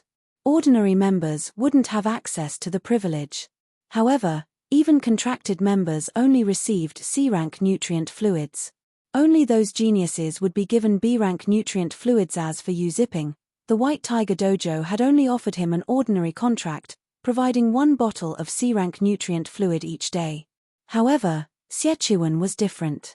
Xie Qiwen did not even need the support of the White Tiger Dojo, as his household provided A-rank nutrient fluids to fine-tune his body. A-rank nutrient fluids cost 10,000 credits per bottle. Not only were A-rank nutrient fluids capable of healing injuries that normally went unnoticed, but they could also develop a person's brain cells. Even if Yu Ziping and Xie Qiwen were equally talented, the difference in their strengths at the end of the day was like the difference between heaven and earth. Furthermore, Xie Qiwen's household had invited powerful fighters and instructors to help the man gain a plethora of combat experience. Aside from talent, Yu Ziping was weaker than Xie Qiwen in almost every aspect. How could he possibly be a match for Xie Qiwen? Meanwhile, Jiang Tianyuan, Jiang Lingyun's father, highly valued strength. It was only a matter of course for him to choose Xie Qiwen. Chapter 1134, Test Evaluation. Hellscythe_Fluffy Goblin. Chapter 1134, Test Evaluation. Noticing Shifeng's long moment of silence, Yu Ziping grew nervous. Yu Ziping had already seen how much Lu Xiu had improved. Despite having recently joined the Zero Wing workshop, Lu Xiu could display strength like never before. If Yu Ziping told the other White Tiger Dojo members about this, nobody would believe him. In any case, he was now sure that, by joining and training in the Zero Wing workshop, he could become strong enough to get a ticket to the National Youth Fighting Competition before this year's qualifiers. If he improved sufficiently, his results might even be quite good. Although he still wouldn't be a match for Xie Qiwen, with the advantage of his age, Hall Master Jiang would, more or less, consider giving Yu Ziping his daughter instead of outright rejecting him. If you join Zero Wing's workshop, you won't miss out on any training. Before that, however, we have to see whether or not you can pass the workshop's test. Based on your performance, you'll be offered a corresponding contract, Shifeng explained. Of course, Lu Xiu's standards are already quite high.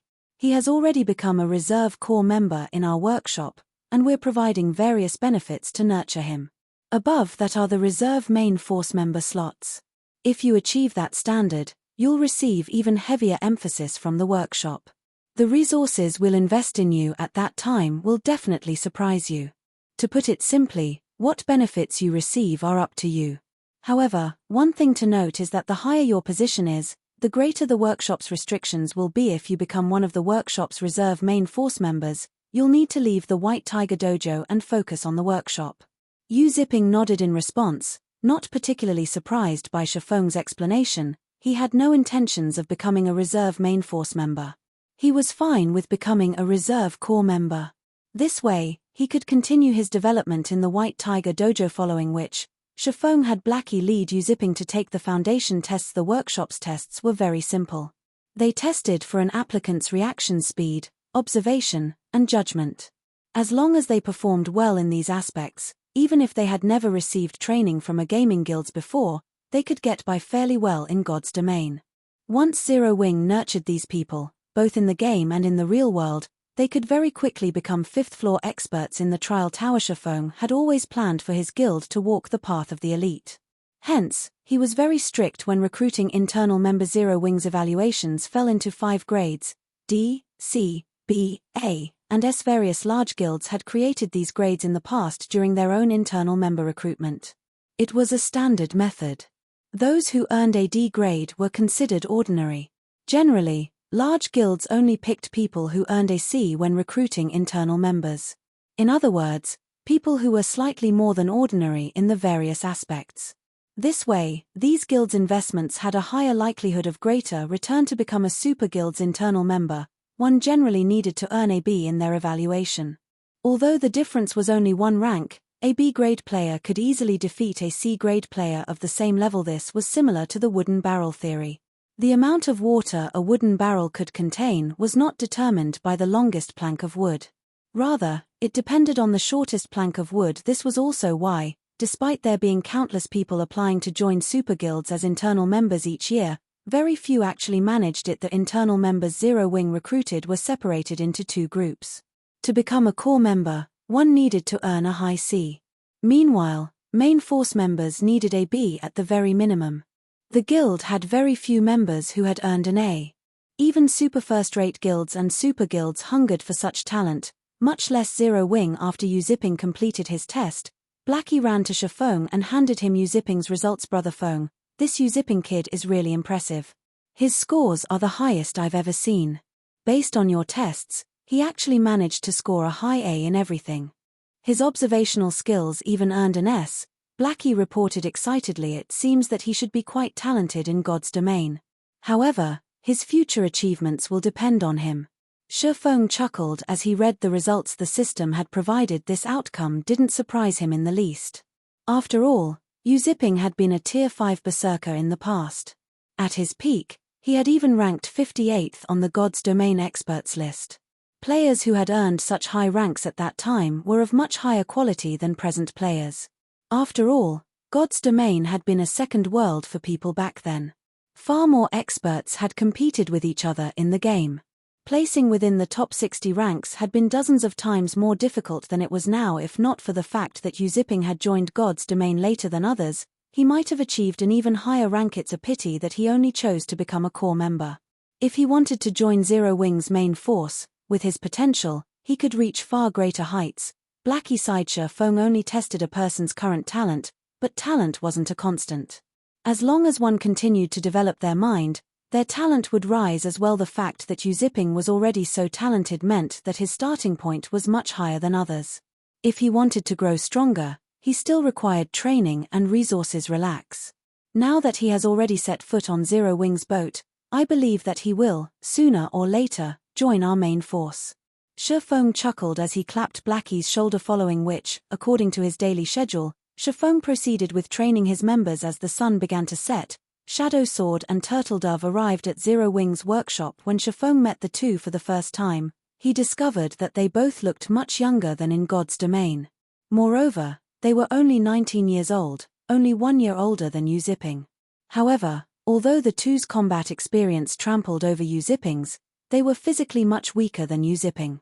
According to the White Tiger Dojo's evaluation standards, they were not even fit to become basic disciples. However, this wasn't unusual. Neither Shadow Sword nor Turtle Dove had received much attention from their previous dojo. Their dojo hadn't wanted to contract either of them. After the two arrived, Shifeng split the 10 bottles of S-rank nutrient fluids, which Xiao Yu had Liang Jing deliver some time ago, between Shadow Sword and Turtle Dove. These S-rank nutrient fluids should be enough for them to train void steps for a considerable amount of time. S-rank nutrient fluids.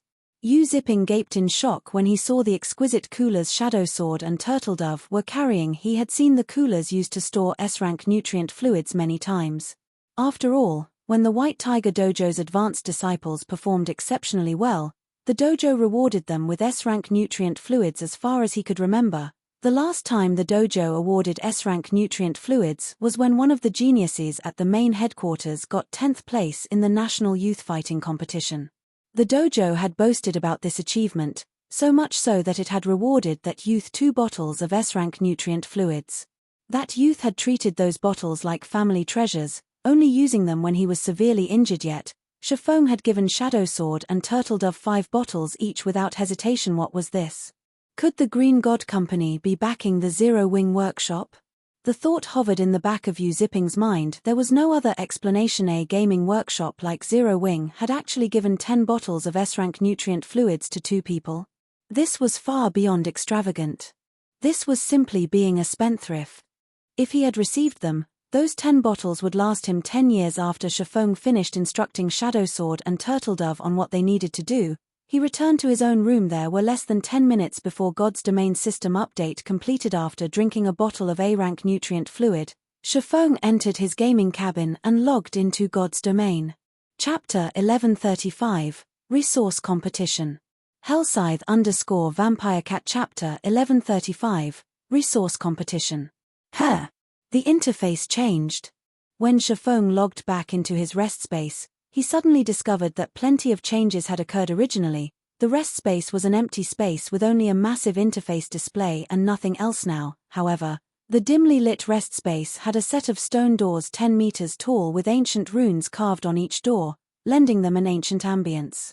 Meanwhile, at a corner of the doors was a system interface. Mind Space System Owner, Yifeng. Mind Space, inactive, activation conditions. Own a private space under your own name. Private space must also be located in a city at the very minimum. Space size, unknown. System, scan discovers that you own a private space in White River City. Do you wish to activate your mind space? The system has already been updated to such a degree. Shifeng could not help but sigh as he looked at the familiar set of stone doors. The previous system update had introduced the mind space system but had not actually applied it to God's Domain. Only the related files had been added into the game, so that the main God system could gradually phase it into the game.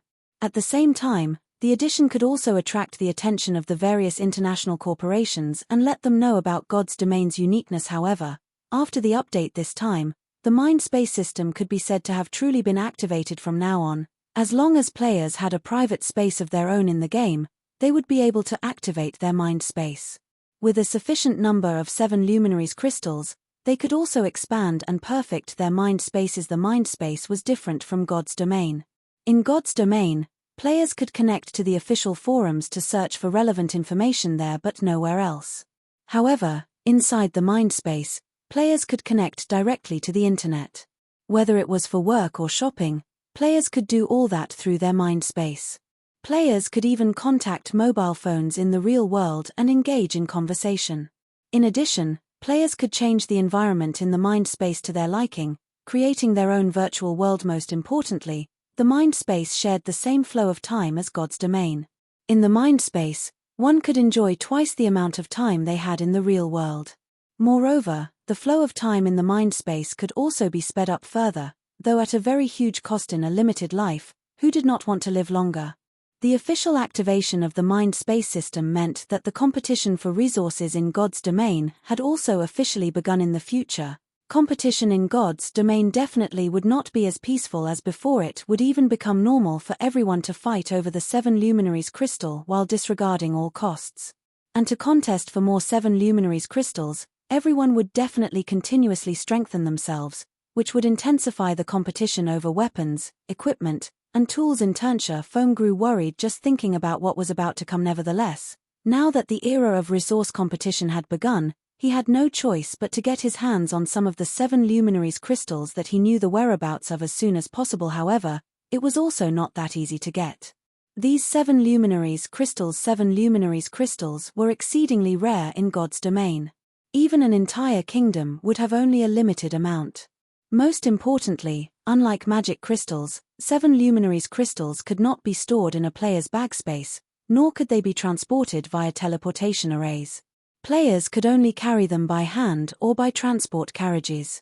However, many variables could occur when one was conveying 7 Luminaries crystals over long distances. Robbery by incomparably powerful NPCs would not be surprising. After all, 7 Luminaries crystals were equally important items to NPCs. However, in Shifeng's opinion, the most criminal setting placed by the main god system would still have to be the fact that 7 Luminaries crystals could not be disguised. The 7 Luminaries crystal contained mana of extremely high purity and density. Just its presence alone could cause a change to the ambient mana, which allowed players and NPCs to discover it readily without a sufficiently powerful transport team. Even if one managed to obtain some 7 Luminaries crystals, the crystals would not reach their intended destination. Many of the transport teams Shifeng led in the past, which carried 7 Luminaries crystals, had been robbed by Tier 4 and Tier 5 NPCs. He had to admit that this was the pitiful aspect of small guilds. This was also precisely the reason why Apex experts had gained importance in the past, and why nurturing Apex experts became essential for the various large guilds, following which, Shifeng chose to activate his mind space. The instant he activated his mind space, the massive stone doors began shattering. Chunks of stone fell one after another, revealing bronze metal behind them. When all the stone was gone, a set of bronze doors had replaced the set of stone doors. Meanwhile, the divine runes carved on the doors began radiating a faint golden glow. Immediately after, a change occurred to the system interface. Owner, Yifeng. Mind space, active. Space level, bronze. 3,000 units of 7 Luminaries crystals will be required to upgrade to secret silver rank. Space size, 0. Every additional cubic meter will require 1 unit of 7 Luminaries crystals. 7 Luminaries crystals, 0. After scanning, it is discovered that you have no 7 Luminaries crystals in your private space. After taking a glance at the interface, Shifeng promptly chose to enter God's domain. Although his mind space was already active, without any 7 Luminaries crystals, it was equivalent to non-existent. Currently, what he needed to do was gather 7 Luminaries crystals and deliver it to his private space in God's domain. Aside from lacking powerful experts, another aspect where small guilds were inferior to large guilds was the amount of land they owned. As 7 Luminaries crystals could be stored only in one's private space, the more land one possessed, the easier it would be to transport the crystals. However, the main god system had also implemented a corresponding restriction to this matter. For bronze spaces, the private spaces they were bound to in God's domain could be changed only once every 20 days.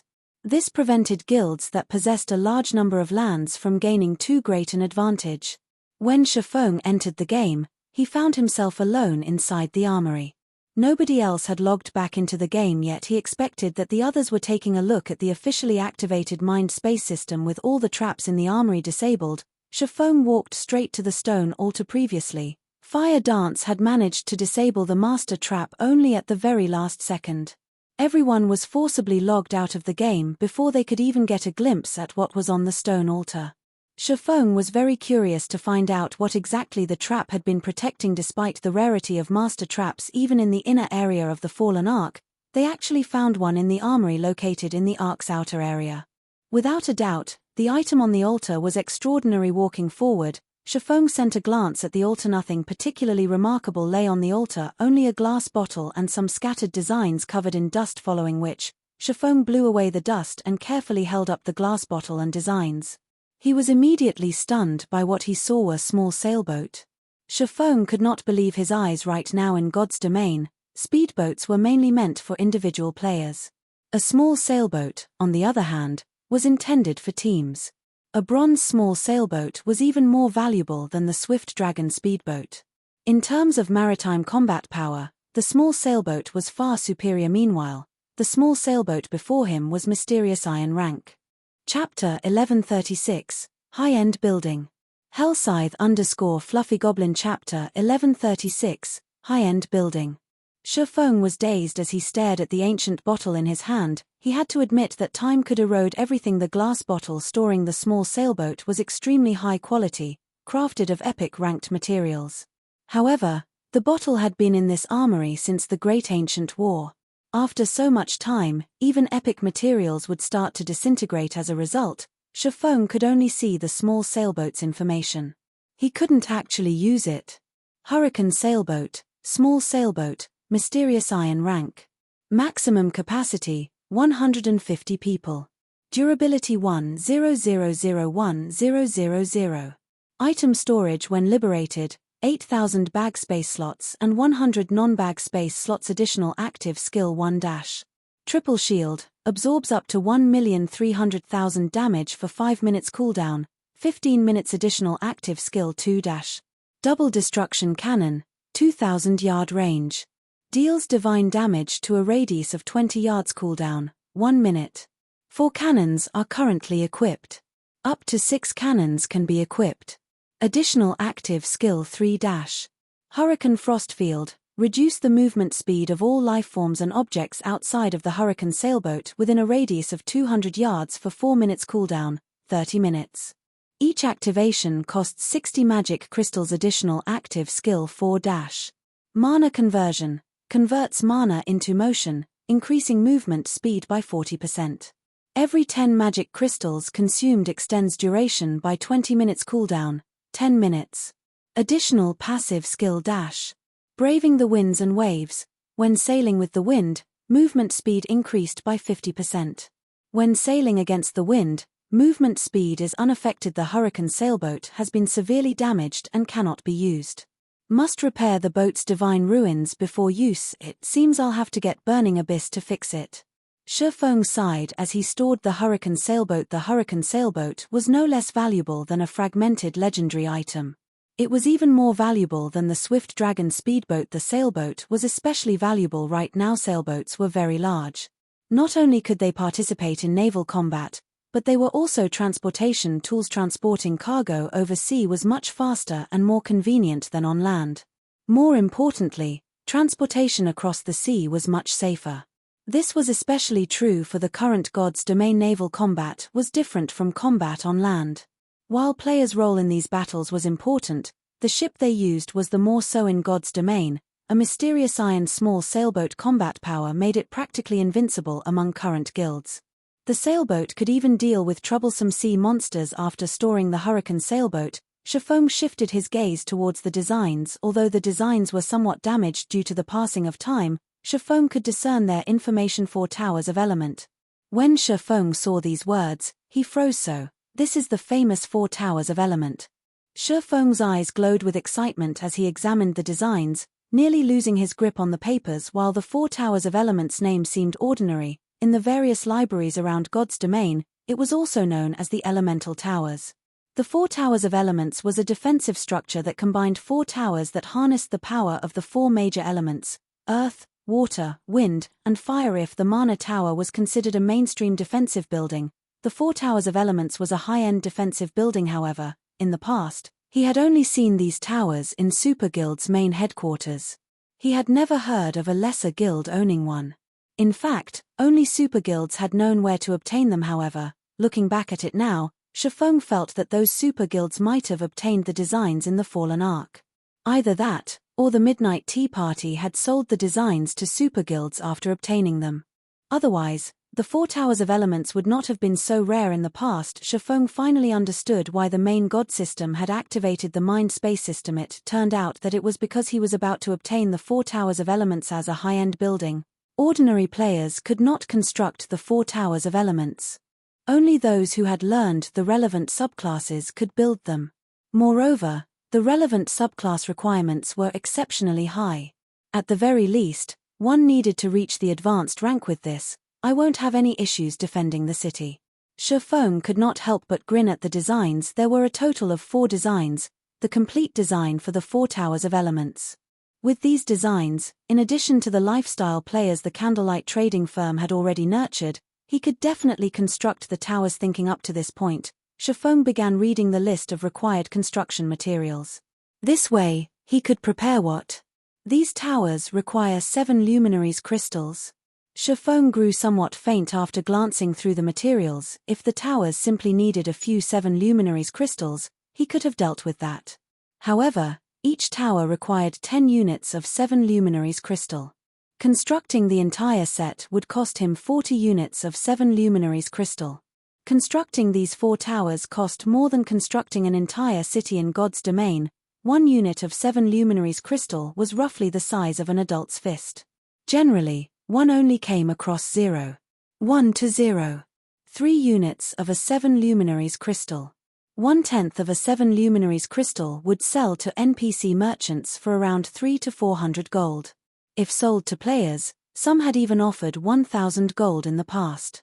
However, even at such a price, nobody had been willing to sell their crystals. If Shifeng invested 40 units in his own mind space, he could increase it by 40 cubic meters.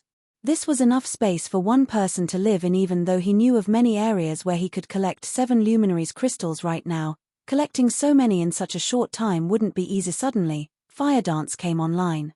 When she noticed Shifeng's sour expression, she asked curiously, "Guild leader, what's wrong?" "It's nothing," Shifeng said, shaking his head. He had no intentions of revealing the 4 towers of elements. The 4 towers of elements were of the utmost importance. There wasn't much benefit in revealing the information. Rather than letting everyone worry about the matter, it was better that they focus on what they needed to do right now. Shortly after, Aqua Rose also logged in.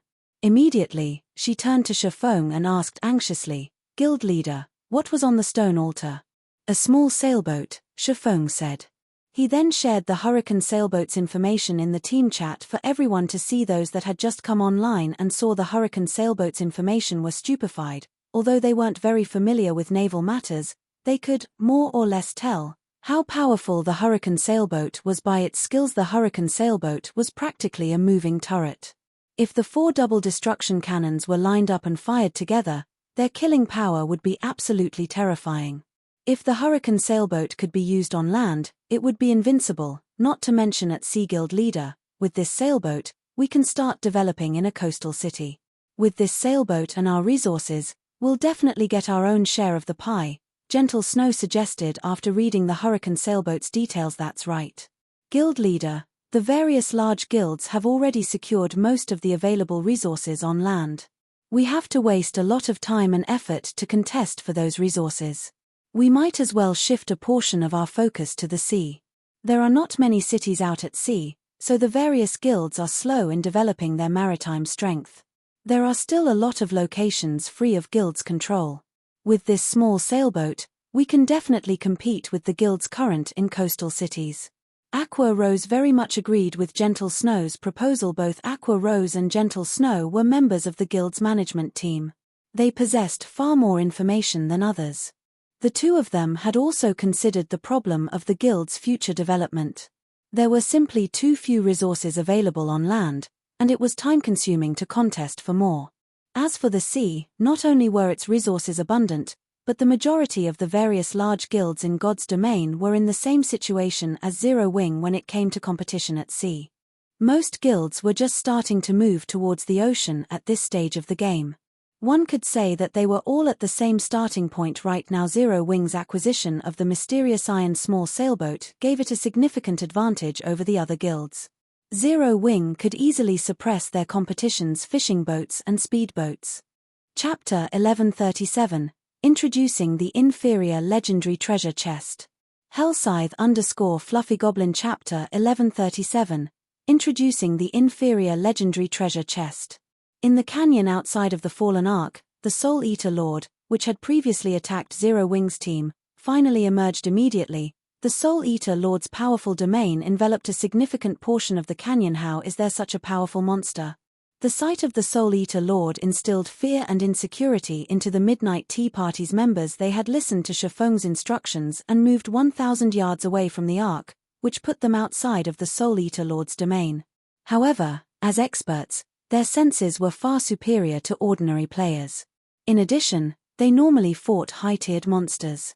As a result, they could roughly gauge a monster's strength based on the pressure it emitted. Meanwhile, right now, from the pressure they felt from the Soul Eater Lord, they could tell that he was the strongest monster they had encountered since joining God's domain. Black Flame really didn't lie. Even if every member in the team has reached Tier 2, level 60, we'll still be cannon fodder against such a powerful monster, Netherworld Wave said, finding it somewhat difficult to breathe. Even Tier 4 NPCs of the same level wouldn't be a match for the Tier 4, Level 67 mythic monster with a complete domain. After all, complete domains were what made Tier 4 NPCs so powerful and allowed them to fight mythic monsters, which had higher attributes, on equal footing. Leader, are we still going to go in? Cloud Yarn asked Breeze Wine worriedly. With such powerful monsters guarding the Fallen Ark, even sending in an army of tens of thousands of players of the same level would be meaningless. They were significantly underleveled right now. Let's wait for a bit, Breezewine said softly. Black Flame told us his method for luring these monsters away. Let's make our decision after watching the situation. After Breezewine announced his decision, the team fell silent. It would be a pity to simply leave after so much difficulty to open the Fallen Ark. While the Midnight Tea Party members waited quietly, one monster after another exited the Fallen Ark. The weakest among them was a Grand Lord, while most were mythic monsters. The Adventurer team counted 20 mythic monsters leaving the Ark. Watching this, the Midnight Tea Party members, who had experienced hundreds of challenging battles, shuddered. If not for the monsters' low levels, they could have easily obliterated numerous major NPC cities if they worked together.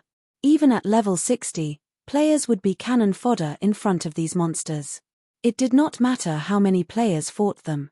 Everyone that tried to do so would undoubtedly die if not for their quest's time limit and severe penalty for failure.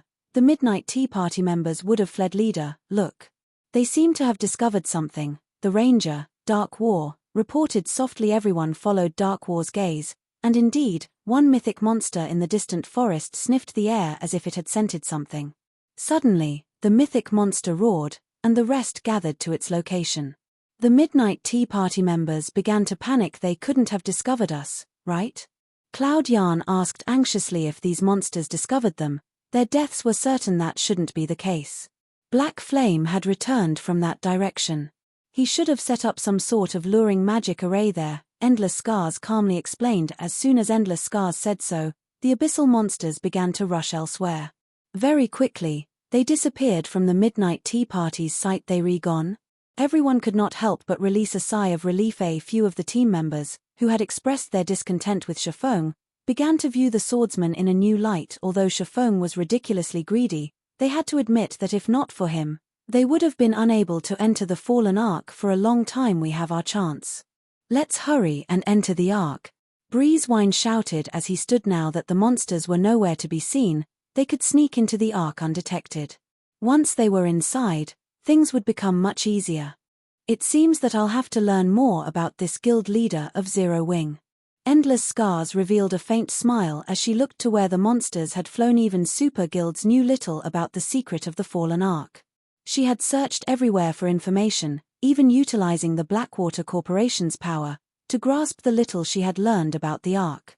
And yet, the guild leader of a newly developed guild knew far more about the Fallen Ark than she did. One could see just how extraordinary Shafong was. Zero Wing was definitely not as simple as she had imagined. As the abyssal monsters moved away from the Fallen Ark, Shafong led the Zero Wing team to the Ark's inner region. He had finally made it into the Fallen Ark after so much trouble. He could not simply leave after looting a single armorer. Furthermore, the Fallen Ark's truly valuable items lay in the inner region. However, as they ventured deeper, they encountered many traps. Even after the traps were disabled, new traps appeared in their place after a certain amount of time. In addition, due to the recent system update, the traps had become far more difficult and risky to disable. Any mistake could trigger the traps. It might be fine if it were weak, as triggering the trap wouldn't result in an instant death. However, if they triggered a stronger trap, it could result in a team wipe. As a result, Shafong's group progressed very slowly through the Ark. Fortunately, Shafong had the Fallen Ark map. The map depicted which areas within the Ark were riddled with traps and which were not. Not only could they choose the safest path, but they would also know if they were about to walk into one. They didn't need to be on high alert constantly. Finally, after over an hour advancing through the Ark, the team reached the inner region, following which, Shafong had everyone stand by and wait for orders as traps riddled this area. Their only option was to let Fire Dance explore. As Fire Dance still held the Icarus's heart Shafong had given her, she could explore the inner region somewhat safely.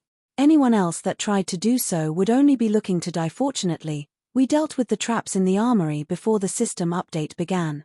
Otherwise, the Stone Altar's trap would have killed us already, Flying Shadow said, His heart fluttering with fear previously, when he had disabled an advanced trap, he had very nearly lost his life when he triggered the trap by mistake.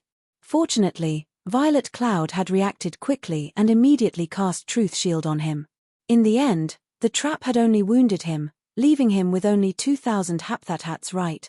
Guild Leader is really amazing. If not for sensing that the system update would affect traps, we wouldn't have obtained the Hurricane sailboat.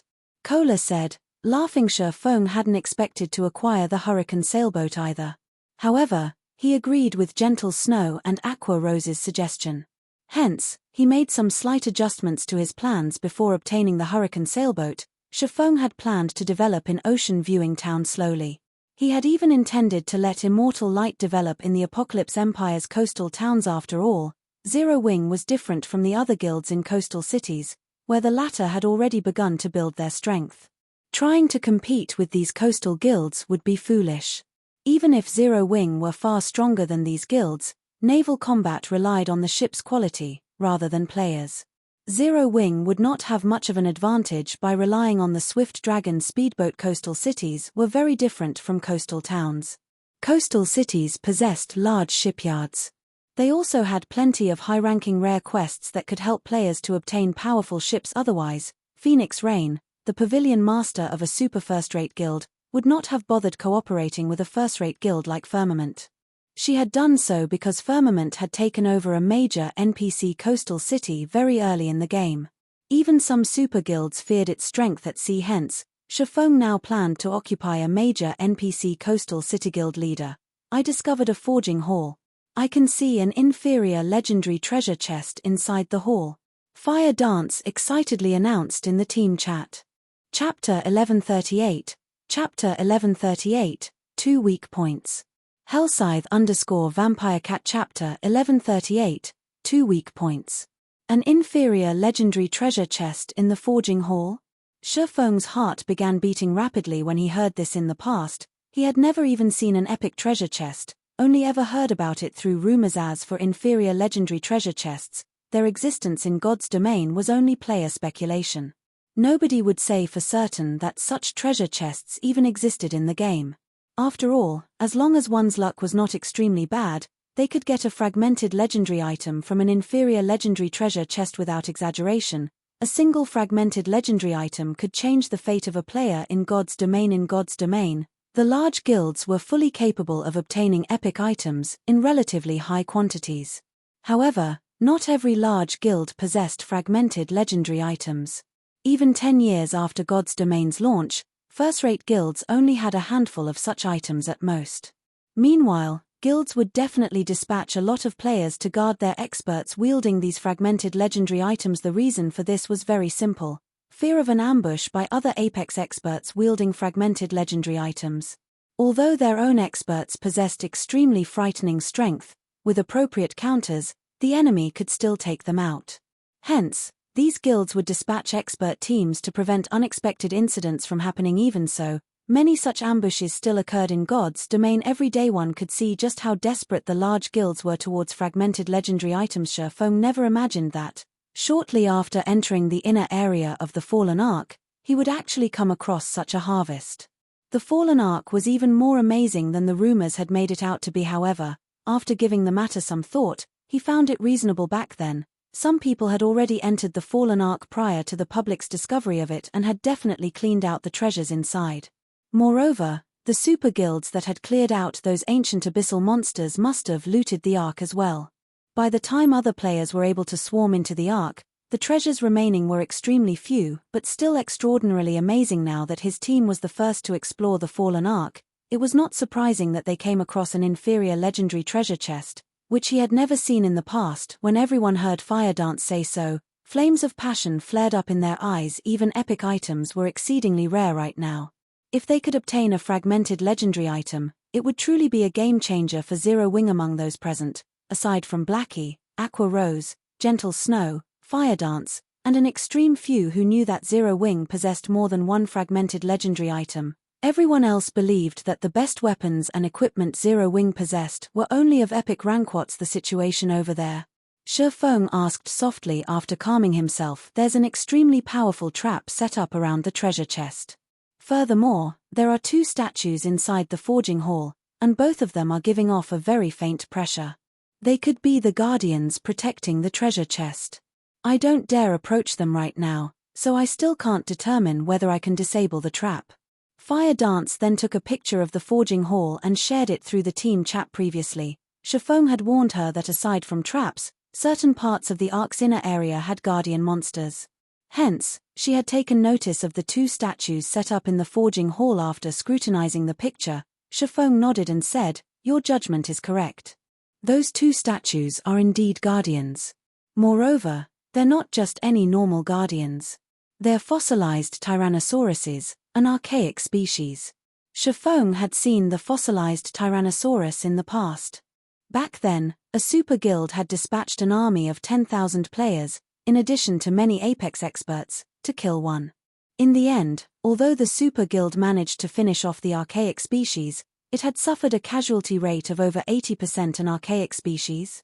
Isn't that similar to the monster we encountered in Titan City's entrance trial? Aqua Rose asked in shock. She had personally experienced the strength of an archaic species. If not for the powerful magic array suppressing the King of Corrosion back then, they would not have had any chance of defeating it at all. Yet, now, there were actually 2 such monsters in the forging hall. In truth, even Shifeng was surprised upon seeing this. According to the information he obtained, there should not be any other powerful monsters in the Fallen Ark's inner area, aside from special life forms and those ancient abyssal monsters. The sudden appearance of 2 archaic species was completely outside of his expectations. No wonder the inferior legendary treasure chest was placed in such an eye-catching location. Shifeng felt his head start aching. Archaic species were stronger than even special life forms. A Tier 4 archaic species could definitely rival those Tier 4 abyssal monsters inside the Ark in strength. If 2 of such archaic species worked together to defend an area, they would be practically invincible. At this stage of the game it might be possible to challenge them with a team of Tier 3 experts. Either that, or if they had another water boundary magic scroll to hold the 2 guardians back, they could use the opportunity to disable the trap and take the treasure chest away. Otherwise, they could only look at the treasure chest from the side's guild leader. With our current standards, I'm afraid that we won't be able to get that inferior legendary treasure chest. Why don't we explore other locations first? Gentle Snow suggested. While she wanted to obtain the inferior legendary treasure chest as well, the difficulty of doing so was simply too high. Rather than pointlessly throw away their lives, it would be much better if they first looked for whatever items they could get their hands on. Alright. Fire, send over the safe route to the forging hall first. Afterwards, explore some other locations and take as many items as you can. After giving the matter some thought, Shifeng decided to first do whatever they could in the inner area before considering other courses of action. Understood.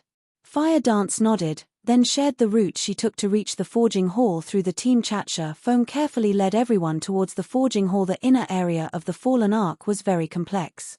It was like a highly diversified maze, and one could easily lose their way in here.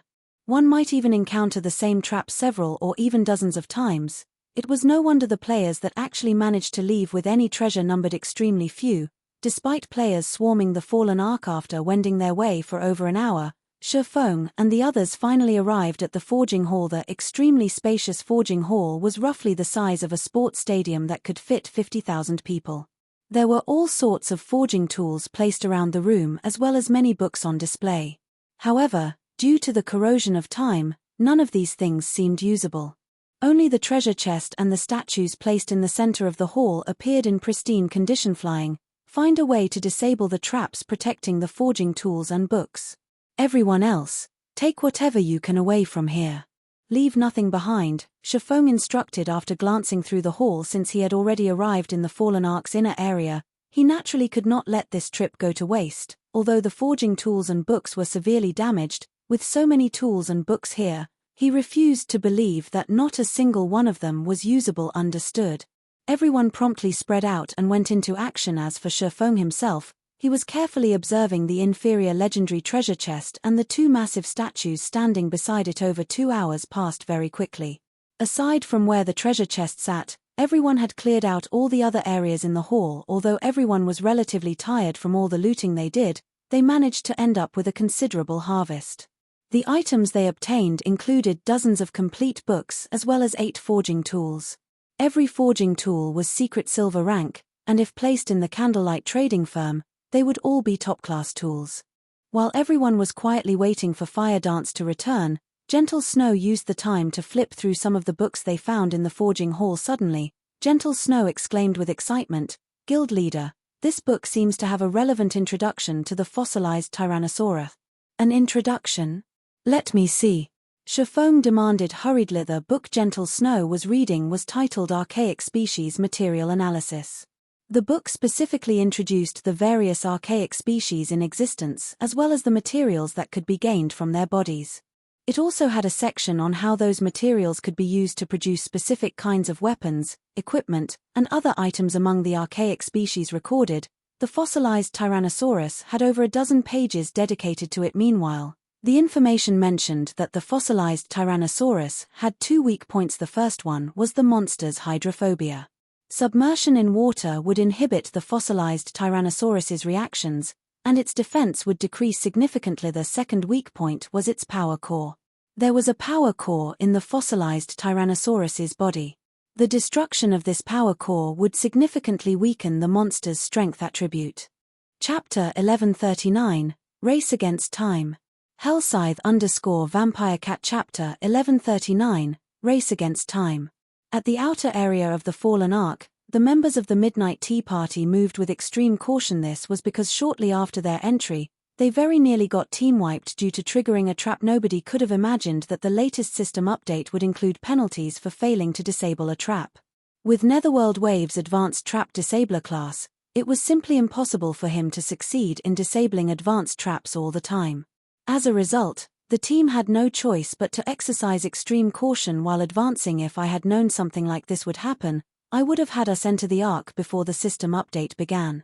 Breezewine now felt that he had made the wrong decision. Before, there were still many Fallen patrols roaming about the outer area of the Ark. With their slow progress, it was very easy for them to come across those patrols. If they really got caught by a patrol, they would have no choice but to withdraw immediately. Right now, whether they could even reach the Ark's inner area was still in doubt. Had they utilized the 20 minutes logout preparation time, they might have already reached the inner area by now. Leader, you didn't make the wrong decision. If we entered the Ark before the update began, we would have risked encountering those dangerous abyssal monsters. Our situation at that time wouldn't be much better than right now. Moreover, now that we've grasped the method to lure those abyssal monsters away, should we really fail to complete our quest this time, we can simply come back once everyone has reached level 50 and obtained their Tier 2 classes. At that time, even if we come across the Fallen patrols, we can still quickly finish them off or fight them as we advance deeper into the Ark, Endless Scars said after noticing Breezewine beating himself up. Let's use this chance to scout out a path in advance. Likewise, everyone else on the team expressed their agreement when they heard Endless Scars' words. Although their quest had a time limit, they still had enough time to make appropriate preparations. Just as everyone was merrily chatting with each other, Endless Scars suddenly received a message. Seeing this message, Endless Scars smiled faintly. Big Sis Endless, did something good happen? Cloud Yarn could not help but ask curiously when she saw Endless Scars suddenly sporting a playful smile. You could say that. Any of you interested in watching a competition at the Dark Arena? I've just received an invitation card, and I can bring 5 people with me, Endless Scars said, chuckling. The Dark Arena? Everyone lost interest when they heard this. Although those participating in the Dark Arena were much stronger than ordinary experts, to experts of their standards, the fights at the Dark Arena possessed no reference value whatsoever. Are you all really not interested in going? I heard that the Dark Arena is even prepared to hold a grand auction this time, which apparently will include even epic items, Endless Scars said, somewhat disappointed when she noticed the disinterest on everyone's faces. Moreover, the battle teams that will be fighting are very interesting. Among them, Zero Wing will be facing off with the Miracle Guild. I heard that Miracle has dispatched quite a few powerful experts this time. Epic items. Zero Wing against Miracle? Big Sis Endless, I want to go. Hold it. I've never been to the Dark Arena even once before. Let me go this time. When everyone heard Endless Scars' words, they immediately grew interested. Setting aside how tempting epic items were, Just the fact that Zero Wing was going up against the Miracle Guild already gave them plenty of reason to go spectate at the Dark Arena. Although Miracle was only a super first-rate guild, the number and quality of experts it possessed were by no means inferior to super guilds. If Miracle dispatched its apex experts to the Dark Arena, then the upcoming match would definitely be an interesting one. Elsewhere, after Shifeng was done reading through the fossilized Tyrannosaurus's introduction, he fell into deep thought. So these are the methods to raid them? No matter how he looked at it, the two archaic species were invincible existences at this stage of the game. If the two worked together, even a 100-man team of level 60, Tier 2 experts would fall very quickly. However, since the main god system had set the difficulty of this raid as such, it would naturally provide players with some kind of hope to complete the raid. Although Shifeng did not know how effective these two methods would be in weakening the fossilized Tyrannosauruses, it would be a criminal waste if he simply gave up on the inferior legendary treasure chest without even giving it a try, following which, Shifeng had everyone begin making preparations to raid the two monsters. Guild leader, are we really going to raid these two archaic species? Aqua Rose asked worriedly as she looked at the two giant statues in the center of the forging hall. Previously, when they went up against the King of Corrosion, they had had a team of 100 players and even the assistance of an ancient magic array. Right now, not only did they not possess such a magic array, but their team also had only 20 members in all. To make things worse, they had to go up against two archaic species at the same time. No matter how she looked at it, they were simply trying to get themselves killed. Their outcome would be the same even if they managed to grasp the weak points of the fossilized Tyrannosauruses. I know what you're worried about. Before we learned of their weak points, I indeed had no idea how we could get the treasure chest. Now, however, things are different. I have around a 30% certainty that we can get that inferior legendary treasure chest. Shifeng laughed. 30%? So high. Aqua Rose was quite surprised by Shifeng's response. She had estimated that they had less than a 5% chance of successfully obtaining the treasure chest. But Shifeng was now saying he was roughly 30% sure he could pull it off. If he really did have such a high probability of success, it was indeed worthwhile to make an attempt. Currently, super guilds were willing to sacrifice thousands of elite members just to obtain one epic item, let alone a fragmented legendary item.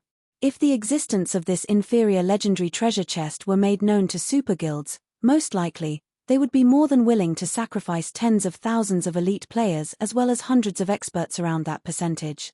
However, our main problem would still be the trap set up around the treasure chest. If it is a Grandmaster trap, we'll most likely have no chance of getting the treasure chest. Only if it is a master trap will we have a 30% chance of succeeding. Shifeng shrugged, expressing that he was taking a gamble. Right now. In the past, it was a common sight for the various large guilds to send out tens of thousands of elite players just to contest for one fragmented legendary item. After all, with one fragmented legendary item, a guild could nurture one more apex expert. This way, not only would a guild get another expert to lead it, but they would also have a much easier time defending the transportation of important cargo or locations in the future. Following which, everyone began taking action according to Shifeng's commands to take advantage of the fossilized Tyrannosaurus's first weak point. Shifeng armed everyone, with the exclusion of the team's MTS and healers, with Tier 1 and Tier 2 water-type magic scrolls.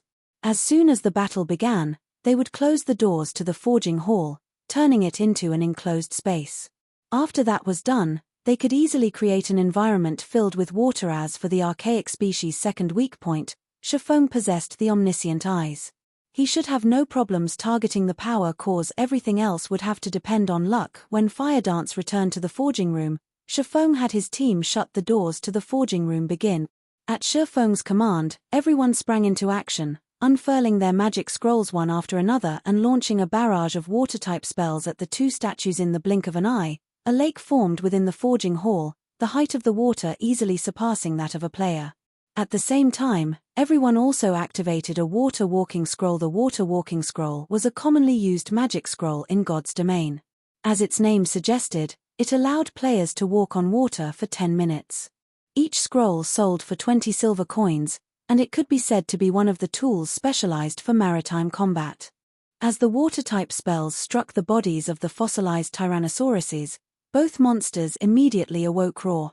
The fossilized Tyrannosauruses let loose deafening roars, shaking up the forging hall. Meanwhile, the powerful aura that abruptly filled the entire hall struck fear into everyone. Now that the fossilized Tyrannosauruses had awakened, everyone was finally able to get a glimpse at their statistics. Fossilized Tyrannosaurus, inferior dragon, archaic species, mythic. Level 65. HP 320 000 320 000. Just as everyone was feeling shocked by the statistics of the fossilized Tyrannosauruses, Shifeng shouted, "Fire, use this chance to disable the trap." Shifeng knew better than anyone else present just how powerful the fossilized Tyrannosauruses were. It was also because of this understanding that he knew how valuable time was right now. If they continued daydreaming, the chances of obtaining the inferior legendary treasure chest would decline. Understood. Fire Dance immediately responded and activated Silent Steps, appearing behind one of the two fossilized Tyrannosauruses. She then dashed straight towards the treasure chest. Chapter 1140, Buying Time. Hellscythe_Vampirecat Chapter 1140, Buying Time.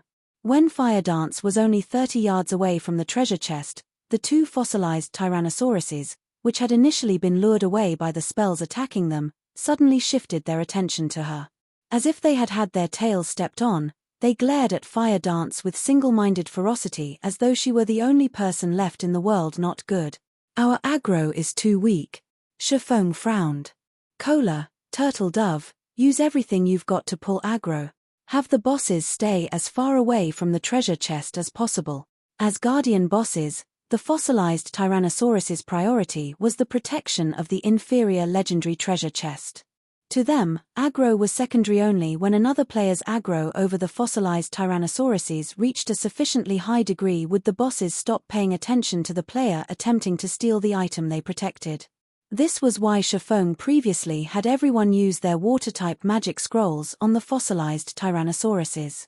Not only could they deal a significant amount of damage to the bosses, but they could also increase their aggro over the bosses. However, the effects of the water-type spells were not as good as Shifeng expected. Understood.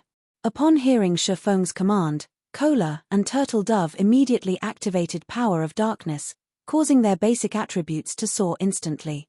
Both of them then charged straight at the two fossilized Tyrannosauruses and used Justice Roar, trying their best to shift the attention of the bosses to themselves. However, the fossilized Tyrannosauruses still kept the treasure chest as their priority, completely disregarding the two Guardian Knights' Justice Roars and continuing to chase Fire Dance. Both Cola's and Turtle Dove's Justice Roars were at Tier 1. If the target they used the skill on ignored them, their strength attributes would double for a short time. Their speeds would increase significantly as well. Sure enough, Cola's and Turtle Dove's strengths immediately doubled. Both of them then followed up with a Shield of Vengeance at their respective fossilized Tyrannosauruses. Boom. Boom.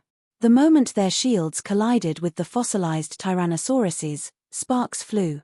Despite the fossilized Tyrannosauruses having had their defenses weakened, Cola's and Turtle Dove's attacks only left a small scratch on their scales. As for the damage the two Guardian Knights dealt, it was less than -8,000. So this is an archaic species?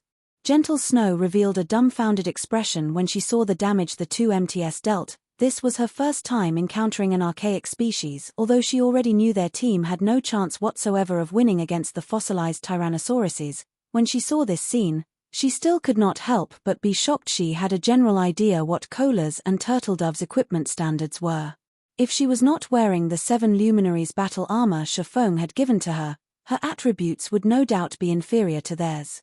Currently, not only had the two Guardian Knights activated their Berserk skills, but they even had the strength boost from Justice Roar. In terms of strength, even a Tier 2, level 60 Berserker would be no match for them yet. Now, the both of them had dealt less than -8,000 damage to their targets. The defense of the fossilized Tyrannosauruses was simply insane at this moment. She wondered if Cola and Turtle Dove could even deal any damage to the fossilized Tyrannosauruses if not for the submerged environment weakening the boss's defenses. Raw. Although Cola's and Turtle Dove's full-powered attacks had barely dealt any damage, they still managed to get the fossilized Tyrannosauruses to shift their attention to them, which eased up the pressure on Fire Dance. Good. Now activate your life-saving skills and slowly lure the bosses away. Shifeng commanded without hesitation. Cola and Turtle Dove activated Protection Blessing, if they managed to deal only such a small amount of damage, despite the fossilized Tyrannosaurus's weakened defenses, they did not dare to imagine what kind of damage the inferior dragons could deal, seeing as the boss's attack power had not weakened in the slightest peng. No sooner had the two Guardian Knights activated protection blessing than the tail swipes of the fossilized Tyrannosauruses sent them both flying away. The speed of the attacks was so fast that not a single person present had managed to react what happened. Minor Wind's eyes widened in shock. He had only seen the tails of the fossilized Tyrannosauruses moving slightly just now. There had been no sign of the tails making their way towards Kola and Turtledove at all. Yet, before he knew it, both Guardian Knights were already in the air, their HPs decreasing by over 36,000, instantly falling below 50%. If not for Kola and Turtledove having activated Power of Darkness and Protection Blessing, which increased their HP to over 50,000 and halved the damage they received, the two of them would be meeting God by now. Aside from Shifeng, everyone present was stunned by the horrendous amounts of damage dealt by the fossilized Tyrannosauruses with such speed and strength. Even a Tier 2, level 60 MT would not be able to last long against the inferior dragons. All healers, focus on Kola and Turtledove. We need to buy as much time for fire as we can. Shifeng shouted hurriedly, not feeling any surprise whatsoever at this situation in the past. When super guilds dealt with Tier 4 archaic species, the teams they sent had been filled with players equal to or higher than the monster's level. Meanwhile, half of the lead MT's equipment had to be epic rank at the very minimum. Moreover, they needed to have 3 MTS simultaneously receiving the monster's attacks.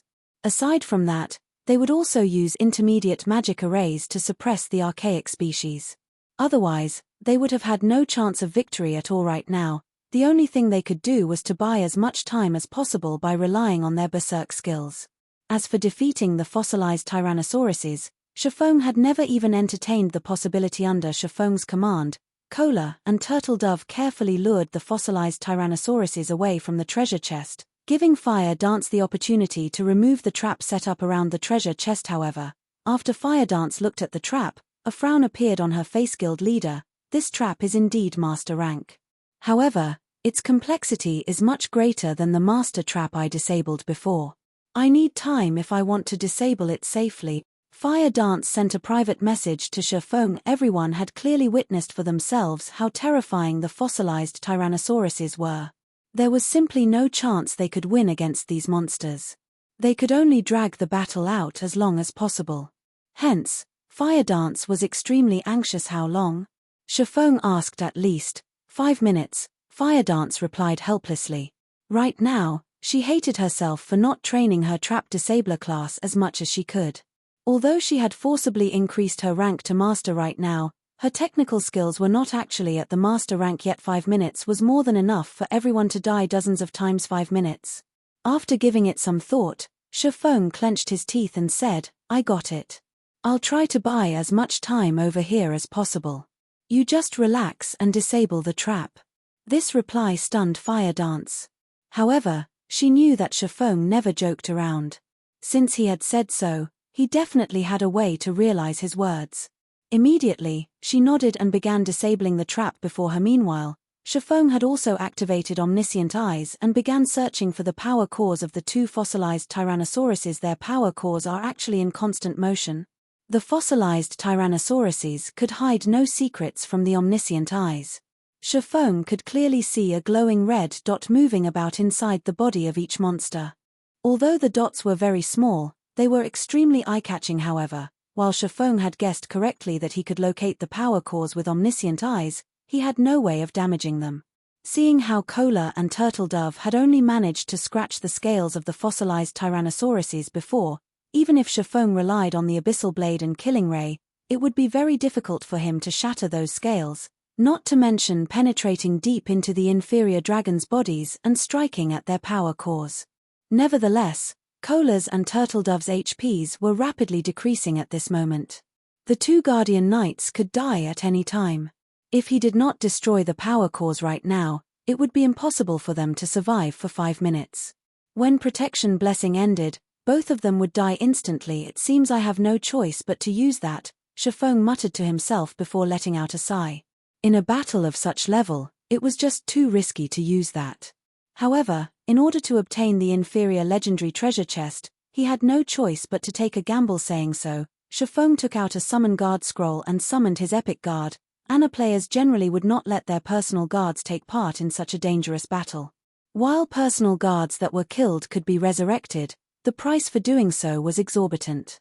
It was definitely not a price that players were willing to accept.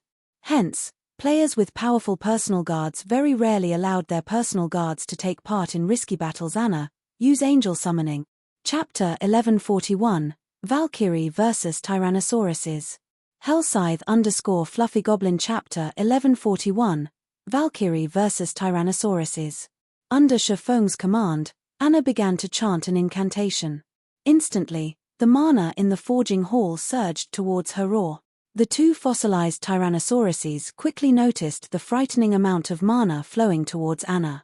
Immediately, their massive, golden eyes shifted to the woman, glaring at her as if she were their greatest enemy. Ana needed time to cast her spell. Although the forging room was quite large, a mythic monster could cross it in no time at all. Before Ana finished her chant, the two fossilized Tyrannosauruses would reach her.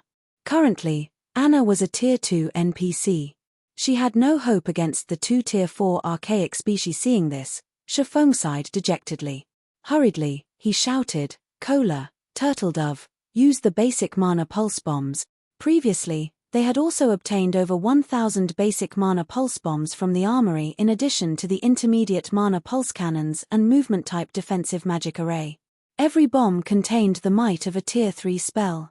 If used properly, these bombs would be frighteningly effective in a guild war.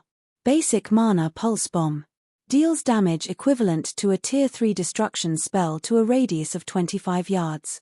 Bomb is 100% effective against monsters and players below level 100, and 50% effective against monsters and players level 100 and above. Cooldown, 2 seconds. Unfortunately, they had a limited number of Mana Pulse Bombs. Once they used them, they would be gone. Yet they were the team's only option to pull aggro. Hearing Shifeng's instructions, Cola and Turtledove retrieved the fist-sized bombs reluctantly. However, seeing the two fossilized Tyrannosauruses charge at Ana, the Guardian's Knights threw the bombs at the two bosses. The Mana Pulse Bombs looked like specks of dust compared to the fossilized Tyrannosauruses. However, the instant the bombs touched the fossilized Tyrannosaurus's scales, black and white mana surged forth, devouring the Guardian monsters. The forging hall shook with the explosions, and for a moment, even space itself seemed as if it might shatter. The Mana Pulse Bombs might far exceeded everyone's expectations. Meanwhile, Cola and Turtledove, who stood closest to the fossilized Tyrannosauruses, were blown off their feet by the resulting shockwaves. This destructive power is even more amazing than Tier 3 large-scale destruction spell. Cola exclaimed in astonishment. He had seen Tier 3 large-scale destruction spells before. Although their range was greater, the spells couldn't destabilize space. If they attacked a Grand Lord with these basic Mana Pulse Bombs, they might even inflict severe injuries. The Mana Pulse Bombs had shocked the rest of the team as well, and they all thought it was a huge waste to use them against the fossilized Tyrannosauruses. If they used the bombs to weaken field Grand Lords instead, the guild could profit greatly. However, as the black and white mana dissipated and these players could see the fossilized Tyrannosauruses once more, their eyes nearly fell out of their sockets. Despite such powerful attacks, the fossilized Tyrannosauruses were unharmed. The Mana Pulse Bombs hadn't even left a scratch. All the bombs accomplished was blowing off a layer of dust that had collected on the fossilized Tyrannosaurus's scales over the years, giving the two monsters a fresh, clean appearance. As for the bomb's damage, each had only caused around -200,000 damage. Even if they tossed 1,000 basic Mana Pulse Bombs at the fossilized Tyrannosauruses, they couldn't kill the monsters. If they used the basic Mana Pulse Bombs against Great Lords, each could easily deal over 1,000,000 damage. The bombs would also easily annihilate players below Tier 3. However, the bomb's damage did redirect the fossilized Tyrannosaurus's attention to Cola and Turtledove. Excellent. Shifeng smiled faintly. The brief moment Cola and Turtledove had bought allowed Ana to finish her incantation. Emerge, Valkyrie. Ana shouted immediately. A golden magic array enveloped the forging hall's ceiling, which caused the mana inside the hall to rampage. A Valkyrie with pure white wings, geared in golden, divine armor slowly descended from the magic array. Compared to Anna's previous summoning, the Valkyrie had reached level 70 as Anna had leveled from level 69 to level 70 during the previous war. Every 5 levels was a minor turning point in God's domain. Hence, a level 70 Valkyrie was significantly stronger than a level 69 Valkyrie. This was also why Shaman was willing to risk summoning Anna into this battle. The fossilized Tyrannosauruses were level 65. As Tier 4 archaic species, while they might not have complete domains like the ancient abyssal monsters, their attributes were far superior to the abyssal monsters. If given the choice, players would rather fight the fossilized Tyrannosauruses than the ancient abyssal monsters. This was due to the abyssal monsters' powerful domains and their effectiveness against players. After all was said and done, the Tier 4 Valkyrie was only a puppet. The Valkyrie neither possessed high intellect nor did it have a complete domain like ordinary Tier 4 NPCs. In a sense, the Valkyrie was similar to the fossilized Tyrannosauruses. However, when comparing life ratings, the Valkyrie was far above archaic species. In a head-on collision, the Valkyrie could definitely overwhelm the fossilized Tyrannosaurus's attack. Shaman commanded the Valkyrie could only remain for 10 seconds and could only be summoned again after 1 full day. Hence, he could not waste a single second. Hearing Shaman's command, Anna instructed the Valkyrie to take action. Suddenly, the Valkyrie disappeared as she used the Tier 3 skill Spatial Transfer to arrive before one of the fossilized Tyrannosaurus's attack its lower left rib. Shaman commanded. After watching the bosses with omniscient eyes, Shaman had grasped the power core's basic patterns. Although he couldn't break through the fossilized Tyrannosaurus's scales and substantially damage the power cores, the Valkyrie could. A silver spear appeared in the Valkyrie's hands, arcs of golden lightning dancing around the weapon. The Valkyrie then thrust the spear at the fossilized Tyrannosaurus's lower left rib. Tier 4 skill, Thunder Sanction. The fossilized Tyrannosaurus panicked instantly. The Valkyrie had appeared too suddenly. Even with its high attack speed, the fossilized Tyrannosaurus was still caught off guard as it received Thunder Sanction in full. The golden lightning pierced through its tough scales and exited from its back, reaping nearly 3% of the monster's HP. The team immediately felt the fossilized Tyrannosaurus grow weaker. This scene enraged the other fossilized Tyrannosaurus as it spread its jaws. A large amount of mana began to gather in the monster's mouth. Crap. It's using its breath. Everyone, move. Don't stand in front of the boss. Shaman hurriedly warned his team as he saw the monster charge its attack. The greatest move of any monster from the dragon race would be its breath attacks. Among them, true dragon's breath attacks were the most powerful. There were even records of how a dragon had obliterated a major city with a single breath attack. Thus, the dragon race represented destruction. Roar. The fossilized Tyrannosaurus's roar echoed throughout the forging hall. Before anyone could react, a dazzling beam of light devoured the Valkyrie. The breath even shattered space itself. Meanwhile, this beam of light struck one of the forging hall's stone walls. If not for having been constructed by ancient gods, no one doubted that the breath attack could have punched a hole straight through the fallen ark. Chapter 1142, Power to Annihilate Mythics. Hellscythe_Fluffygoblin. Chapter 1142, Power to Annihilate Mythics. By the time the fossilized Tyrannosaurus's breath ended, the forging hall was unrecognizable. How is there such a powerful monster? The fossilized Tyrannosaurus's breath attack had stupefied every player on the team. Everything in front of the inferior dragon was gone. Only a bare wall and floor remained. Over half of the accessories around the forging hall had disintegrated. It was not hard to realize that the fossilized Tyrannosaurus hadn't been taking them seriously. Had the two inferior dragons taken them as seriously as they had the Valkyrie, they would have obliterated the entire team. This single blow shouldn't have defeated the Valkyrie, right? Aqua Rose muttered worriedly as she watched the spatial tear gradually disappear. Without a doubt, this breath attack was definitely a Tier 4 skill. Otherwise, it wouldn't have created a spatial tear. The Valkyrie was only a temporarily summoned puppet. She only possessed 1/20th of the HP ordinary summoned creatures had.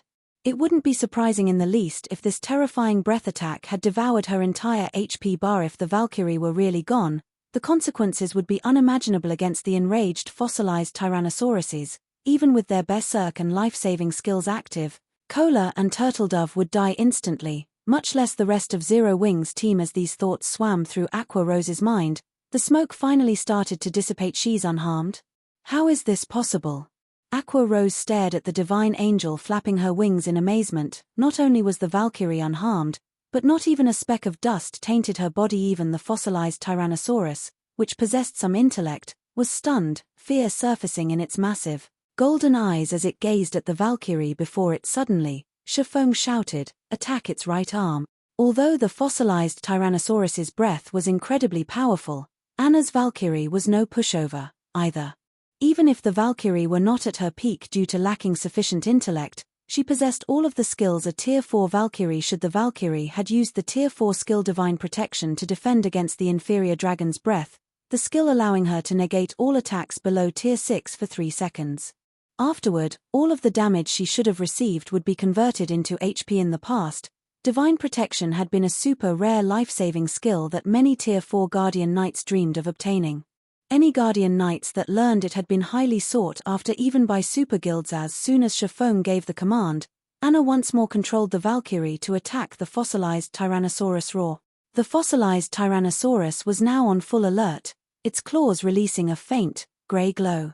The inferior dragon then slashed at the approaching Valkyrie as if it were swatting a flyboom.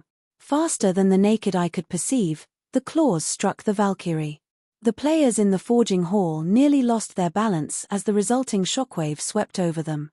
However, when the fossilized Tyrannosaurus's claws landed, the attack stopped as if it had collided with an immovable wall.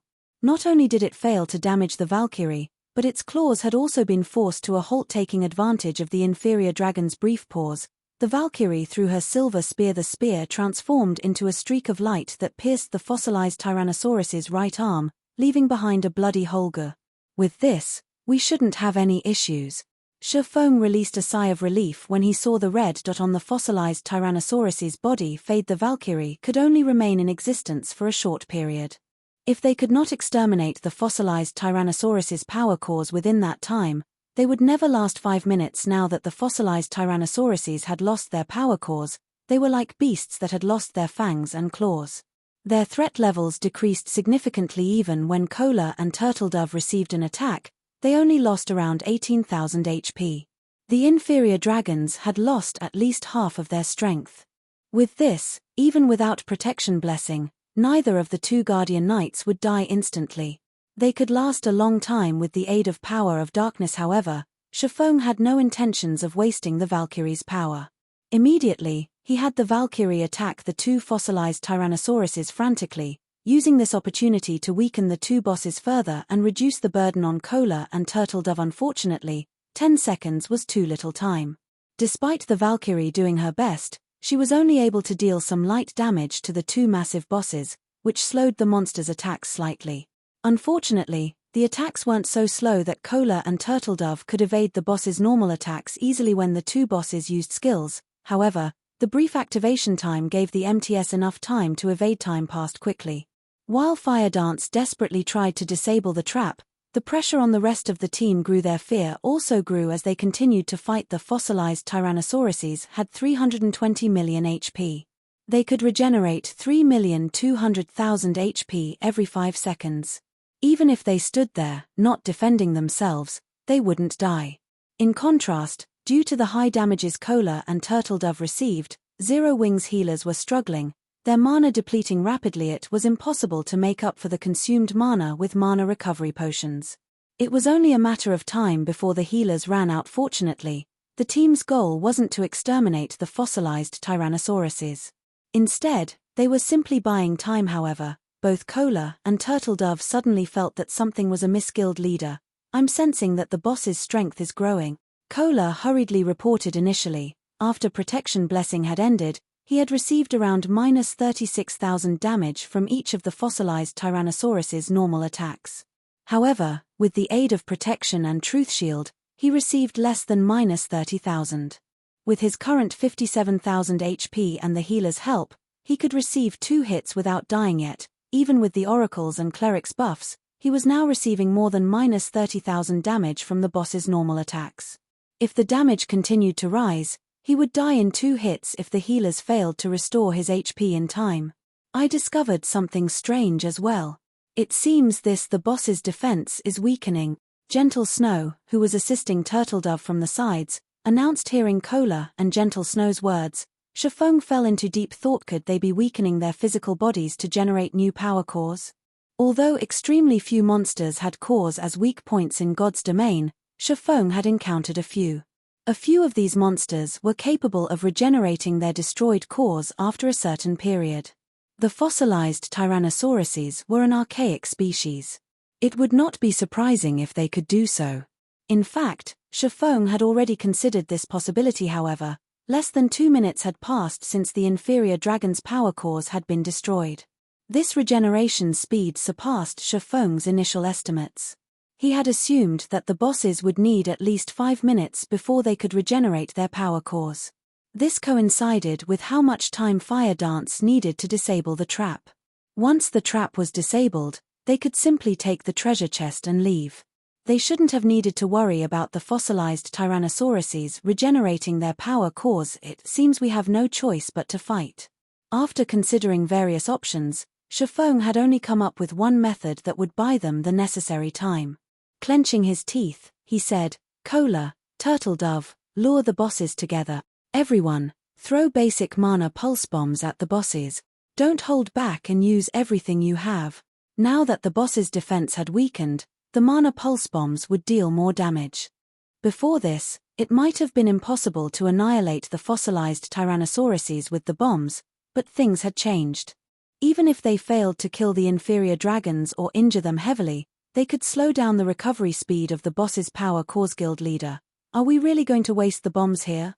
Aqua Rose hadn't expected such a crazy move from Shifeng. They were talking about over 1,000 basic mana pulse bombs. That was equivalent to 1,000 plus magic scrolls that contained tier 3 large-scale destruction spells. Just waste them. Buying time is more important right now. Shifeng growled determinedly. While the basic mana pulse bombs was indeed extraordinarily valuable, the inferior legendary treasure chest was far more important towards the guild's development. Seeing the determined look on Shifeng's face, everyone helplessly retrieved the basic mana pulse bombs Shifeng had previously distributed and threw the bombs at the fossilized tyrannosauruses. Boom. Boom. Boom. Immediately, black and white mana flooded the forging hall just as Shifeng had expected. Not only were the basic mana pulse bombs now dealing around -450,000 damage each, but the bombs had also stopped the recovery of the fossilized tyrannosaurus's power cores. In fact, the inferior dragons were even growing weaker as they received more attacks. It took several minutes for Zero Wings members to finish tossing all of their bombs. Even archaic species could not withstand the might of over 1,000 basic mana pulse bombs as both fossilized tyrannosauruses collapsed to the ground, their HPs falling to 0e1? Aqua Rose muttered as she watched the smoke in the hall gradually dissipate. They're not playing dead, right? Before anyone could answer, the system replied suddenly. One golden flash after another enveloped each team member, illuminating the forging hall. Chapter 1143, Dragon Legacy. Hellscythe _ Fluffy Goblin. Chapter 1143, Dragon Legacy. They're dead. What? They're really dead. Excitement bubbled in the players' chests when they noticed the golden glow wrap around their bodies. Many could not help but cheer, with some people losing strength in their legs as they planted their butts on the ground. We're too amazing. We actually killed 2 mythic bosses. My experience bar is still rising. They had just defeated 2 level 65, mythic ranked archaic species. Both monsters already gave a lot of EXP, but they also got bonus EXP for killing monsters of a higher level. Most importantly, only 20 players shared it all. In the end, not only had everyone leveled up from level 44 to level 45, but they progressed to level 46 as well. As for Shifeng, he rose to level 48 on the spot, with his empty experience bar filling once more. Level 48, 30%. 40%. 50%. In less than 2 seconds, his experience bar had reached 90%. Following which, its growth slowed, increasing by 1% after another 95%. 96%. 97%. Just as his experience bar looked as if it would stop at 99%, another golden glow encased Shifeng's body. Level 49. The awarded EXP is truly extravagant. Shifeng was surprised. He also found it difficult to suppress his bubbling excitement. He was now only 1 level away from level 50. With his current weapon and equipment standards, he should have no problems passing his Tier 2 class change quest. Once he completed his class change quest, he would qualify to challenge quests he hadn't dared to before. Although there was only one tier between Tier 2 and Tier 1 classes, the difference was much greater than the difference between Tier 0 and Tier 1 players. If an ordinary Tier 1 player could go up against elite monsters of the same level, then ordinary Tier 2 players could go up against chieftains. If a chieftain and elite monster of the same level fought each other, that battle would be one-sided. After all, chieftains could serve as the final bosses in party dungeons below level 50. One could just imagine how massive the difference was between Tier 1 and Tier 2 classes. If even Shafong had leveled up twice, the rest of the team's leveling was insane. Aside from those with hidden classes, the team had leveled from level 44 all the way to level 48. Moreover, they were only a short distance away from reaching level 49. As for players like Violet Cloud, Gentle Snow, and Zhao Yueru, who possessed a hidden class, they only rose to level 47. Though they were not far from level 48, everyone was stunned for a long moment. Right now, they could easily rank at the very top of the ranking list in any kingdom or empire in God's domain. Moreover, they would be at least 5 levels higher than the second-ranked player. My HP is finally over 40,000. After Kola finished allocating his recently acquired free attribute points, he excitedly boasted, "With this, I'll be the highest HP MT in even the Black Dragon Empire." He was already the highest HP MT throughout Starmoon Kingdom. He had nearly 5,000 more HP than the MTS in other guilds. Although he was not particularly certain about the situation in the Black Dragon Empire, he could dare to claim that no MT in the Empire could match his HP 40,000 HP. Gentle Snow, who was level 47, looked at her own HP bar, noticing that her HP had broken past the 40,000 threshold as well. Gentle Snow could not help but sigh ruefully as she looked at her own HP bar. She never imagined that one fragmented legendary item would make such a huge difference. Despite wielding a damage-dealing class and slightly weaker equipment than Kola's, the 7 Luminaries' battle armor had bridged the gap between her and the Guardian Knight. Not only had the battle armor upgraded her damage output by several levels, but it had also done the same for her defense and HP. It was no wonder why Shafong was willing to waste the 1,000+ basic mana pulse bombs for the inferior legendary treasure chest. As everyone's excitement about their levels died down, they shifted their gazes to the corpses of the 2 fossilized Tyrannosauruses. Aside from the items inside the inferior legendary treasure chest, the inferior dragon's loot should make up for the losses they suffered. Mythic bosses. Moreover, the fossilized Tyrannosauruses were archaic species. Their loot was definitely extraordinary. Just thinking about it ignited a passionate fire in these players' hearts, their eyes shining once the dust settled. The massive fossilized Tyrannosaurus corpses were on full display. However, when the team noticed the few items scattered beside the bodies, disappointment flashed in their eyes. Aside from a few scattered gold coins, one fossilized Tyrannosaurus dropped 8 items, while the other dropped 7. There were far fewer items than they had hoped for. Why are there so few drops? These things are even more stingy than the trolls. Is it because we were unlucky? We should have given guild leader the last hit. Everyone's excitement faded when they saw the loot. Among the 15 items, 10 were materials. Alright, get some rest. Violet, make sure fire is safe. Shafong chuckled at his crestfallen companions. The number of items the fossilized Tyrannosauruses dropped didn't surprise Shafong in the least. After reaching level 50, the quantity and quality of the items monsters decreased drastically. Furthermore, the system had just completed a new update.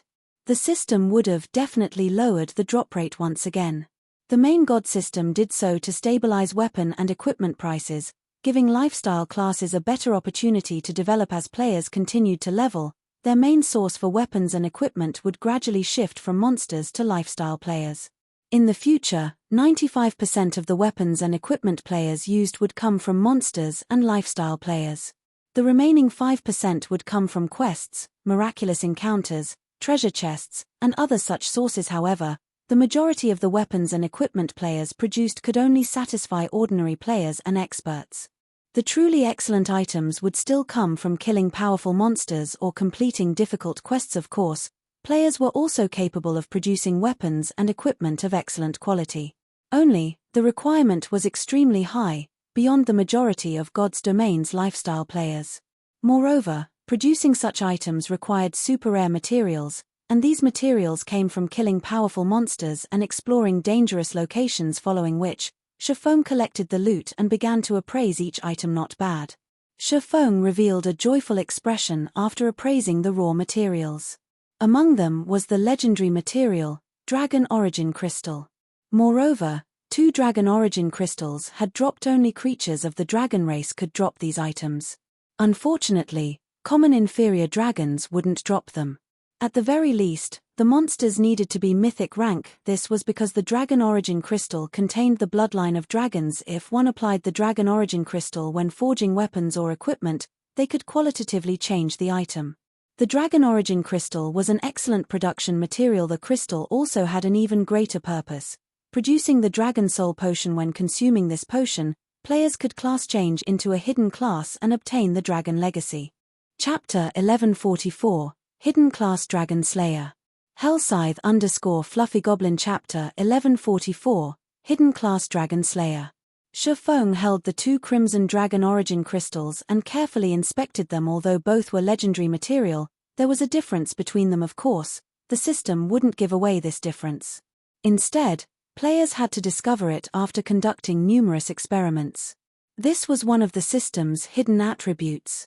Although there were deviations between players' conclusions, the deviations were usually minor. Different grades of legendary material would yield different bonus success rates when said material was used in crafting an item. According to players' summaries regarding legendary materials, they were generally categorized into basic, middle, intermediate, and peak grades. Basic grade materials could increase production success rate by roughly 2% to 3%. Intermediate grade materials could increase production success rate by 4% to 5%. Advanced grade materials could increase production success rate by 7% to 8%. Peak grade materials could increase production success rate by 10% to 11%. After Shifeng clicked to open the 2 Dragon Origin Crystals attribute panels, he began to read their introductions carefully. Wonderful.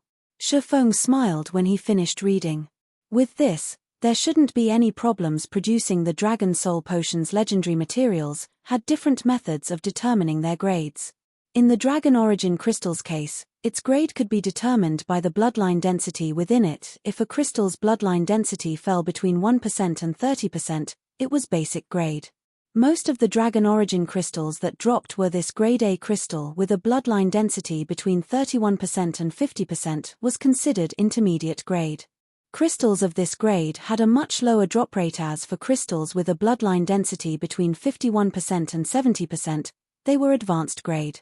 It was practically impossible to find advanced Dragon Origin Crystals on the market, as large guilds cherished like their own children. Lastly, crystals with bloodline density above 71% were peak grade. At this grade, the Dragon Origin Crystal was worth much more than an epic item. To produce the Dragon Soul Potion, one usually needed an intermediate Dragon Origin Crystal or better. Regardless of how many basic Dragon Origin Crystals were used, it was impossible to produce the Dragon Soul Potion with them. Of the 2 Dragon Origin Crystals before Shifeng, one was intermediate grade, while the other was an advanced crystal. Guild leader, did something good drop? Aqua Rose asked when she noticed the smile on Shifeng's face. She was very familiar with Shifeng's personality and habits. If the dropped items were not extraordinary, he would not have revealed such a joyous smile. In response, Shifeng nodded and looked at everyone before calmly stating, "Something good has indeed dropped.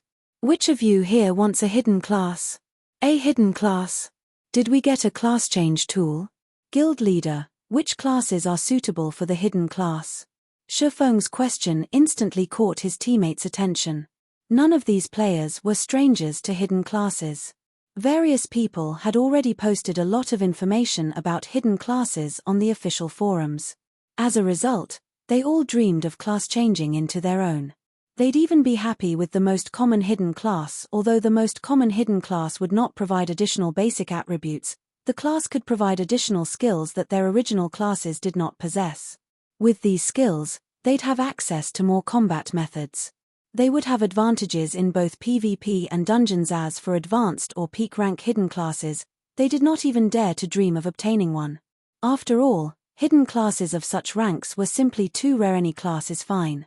However, the condition is that one does not already have a hidden class, Shifeng explained the Dragon Soul Potion's purpose was to give players access to the legacy of the dragon race. Hence, unless one already wielded a hidden class, any player could obtain the dragon legacy.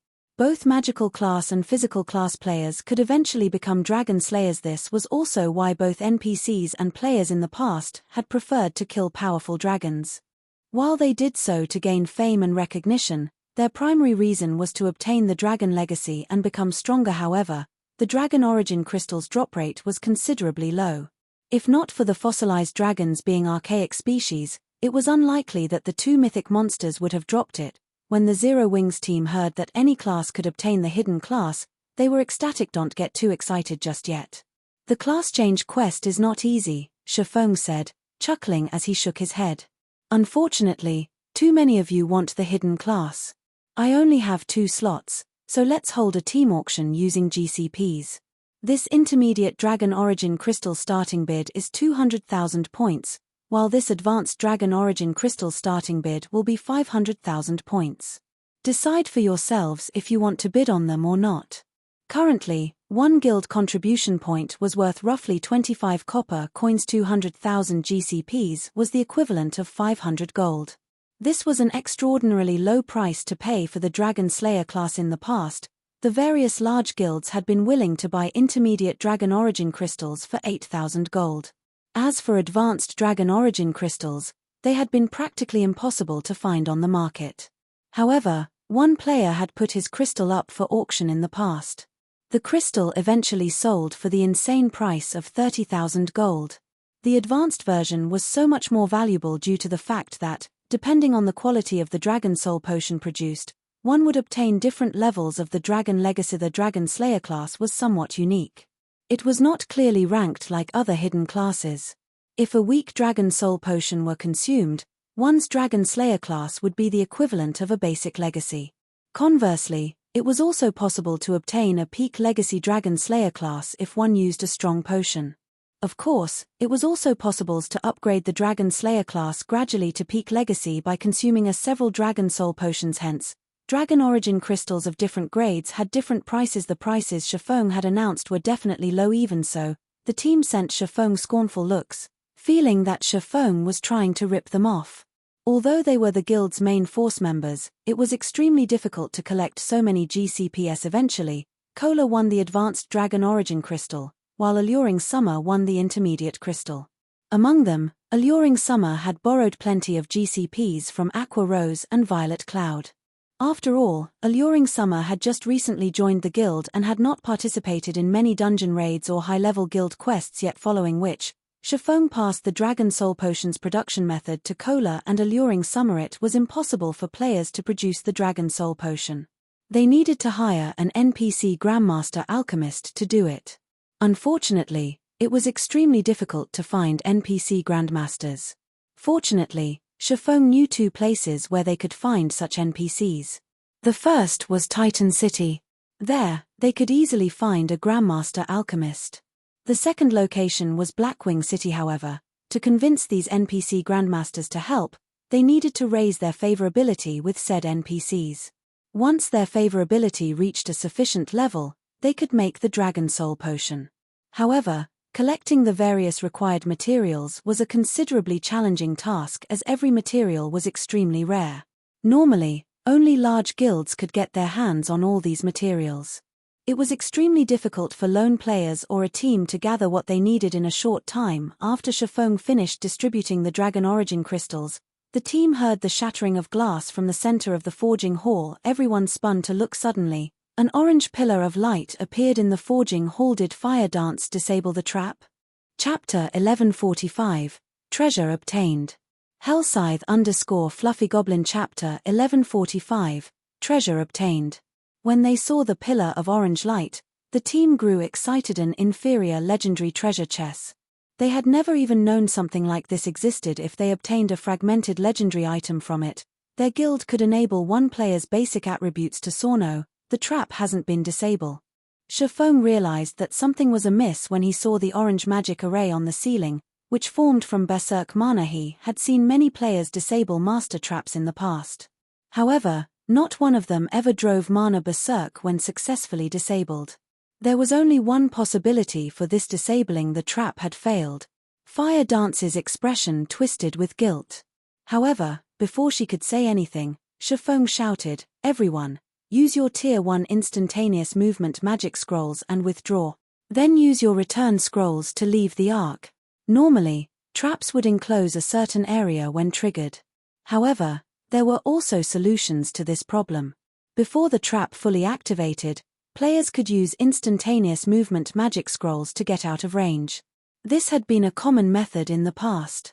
Unfortunately, it wasn't effective against traps that activated instantaneously. Fortunately, the trap before them was not an instantaneous type. Unfortunately, divine runes had already sealed the forging hall's doors, and players couldn't leave the hall normally. Using return scrolls to escape was also time-consuming. On the other hand, instantaneous movement magic scrolls didn't have an activation time. They could simply use the scroll to pass beyond the stone doors and leave the trap's effective area. Once they were out of the trap's range, they could use the return scroll to leave the ark safely. As for why Shifeng had chosen to return to White River City, it was because he was not certain of what aftereffects triggering the forging hall's trap would have. On the off chance that the trap would also increase the danger outside of the ark, such as alerting the fallen patrols and luring them to the forging hall, the fallen ark's inner region would become extremely dangerous. They could very easily team wipe. Listening to Shifeng's commands, everyone retrieved the instantaneous movement magic scrolls they had prepared and left the forging hall. Eventually, only Shifeng remained. This was the perfect opportunity for Shifeng to steal the inferior legendary treasure chest. Now that the trap had triggered, there was nothing protecting the treasure chest. He could simply stash it in his bag space and leave. Only, he had to deal with the trap's mechanisms while collecting the treasure chest. Once the trap finished its attack, it would return to its original state, and they would have to try disabling it all over again. Shifeng had considered simply triggering the trap and snatching the treasure chest, but he would have had to deal with the two fossilized Tyrannosauruses at the same time. His chances of success would have been extremely low.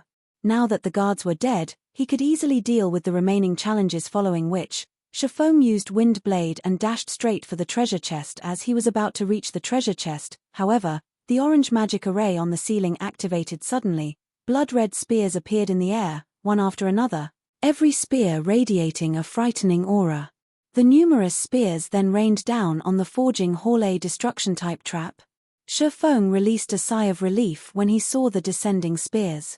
Immediately, he activated defensive blades, which allowed him to block over 10 attacks. As a result, Shifeng knocked the spears to the side before they even reached him. Meanwhile, Shifeng placed his hand on the inferior legendary treasure chest, trying to see if he could take it. After all, this was the first time he had encountered an inferior legendary treasure chest.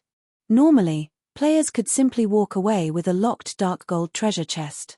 Only a minority of dark gold treasure chests had fixed locations. The instant Shifeng touched the treasure chest, the system replied. Although the treasure chest could be stored in his bag space, doing so required 8 seconds of channeling. However, defensive blades block counts would, at most, last 2 seconds against the blood-red spears. With absolute defense, which had a 5-second duration, he was 1 second shy of surviving for 8 seconds. Shifeng had no doubt that even one of these spears could kill him instantly. To hell with it. Shifeng decided to give it a try as he began the collection process. He refused to give up after coming this far. As the spears descended on Shifeng, as he anticipated, defensive blade only lasted slightly more than 2 seconds. Immediately after defensive blade's block counts were exhausted, Shifeng activated the aura of Earth's absolute defense. He then immediately switched to the aura of space. If he sensed that he no longer had hope of getting away with the treasure chest, he would leave instead of pointlessly throwing his life away. After all, he was 1 level away from the level 50 threshold. The seconds passed quickly. The inferior legendary treasure chest's loading bar advanced slowly. Sure enough, it's not enough. When Shifeng saw that absolute defense's duration had 1 second remaining while the loading bar needed at least 3 more seconds to complete, he could not help but sigh deeply. When absolute defense shattered and a blood-red spear was about to collide with Shifeng's head, a figure suddenly appeared above him. Phantom Kill. Defensive Blade. The doppelganger summoned with the Abyssal Blade's Phantom Kill possessed all the player's skills. Hence, the doppelganger had similarly learned Shifeng's life-saving skills. Peng. Peng. Peng. As Shifeng listened to the crashing above him, his anxiety grew. The loading bar was 2 seconds away from completion. Quick. Move quickly. Shifeng was extremely anxious. This was his final hope. Just as the doppelganger's defensive blade block counts were about to expire, Shifeng heard the sound of a system notification system. The inferior legendary treasure chest has been stored in your bag space. When Shifeng heard this sound, for the first time ever, he found the system's cold, mechanical voice to be extremely sweet. Shifeng immediately activated space movement. A spatial tear opened before him. Although his doppelganger's defensive blade block counts had been exhausted, he could still use the doppelganger as a meat shield. Only, the instant one of the blood-red spears struck the doppelganger's HP hit rock bottom. The spears were just as powerful as Shifeng had guessed. However, the brief moment the doppelganger had bought him allowed Shifeng to enter the spatial tear and vanish from the forging hall. When the forging hall's trap had activated, the Fallen Ark's inner region had descended into chaos. The Fallen patrols in both the outer and inner regions had rushed towards the forging hall. Fortunately, Shifeng had instructed his team to use their return scrolls as soon as they got out. Otherwise, none of them would have left the Fallen Ark alive. The Fire Dragon Empire's imperial capital. Due to a particular match in the Dark Arena today, players had swarmed into the Empire even before the match began. These players all wore dazzling weapons and equipment. Aside from spectating the upcoming match, many were here to participate in the Dark Arena's upcoming auction. Big Sis Rain, Miracle's people have asked to meet with you, Blue Phoenix softly reported as she entered the VIP room. Judging by their tone and words, it seems that they've discovered our relationship with Zero Wing. Phoenix Rain frowned slightly upon hearing this. Although she knew that she couldn't hide the truth forever, she hadn't expected it to get out so quickly. Sighing, she said, Miracle is really quite fast with their investigations. Since they've found us out, let's meet with them. Chapter 1146, Purgatory Night. Hellscythe _Fluffy Goblin. Chapter 1146, Purgatory Night. Flame Dragon City's underground arena. A group of level 40+ players surrounded the entrance. These players all wore pitch-black armor with a white cape draped over their shoulders. They looked like well-trained soldiers. When other players noticed these black-armored players, they promptly distanced themselves. Who are these people? They're blocking the underground arena and preventing others from entering. They're being too unreasonable. You've just arrived in the capital, so it's expected that you don't know. Could a super guild have laid claim over this underground arena? Far from that. Take a look at those players guarding the entrance. They're the security teams several super guilds have formed. They are all equipped with the Soul of Darkness, a level 40 Feingold set equipment. They're specifically tasked to guard this underground arena and prevent outsiders from entering. As expected of super guilds. Even a casual security team is so impressive. I've just reached level 40 after much difficulty, and I only have a few level 40 weapons and pieces of equipment, yet those guys are actually wearing level 40 Feingold sets. The nearby independent players weren't the only ones in awe. Even the members of the various large guilds invited to the Dark Arena were shocked. God's Domain's mainstream players were around level 37 right now, whereas expert players were at level 39 or level 40. Even large guilds' experts were fortunate to obtain a full set of level 40 Feingold weapons and equipment upon reaching level 40. As for a level 40 Feingold set equipment, that was simply a dream. Yet, among the super guild security teams, every one of them wore complete level 40 Feingold set equipment. In God's Domain, it was far more difficult to gather a complete Feingold set equipment than it was to gather a set of Dark Gold equipment. Individual pieces of Feingold set equipment might not be a match for Dark Gold equipment in terms of basic attributes, but certain set effects were more important than some additional basic attributes. Hence, many players still used the level 30 Feingold set equipment they had collected even after level 40. For example, the level 40 Soul of Darkness set equipment's effects were so good that players could continue using it even after level 50. As players admired the security team's equipment, two cloaked women approached the entrance, attracting everyone's attention. Although these female players had hidden their appearance under a black cloak, players could tell by their elegant bodies that they were definitely beautiful. Meanwhile, when the security teams, which oozed with killing intent, saw these women, they immediately bowed and stood to the side, treating the women like queens. Who are those women? They've hidden their appearances and IDs with their black cloaks. Who could possibly recognize them? However, I believe that they are at least upper echelons from first-rate guilds. Otherwise, there's no way those security teams would treat them with so much respect. First-rate guild upper echelons? You sure are overestimating first-rate guilds. We're talking about the elite security teams that super guilds worked together to form. Those people wouldn't even bat an eye if a first-rate guild's guild leader showed up. I'm guessing that they're the upper echelons from either super first-rate guilds or super guilds. I guess you're right. If I could enter the dark arena and get those security teams to treat me that respectfully, how wonderful would it be? Unless you manage to join a super guild and become one of the guild's apex experts, don't even think about getting their respect. As the crowd conversed, the two female players entered the underground arena the instant these two players entered the establishment. An elegant beauty was there to greet them.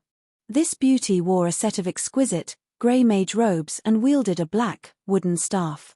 She also exuded a deathly aura. Upon closer inspection, one would discover that this beauty was a level 42 summoner. Greetings, Phoenix Pavilion Master. I am Silent March, the Vice Commander of Miracle's Purgatory Legion, the somewhat evil-looking summoner said, smiling at Phoenix Rain. Our Vice Guild leader is already waiting in a VIP room on the 3rd floor. Allow me to lead the way. Phoenix Rain nodded in response, following which, Silent March led Phoenix Rain and Blue Phoenix to the underground arena's 3rd floor. Big sis Phoenix, that summoner feels odd. The other summoners I've met all exuded a lively aura, yet her aura feels like death, Blue Phoenix whispered to her friend. While she is indeed a summoner, she also possesses the hidden class, Necromancer. She is one of the upstart geniuses Miracle has nurtured internally. Roughly over a year since her debut, she has already become the vice commander of one of Miracle's 3 trump card legions. You should be careful when you encounter her in the future. She might even be participating in the contest over Thunder Island, Phoenix Rain explained as she watched the female summoner before her hidden classes were no longer a secret in God's domain. The various large guilds already had a few experts that had hidden classes. While most guilds kept these experts secret, Silent March's hidden class was somewhat special, which made it practically impossible to keep hidden. Hence, the game's various major powers quickly discovered that she wielded the Necromancer hidden class. Although Necromancers were somewhat similar to ordinary summoners, whereby both classes utilized summoned creatures to battle, the Necromancer class could summon far more monsters. As long as a Necromancer had enough mana, even summoning 100 undead would not be difficult. Although the undead were not as powerful as ordinary summoners' creatures, this gap could be made up with numbers. Necromancers were also stronger than ordinary summoners when it came to individual combat power. In addition, undead creatures had extremely high magic resistance. Aside from holy magical classes, Necromancers were magical classes' natural enemy. While Phoenix Rain and Blue Phoenix chatted quietly, Silent March led the two into a VIP room on the 3rd floor. A valiant man in dark blue armor already sat in the room. 2 other men stood behind him, an assassin and an elementalist. Both were level 42 and exuded extremely dangerous auras. Phoenix Rain blinked in surprise when she saw the assassin and elementalist. These two were Miracle's famous apex experts. The assassin was Starstreak, while the elementalist's name was Cleansed Maple. Both were generals in Miracle.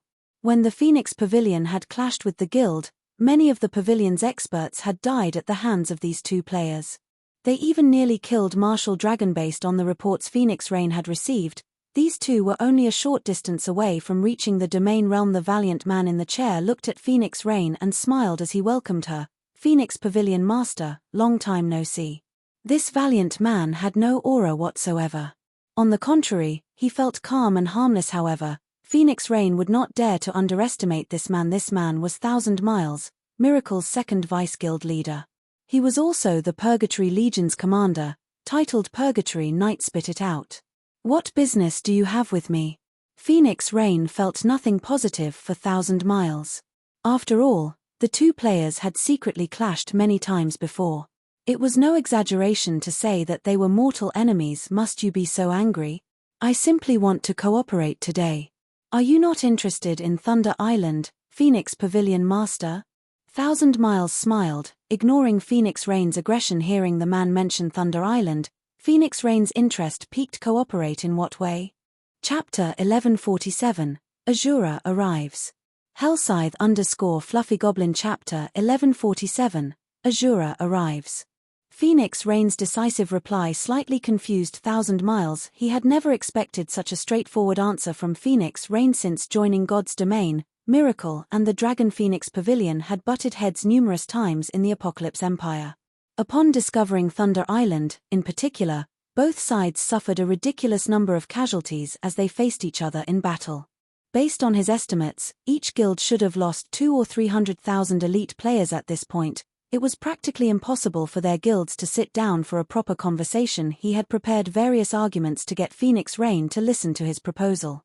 Now, however, it seemed that his preparation had been unnecessary. Immediately, 1,000 Miles revealed an agreement and handed it to Phoenix Raid, saying, "Phoenix Pavilion Master, take a look at this." Receiving the agreement, Phoenix Rain glanced through its contents. The agreement was very simple. As long as the Asura battle team allowed the Evil Dragon battle team to win the match, Miracle would agree to a non-aggression pact with the Dragon Phoenix Pavilion during the contest for Thunder Island. Phoenix Pavilion Master, what do you think about these conditions? I believe that you are familiar with the situation on Thunder Island. We are seeing more guilds preparing for the upcoming contest by the day. Both you and I are even struggling to ensure that we secure a single monster encampment. Clashing with each other on Thunder Island wouldn't benefit either of us to begin with. The Asura battle team has no chance of victory. You might as well hand the victory to the Evil Dragon battle team. You can gamble on our win and earn a fortune for yourself. We'll have the best of both worlds this way. What do you think?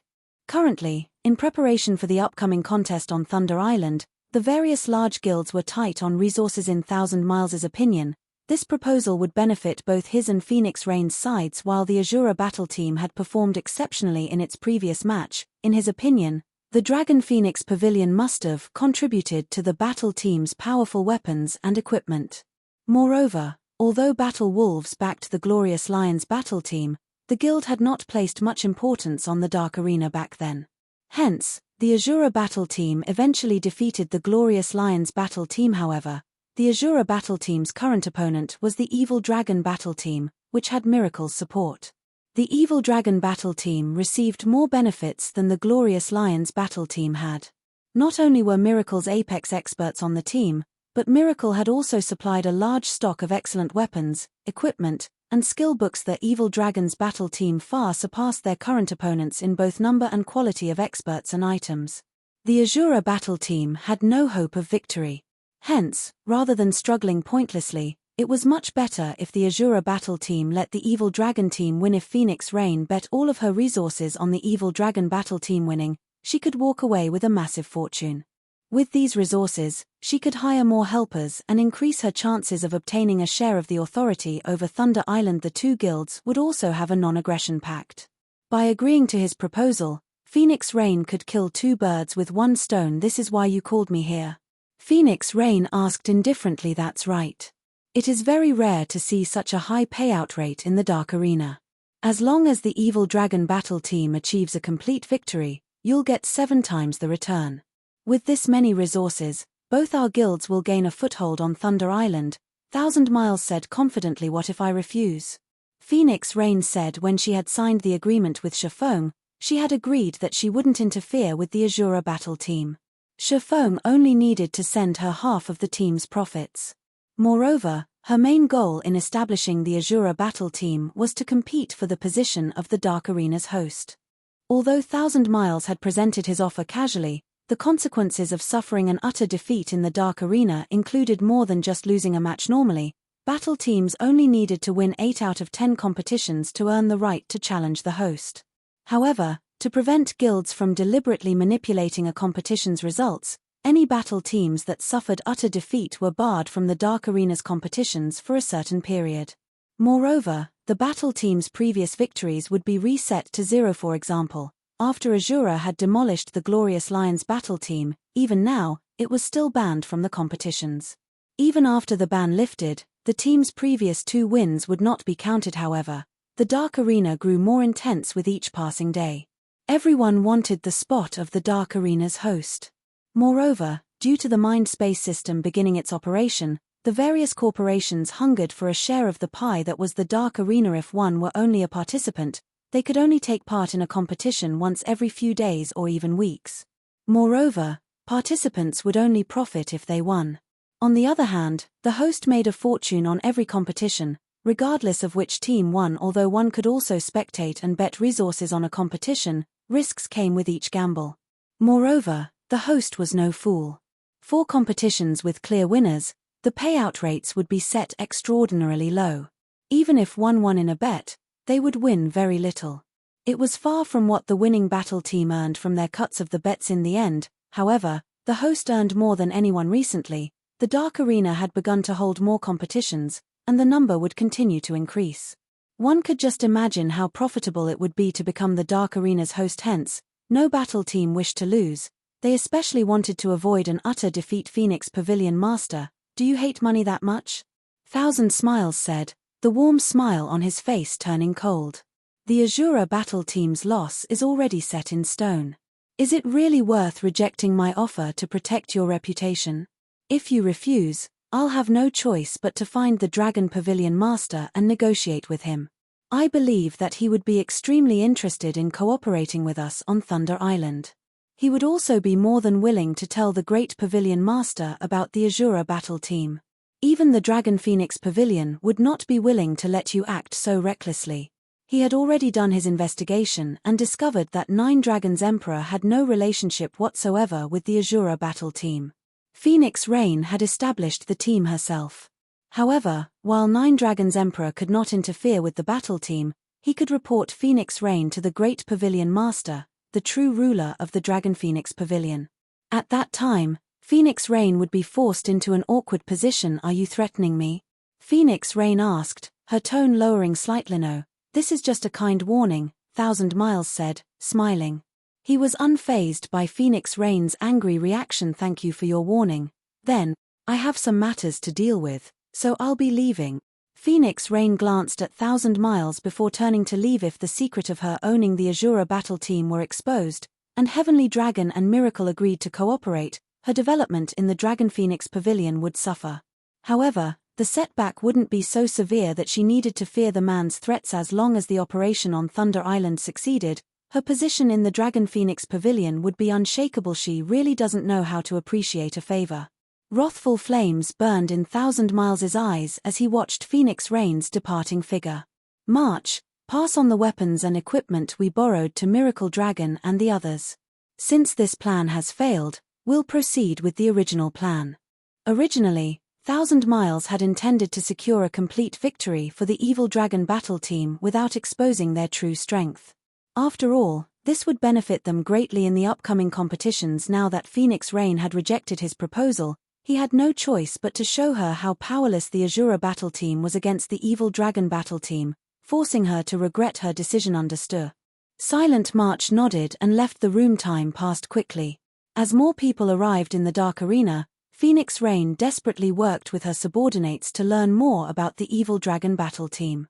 At the same time, she used her connections to obtain some top-tier equipment for the Asura battle team. As the competition was about to begin, Blue Phoenix rushed into the VIP room. Phoenix Rain occupied. Big Sis Rain, Zero Wings members have arrived, but what? They've only sent 5 people this time. 5? Do they want to win this competition or not? Chapter 1148, Toy Around. Hellscythe_Fluffy Goblin. Chapter 1148, Toy Around. In Flame Dragon City's underground arena, a large number of advanced carriages and high-ranking mounts crowded together outside the establishment. The hundreds of black-armored security members were currently confirming the players' invitations. Isn't that person the guild leader of the first-rate guild, Silver Knights? What is that mount? It's so huge. Crap. It's the epic rank glow effect. Which battle teams are participating in the Dark Arena this time? They have actually attracted so many amazing people. Both the independent players that had come to tour the Imperial capital and the guild players that wanted to take part in the Dark Arena were stunned by the scene in front of the underground arena. Normally, it was rare to see players atop high-ranked mounts in Flame Dragon City, yet warhorses, cheetahs, tigers, lions, giant wolves, and various other powerful mounts now packed the street. It was a dazzling sight to behold. Aside from high-ranking mounts, Players also saw various upper echelons from many of the large guilds. However, the most popular topic among these independent and guild players was the upper echelon's weapons and equipment in God's domain. Ordinary players even considered dark gold weapons and equipment godly items. However, in this gathering of guild upper echelons, such items were a dime a dozen.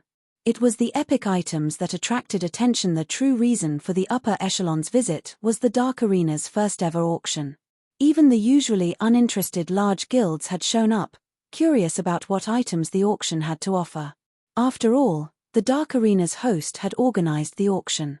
The host certainly wouldn't offer inferior goods, as it would soil their reputation. Moreover, the Dark Arena's host had already announced that the auction would include an epic item. Even first-rate guilds had a few epic items at most, with some only having one or two. These guilds treasured every one of their epic items and used them to attract new and independent players. Aside from super guilds and super first-rate guilds, the majority that had been invited were first-rate guilds.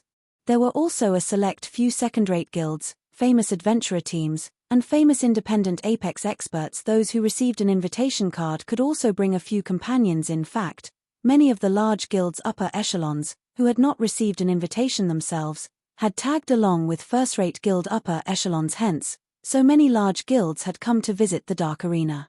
The guilds without their own epic items were eager to purchase the epic item in the auction. Among this gathering of experts, a party of 6 suddenly appeared.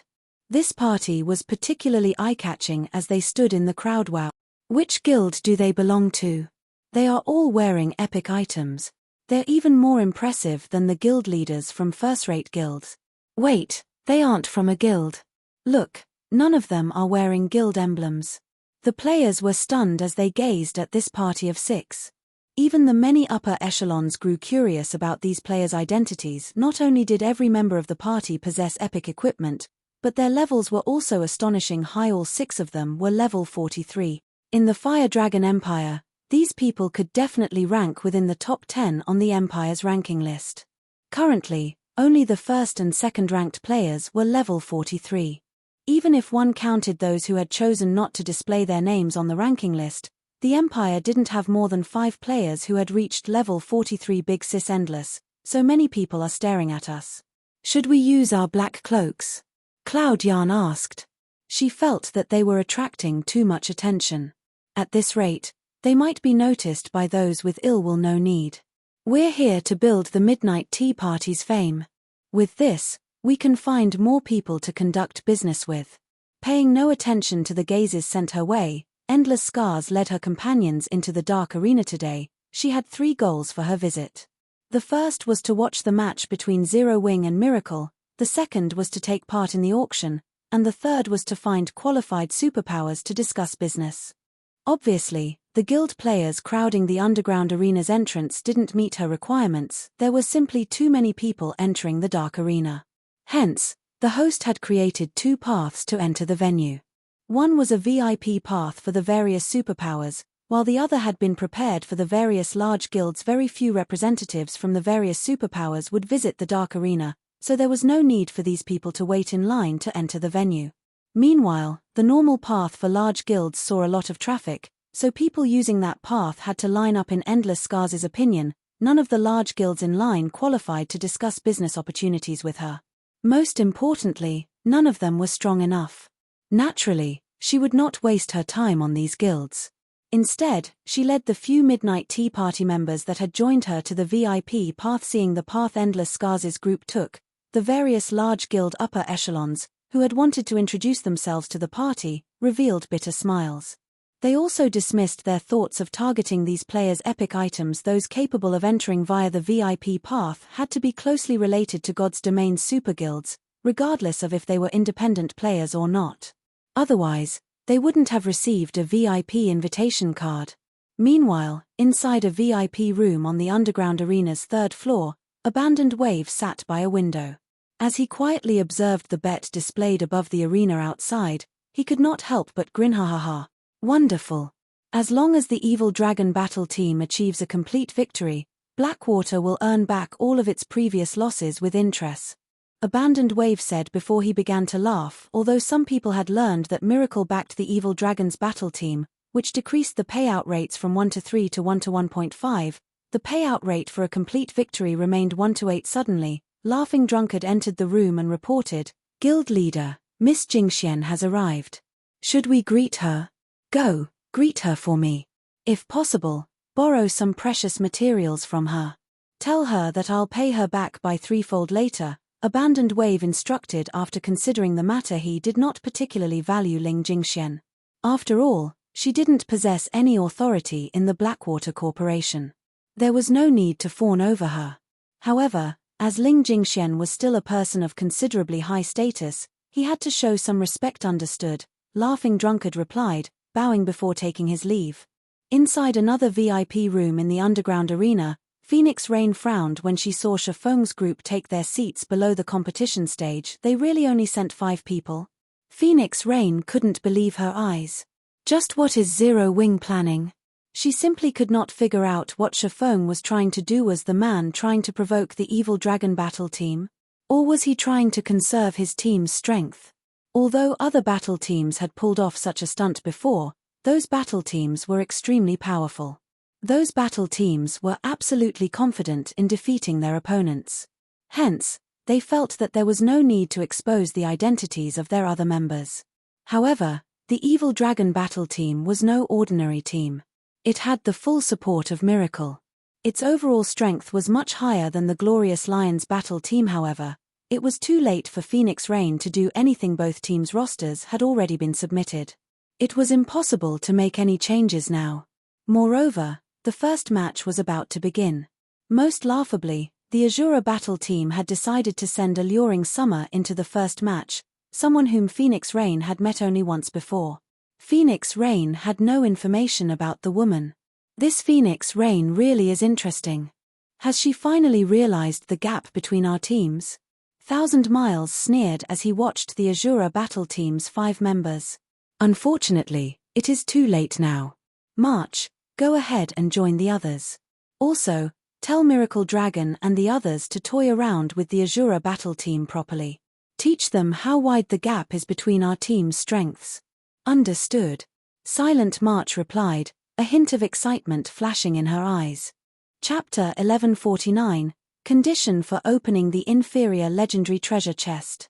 Hellscythe_Fluffy Goblin Chapter 1449, Condition for opening the inferior legendary treasure chest. The massive dark arena was packed with people, and everyone wore astonished expressions as they stared at the stage. For this competition, the Asura battle team had only sent 5 players. What's the Asura battle team trying to do? Could they trying for another complete victory? That shouldn't be the case. Even if the Asura battle team has nothing but fools, they must know that the Evil Dragon battle team is no longer the same as it was. Miracle now leads the team. Although Miracle is only a super first-rate guild, it even has stronger and more experts than some super guilds. I think they're deliberately trying to lose. Now that Miracle has taken over the Evil Dragon battle team, the battle team's strength has transformed tremendously. The Asura battle team must have recognized that they are no match for Evil Dragon and decided to send 5 members to conserve their strength for the next match. Every player in the audience had their own opinions. However, the majority was of the opinion that the Asura battle team intended to preserve its strength, yet they couldn't just throw away their reputation by handing over a complete victory.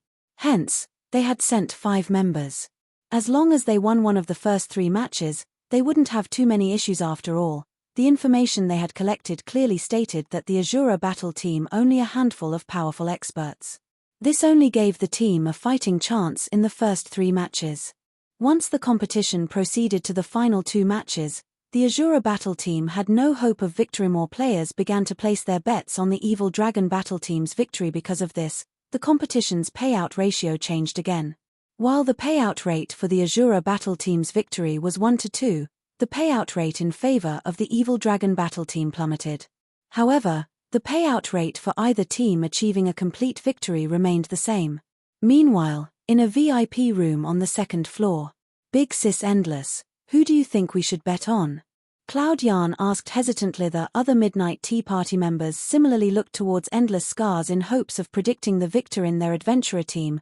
Endless Scars was the most capable when it came to deducing others' strengths. Oftentimes, when their team members sparred, Endless Scars knew the outcome even before it began. They also intended on participating in the upcoming auction. It was better to have a little more money in their pocket. Stop trying to be devious.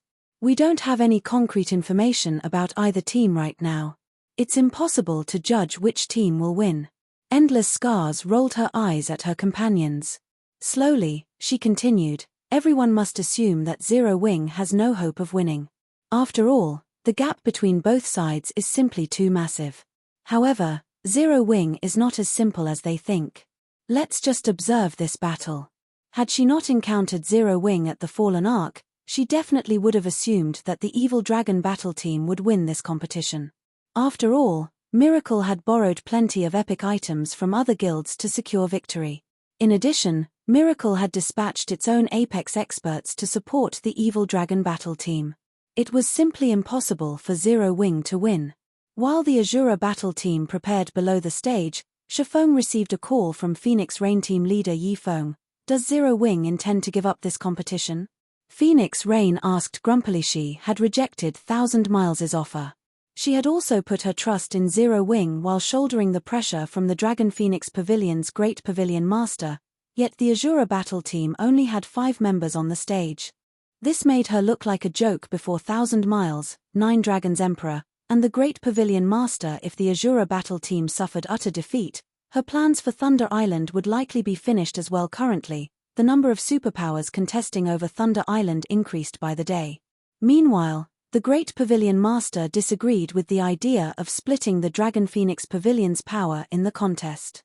He believed that the Heavenly Dragon Pavilion and Phoenix Pavilion should work together to increase their chances of taking control of Thunder Island. If her performance in the Dark Arena disappointed the Great Pavilion Master, the latter would hand the Phoenix Pavilion's management rights to 9 Dragons Emperor. She wouldn't be in a favorable position. Give up? Shifeng chuckled. He more or less understood why Phoenix Rain had asked such a question. Phoenix Pavilion Master, we haven't given up. We just couldn't find enough capable experts, so we had no choice but to send 5 people. Shifeng wasn't happy with the situation, either. However, he had no other choice when he had obtained the inferior legendary treasure chest. It should have been a cause for celebration. Unfortunately, none of them expected the strict conditions for opening the treasure chest. Even Shifeng had been surprised. Opening the treasure chest actually required 3,000 players. The condition was very simple. One needed to send 3,000 players into the inferior legendary treasure chest. These players would then have to clear the trials inside. The treasure chest would only open after all 3,000 players cleared their trials. To ensure their success with opening the inferior legendary treasure chest, Shifeng had gathered every expert in the guild, supplementing the missing numbers with the guild's top elite players. However, he had never thought that, upon entering the chest, the players would be sent to separate trials. Moreover, players inside couldn't contact those in the outside world. They couldn't log out of the game, either. There were only 2 ways to leave the treasure chest. The first method was to clear one's trial. The second was to wait for 48 hours. Once the time was up, players would be sent out of the treasure chest automatically. Unfortunately, if even one player failed their trial, they wouldn't be able to open the inferior legendary treasure chest. Among those who entered the treasure chest, Shifeng had performed the best. Even so, it had taken him over 8 hours to clear his trial. While inside, he had fought many monsters, with each being stronger than the last. It felt as if the trial were pushing players to surpass their limits with each battle. After Shifeng, Violet Cloud, Fire Dance, Gentle Snow, and Alluring Summer emerged from the treasure chest, one after another. However, even Violet Cloud, who had been the fastest among the 4, had needed over 14 hours to clear her trial, whereas Alluring Summer, who had been the slowest, had taken 16 hours. Everyone else was still stuck inside the inferior legendary treasure chest. As the competition in the Dark Arena was about to begin, Shifeng had no choice but to lead Violet Cloud and the others to the venue first. While Shifeng had considered looking for substitutes on the way here, he simply couldn't think of anyone suitable for the role. Aside from his group of 5, there wasn't even one level 40+ expert player in the guild. They were all trapped inside the treasure chest. If he brought anyone below level 40 to the Dark Arena, they'd become a laughingstock. Couldn't find enough capable experts. Phoenix Rain was speechless. She even began to wonder if Shifeng was toying with her. However, seeing Shifeng's serious expression, the man should not be lying. It was quite possible that Shifeng knew how powerful the evil dragon battle team was. If that were the case, it wasn't unexpected that he couldn't find enough people capable of challenging the battle team. Since they had no hope of winning the final 2 3-versus-3 matches, there was no point in leading the rest of the members here. It was safer to bet everything they had on the first 3 matches. I understand. It will be alright if you don't win this competition. I just hope that you don't allow the evil dragon battle team to look down on the Asura battle team, Phoenix Rain softly advised Shifeng. Although their chances of defeat were high, as long as they won 2 of the first 3 matches, their defeat would be glorious in the eyes of outsiders. At that time, she could better explain herself to the great pavilion master. As for achieving another complete victory, in Phoenix Rain's opinion, that was impossible. There were 2 monster-like experts on the evil dragon battle team's roster. They even had the Witch of the West holding down the fort. It would be a miracle if the Asura battle team weren't utterly annihilated. Chapter 1150, Absolute Combat Power Control. Hellscythe_Fluffy Goblin Chapter 1150, Absolute Combat Power Control. As Phoenix Rain tried to console him, Shifeng realized that she had definitely misunderstood something. However, he also wasn't in a good position to explain the situation. After all, he could not reveal why he hadn't found any suitable fighters. The inferior legendary treasure chest was of utmost importance. Although it might not make him the enemy of every guild in the game like the city building order would, super first-rate guilds and super guilds would dispatch a large number of experts to steal the treasure chest. The various superpowers would repeatedly assassinate Zero Wing's upper echelons. This is the latest information I've gathered about the evil dragon battle team. Take a look, Phoenix Raid said before forwarding the files she had received from Blue Phoenix to Shifeng. Although they hadn't uncovered much information about the enemy battle team's members due to time constraints, it could still help Shifeng form a proper strategy for the competition. Hasn't Miracle invested a little too much into this competition? Shifeng was speechless after looking through the files. It would have been fine if Miracle only sent the sword freak, Miracle Dragon. However, Shifeng hadn't expected Miracle to dispatch the assassin Starstreak, who wielded the title Speed Star. Both players were bona fide monster-like experts. However, the name on the evil dragon battle team's roster that confused Shifeng the most had to be the Witch of the West. Alice. Everyone in the virtual gaming world recognized the title the Witch of the West. Currently, the Witch ranked 21st on the God's Domain experts list. The Dragon Phoenix Pavilion's martial dragon was known as an absolute genius that only appeared once a decade. Before even reaching the age of 30, Martial Dragon had grasped a domain. Meanwhile, based on what Shifeng knew, Alice held the record for the youngest person to grasp a domain. Many super guilds had attempted to recruit Alice. In the end, however, Miracle had paid a high price for her membership. Aside from Miracle's core upper echelons, no one knew exactly what conditions the Witch of the West had demanded after Alice had joined God's Domain. Despite the Dragon Phoenix Pavilion trying its best to uncover information about her, the pavilion had only managed to find minor, irrelevant facts. The only crucial information they discovered was that, shortly after God's Domain had launched, Alice had successfully killed 3 of the secret pavilion's apex experts in a row. After that incident, the secret pavilion had pushed Alice to the 21st position on the God's Domain experts list. The secret pavilion had only provided a brief explanation of the battle that day. The pavilion had not released any concrete information or battle videos. Many apex experts had been displeased and felt that the secret pavilion's judgment had been biased. These experts all rushed to challenge Alice. However, these challenges' outcomes had silenced any objections. Many of these people had even decided to join Miracle afterward. The situation had sparked many super guilds' curiosity. Although Shifeng did not know what had happened, he knew that the Witch of the West was extremely frightening. In the past, the Witch of the West had been most well known for her absolute combat power control. It was a unique combat technique that had been tailored for Alice. In the past, one had been considered an ordinary expert if they could exert 50% of their total combat power. As for second-rate experts, they were capable of exerting at least 60% of their combat power. First-rate experts could exert 70%, top-tier experts could exert 80%, peak experts could exert over 85%, and apex experts could exert over 90% of their combat power. Meanwhile, the Witch of the West could display 100% of her total combat power. Even domain realm experts would struggle to reach such heights. With these three great experts on the Evil Dragon battle team, it was no wonder why Phoenix Rain doubted that the Asura battle team had any chance of victory while Shifeng plotted a strategy to deal with the enemy roster. The system announced both teams' rosters to the audience. Crap, the Sword Freak is here. I've been one of his loyal fans for a long time. Is the Evil Dragon battle team holding an all-star competition? Sword Freak, Speedstar, Witch of the West. No wonder why the Asura battle team only sent 5 people. They must have given up, knowing that they'd lose for sure. What a bunch of cowards. They aren't even putting up a fight.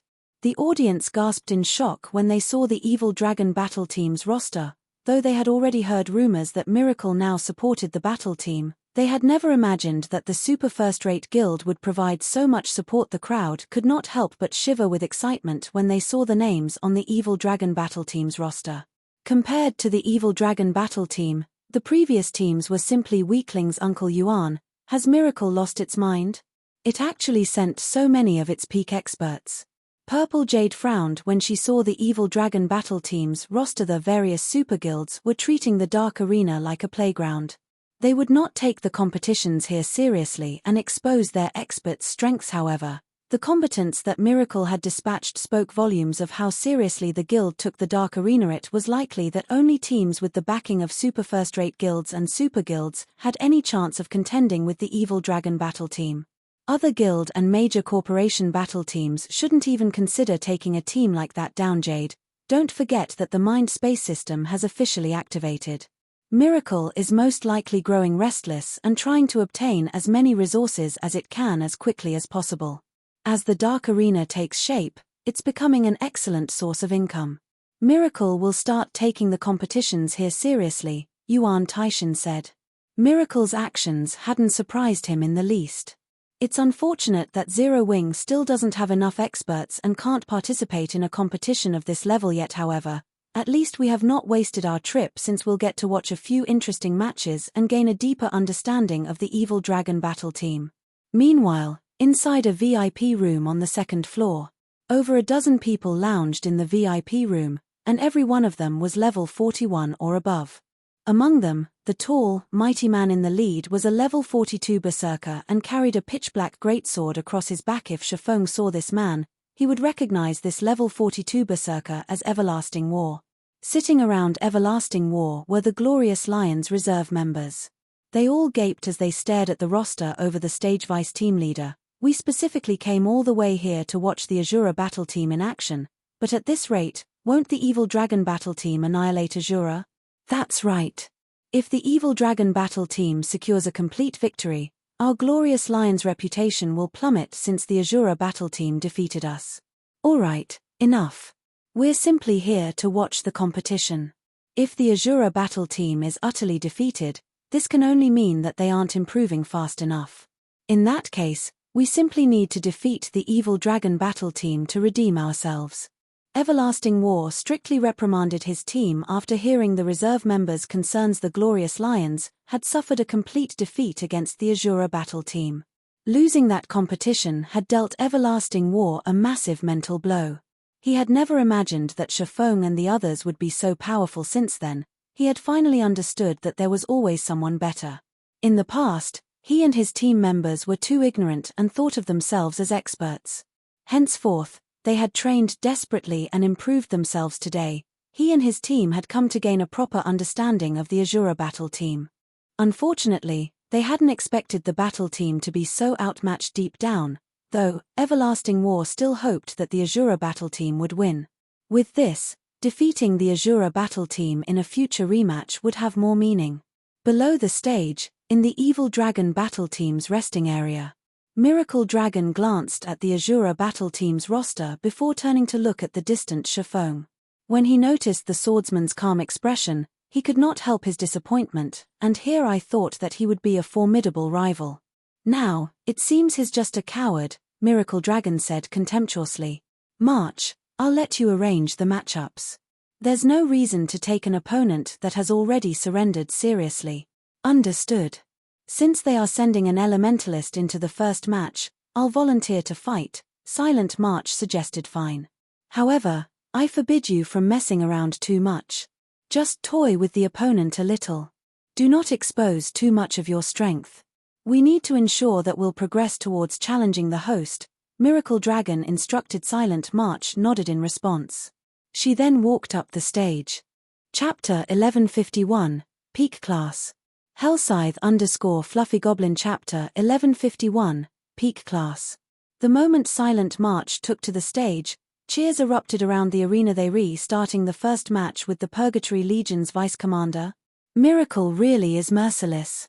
I heard that she has the Necromancer class and can summon skeletons with high magic resistance.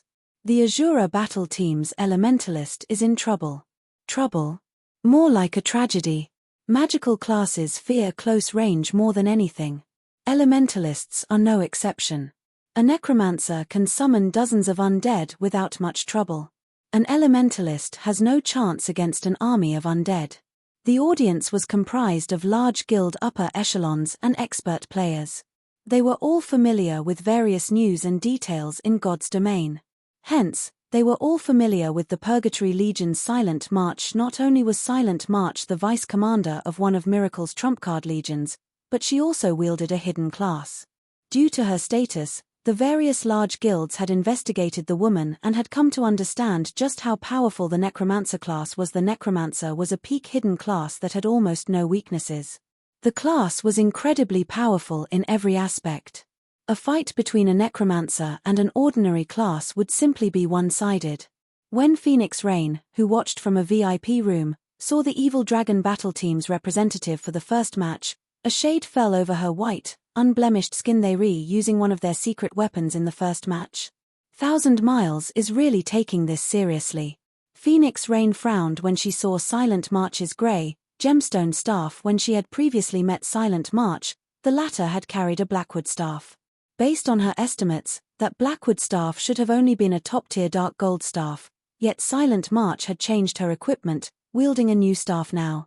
Normally, this was considered a huge PvP taboo. After all, it was impossible to use an unfamiliar weapon to its fullest potential without some practice. Despite knowing this, Silent March had switched weapons. There could only be one possibility for such a decision. Silent March's current staff must be far superior to her prior weapon. Needless to say, the gemstone staff was certainly an epic staff. Moreover, the Necromancer had replaced more than her weapon. She had also switched out 2 pieces of her old equipment. Furthermore, as Silent March was the Purgatory Legion's vice commander, Miracle should have given her at least 1 epic item. To begin with, in other words, Silent March had at least 3 epic items on her. Phoenix Rain's frown deepened. As the Phoenix Pavilion's pavilion master, she knew full well that epic items provided more than just a massive attribute boost. Epic items also came with powerful skills and effects. Although Phoenix Rain did not know how strong Alluring Summer was, in terms of equipment, the Elementalist was no match for Silent March. The fact that Silent March had earned the position of vice commander in one of Miracle's 3 trumpcard legions showed that her combat standard was at the Flowing Water realm at the very least, which meant she was capable of reading her opponents. Her Necromancer class only further bolstered her combat power. Even against a Void Realm expert with the same quality of weapons and equipment, Silent March had a chance of emerging victorious. As Phoenix Rain despaired over the upcoming fight, Alluring Summer approached the stage. Currently, Alluring Summer wore a black cloak. No one could see her current level or equipment, only her face was visible. However, many among the audience gasped upon seeing her beauty. Alluring Summer's aura was also a stark contrast to Silent March's. If one described Silent March's aura as dark and deathly, then Alluring Summer's was light and vital. Who is this beauty? Why haven't I seen her in the Asura battle team's files before? Is she Asura's secret trump card? How can that be possible? I check for any information about this beauty. She doesn't have any battle records at all. She's likely a newcomer that the Asura battle team is trying to cultivate. They might have let her tag along to gain experience. When Alluring Summer appeared, the audience's attention shifted to her. Although the Asura battle team's defeat was already certain, it was still worth taking note of the team's members. After all, the Asura battle team had secured a total victory against the Glorious Lions. The battle team was still quite powerful. It just hadn't been as lucky this time. Since a new face had joined the Asura battle team, It was only natural that everyone paid attention to her. Silent March smiled as she watched the elementalist approach the stage. Giggling, she said, "I'm sure you've already discovered that I'm a necromancer. Rest assured, I won't summon a bunch of undead to fight you. Think of it as adding a little more fun to the match. I have to thank you for that, then. However, I advise you to go all out from the very beginning.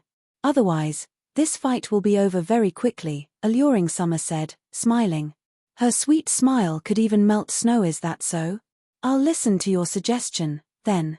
Very soon, I'll show everyone what despair looks like on your face." Silent March sneered. Originally, she had planned to toy with Alluring Summer for a bit.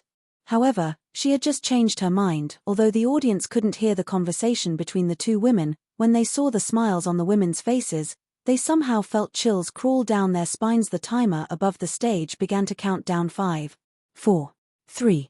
Once the countdown began, the audience members focused on the stage, their heart rates increasing. Unlike a duel between ordinary players, experts would descend into a rapid battle as soon as the fight began, pushing their bodies to the limits. If one wanted to view and understand the fight clearly, one needed to pay careful attention. The instant the timer ended, Silent March took action. The necromancer started off by chanting an incantation, her free hand writing one line of runes after another.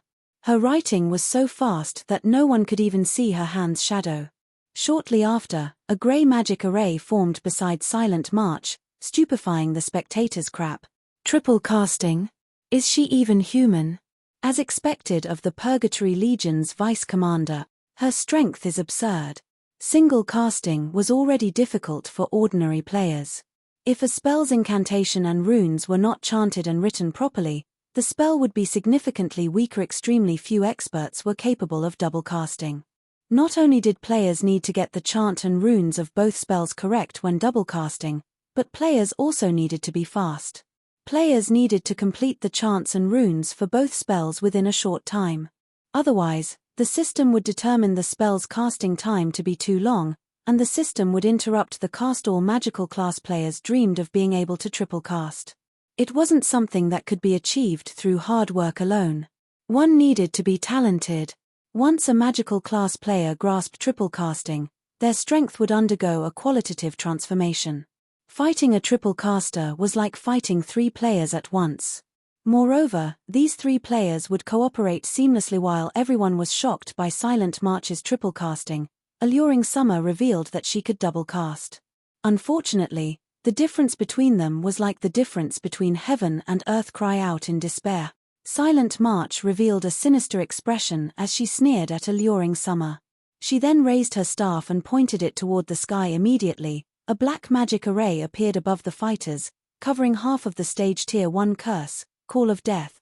A magic array had also appeared beneath Alluring Summer's feet, with chains bones sprouting from the magic array to wrap around the elementalist. Tier 1 spell, Bone Imprisonment. Meanwhile, sharp spears appeared around Silent March, aimed for Alluring Summer. This was the Tier 1 spell, White Bone Spears. What a pity. This match is going to end as soon as it began, Silent March taunted, smiling gleefully. She then swung her staff and shouted, "Disappear." The 6 bone spears shot straight for the immobilized elementalist. Chapter 1152, Staff vs. Staff. _1000 miles, who relaxed in a VIP room on the 3rd floor, frowned as he watched the scene on the stage. In a reprimanding tone, he muttered, "March is taking this too seriously. She should have at least let Alluring Summer struggle. What is the point of an instant win?" The Evil Dragon battle team did not simply want to defeat the Asura battle team. More importantly, they aimed for a complete victory. If they won the first match so easily, it would likely affect the payout rate for the Evil Dragon battle team's complete victory. He had reminded Silent March to toy with her opponent, creating a misconception for the audience that a complete victory wouldn't be so easy for them. Maple, notify Miracle Dragon and the others right away. Have them ease up a little during the next 2 matches. Understood. The elementalist, cleansed Maple, immediately sent Miracle Dragon a message. When Silent March revealed her ability to triple cast, not only had she stunned the guild upper echelons watching, but she had also shocked the experts from the various superpowers in the 3rd floor VIP rooms. Is this Silent March a spellcasting genius? Blue Phoenix couldn't believe her eyes, although she, too, knew how to triple cast. Doing so was far more difficult than ordinary people could imagine. The higher a spell's tier was, the more incantations and runes its casting required. After training arduously, she could only cast 2 Tier 1 spells and 1 Tier 0 spell simultaneously, yet Silent March had cast a Tier 1 curse and 2 Tier 2 spells at the same time. While both were capable of triple casting, the difference between them was massive. Tier 0 spells were no threat to a Tier 1 player. Normally, these spells were only used as a distraction. In other words, one of her 3 attacks was negligible. Ordinary experts could generally complete 2 tasks at once. Thus, defending against 2 attacks wasn't difficult. Her opponents only needed to defend against her Tier 1 spells, ignoring her Tier 0 spell altogether. The most a Tier 0 spell could do was deal some minor damage. If an ordinary expert fought her, as long as they were careful, they could even find an opportunity to counterattack and turn the tables. However, of the 3 spells Silent March used, 2 were significant threats, while 1 could deal a killing blow. While ordinary experts could survive against her for some time, Silent March would kill them instantly. Big Sis Endless, Silent March is amazing. Her triple casting can almost rival yours. Cloud Yarn stated, surprised as she watched the stage. She had never imagined that anyone else could reach Endless Scar's standards. She is indeed. However, she is nowhere near as powerful as Endless yet, the team leader, Breeze Wine, said as he rolled his eyes at Cloud Yarn. Slowly, he explained, Endless relies on her own abilities to cast 3 Tier 1 spells. That woman, on the other hand, is relying on her staff. Her staff? Cloud Yarn grew confused. That's right. That staff is the Crimson Emperor Guild's treasured staff, the Magician's Scepter. This staff has a special effect that provides a 20% error adjustment when spellcasting, Breezewine explained as he gazed at the gemstone staff in Silent March's hand. Enviously, he said, Magician's Scepter can improve a magical class's spellcasting tremendously. In the hands of someone like Silent March, that weapon is even more magnificent. Unless that alluring summer can reach Endless standards, this fight won't have any meaning. Meanwhile, above the stage, the 6 bone spears transformed into 6 streaks of white light that arrived before alluring summer instantly. Everyone locked on to the elementalist's vital points. Even without bone imprisoment's restraints, alluring summer couldn't escape the bone spear's attacks unscathed. Silent March sneered. Peng, peng, peng. As the spears were about to strike alluring summer, a layer of ice appeared around the elementalist, encasing her. Not only had Ice Barrier removed bone imprisonment, but it had also deflected the bone spears. As for the level 42 Lord-ranked Skeleton Knight that Silent March had summoned, it could only watch the elementalist helplessly. Not a bad decision. Unfortunately, Ice Barrier is an elementalist's most powerful life-saving skill. You can only use it once in this match. What are you going to do once the spell's duration ends?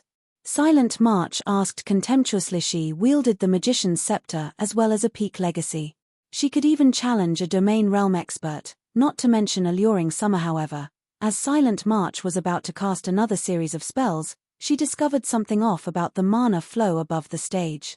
She tilted her head back to look. The moment she looked up, however, she was startled. A massive, blue magic array gradually formed above the stage.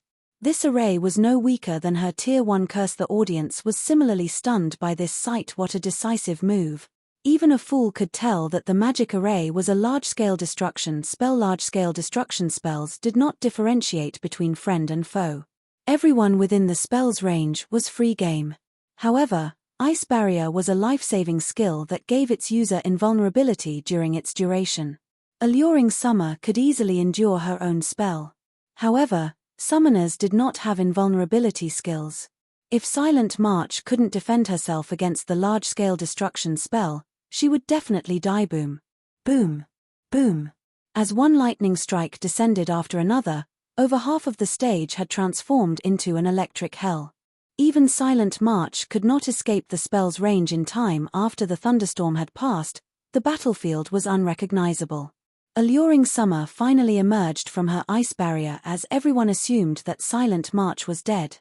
The instant Alluring Summer's ice barrier vanished, the previously summoned Skeleton Knight charged out of the smoke and slashed its long sword at the elementalist. Instinctively, Alluring Summer used her blink skill and instantly appeared 15 yards away from her original position, avoiding the skeleton knight's Chopuri still alive. Alluring Summer was slightly surprised when she saw Silent March reveal herself from the smoke clouds. The necromancer appeared completely unharmed. Her expression, however, was much darker than before. Good. You are the first person to force me to use my legacy life-saving skill. As a reward, I'll teach you the true meaning of despair. Silent March growled coldly as she stared at Alluring Summer. In God's domain, while summoners did not possess any life-saving skills that provided invulnerability, necromancers did. The skill's name was Shield of Death. She had kept this trump card hidden. However, Alluring Summer had forced her to expose it. As soon as Silent March finished speaking, she began to chant once more.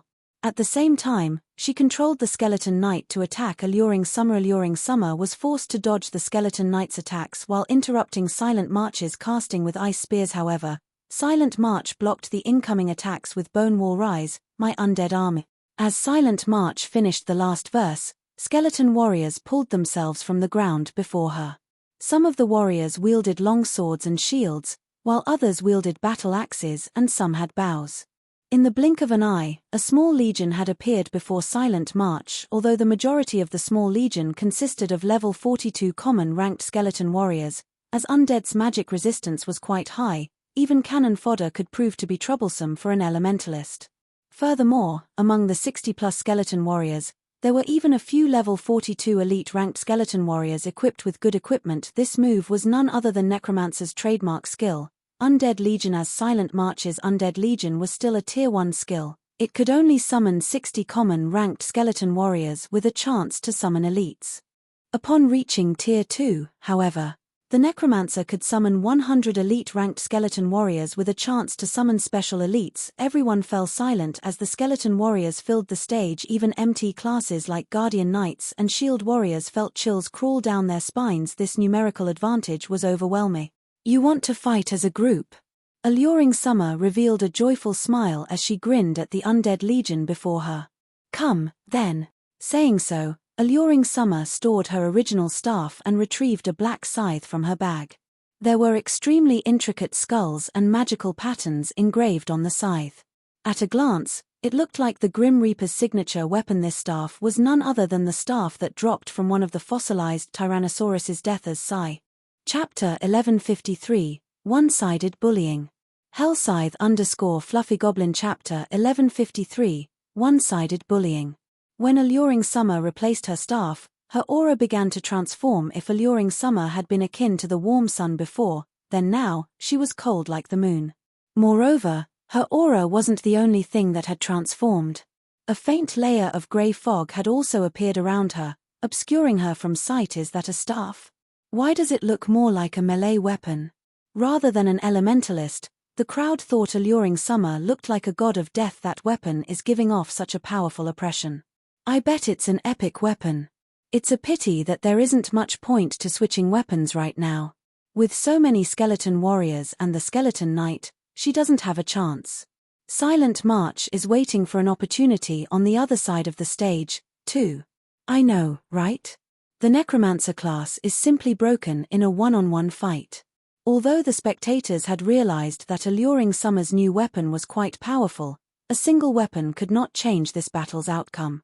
After all, the difference between the fighters' strengths was simply too vast. Watching up to this point, the upper echelons from the various large guilds finally realized just how terrifying a peak class could be. Unlike the rest of the audience, however, Endless Scars, sitting in one of the VIP rooms, carefully observed Death's Sigh in Alluring Summer's hands. The more she observed the weapon, the more her interest grew. Breeze Wine was also staring at Death's Sigh, his expression growing more thoughtful. Endless, don't you think that weapon looks just like that weapon recorded in the ancient book? Breeze Wine asked. The Midnight Tea Party had explored many extremely dangerous locations. During their adventures, they had found an ancient book in a secret location. Although this book did not have any powerful abilities, it had been passed down since ancient times. Many weapons had been recorded within, and players would consider every one of these weapons godly items. Alluring Summer's current weapon looked very similar to one of the weapons in the ancient book. It looks similar, yet quite different. However, I doubt that's the real thing. No matter how I think about it, it is impossible for current players to get their hands on that weapon. Endless scars denied Breezewine's conjecture suddenly. Silent March began her attack immediately. The necromancer directed her skeleton knight and skeleton warriors to attack Alluring Summer from all sides.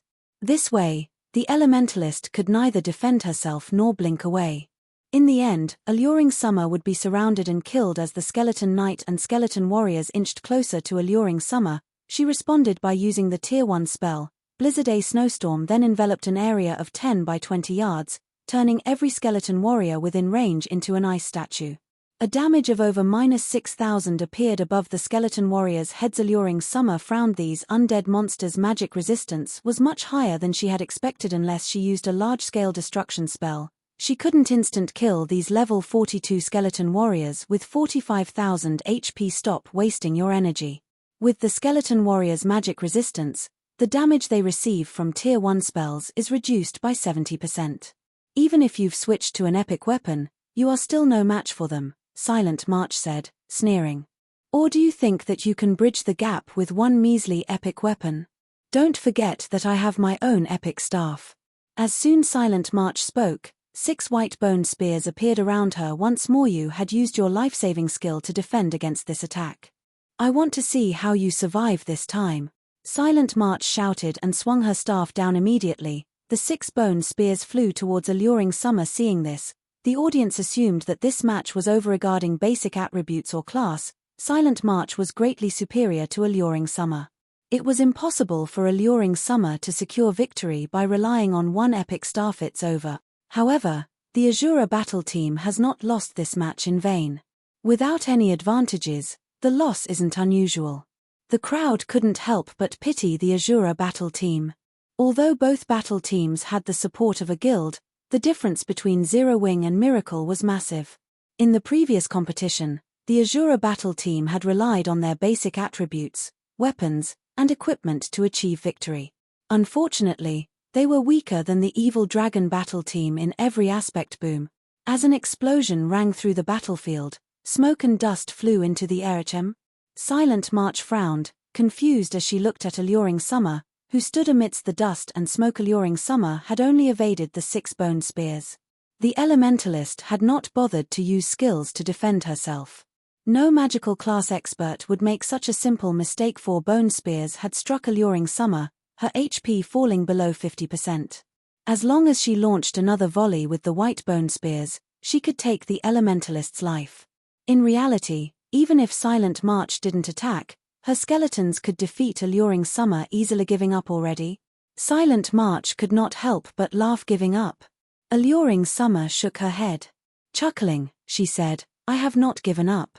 On the contrary, I owe you my thanks. Thanks? Silent March was confused. Thank me for suppressing you with my overwhelming strength. No. This Death Sigh is a very special staff.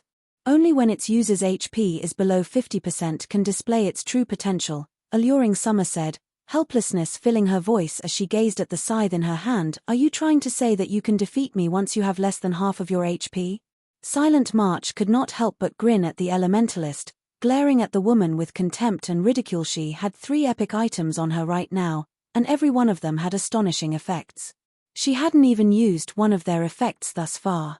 Alluring Summer was dreaming if she thought she could beat her with some epic staff. No, not defeat.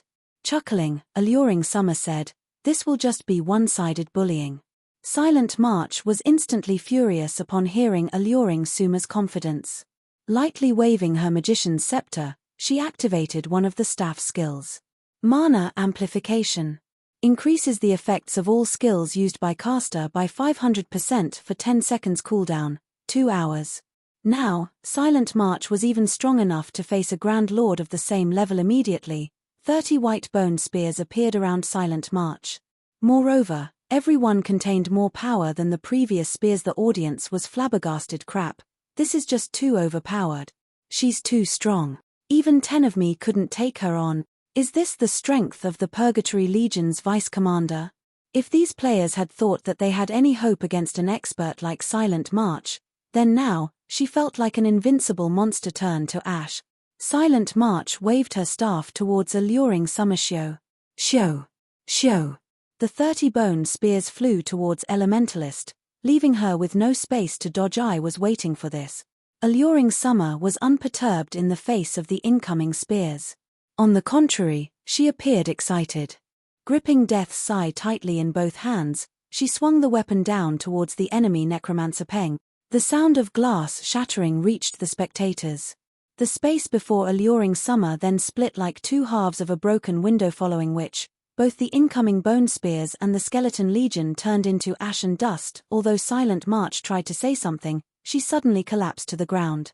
Her vision faded to grey before she saw nothing but a black void. Before everyone could react, the system signaled the match's end, the sound echoing throughout the arena. The victor's name appeared above the stage. Victor, Alluring Summer.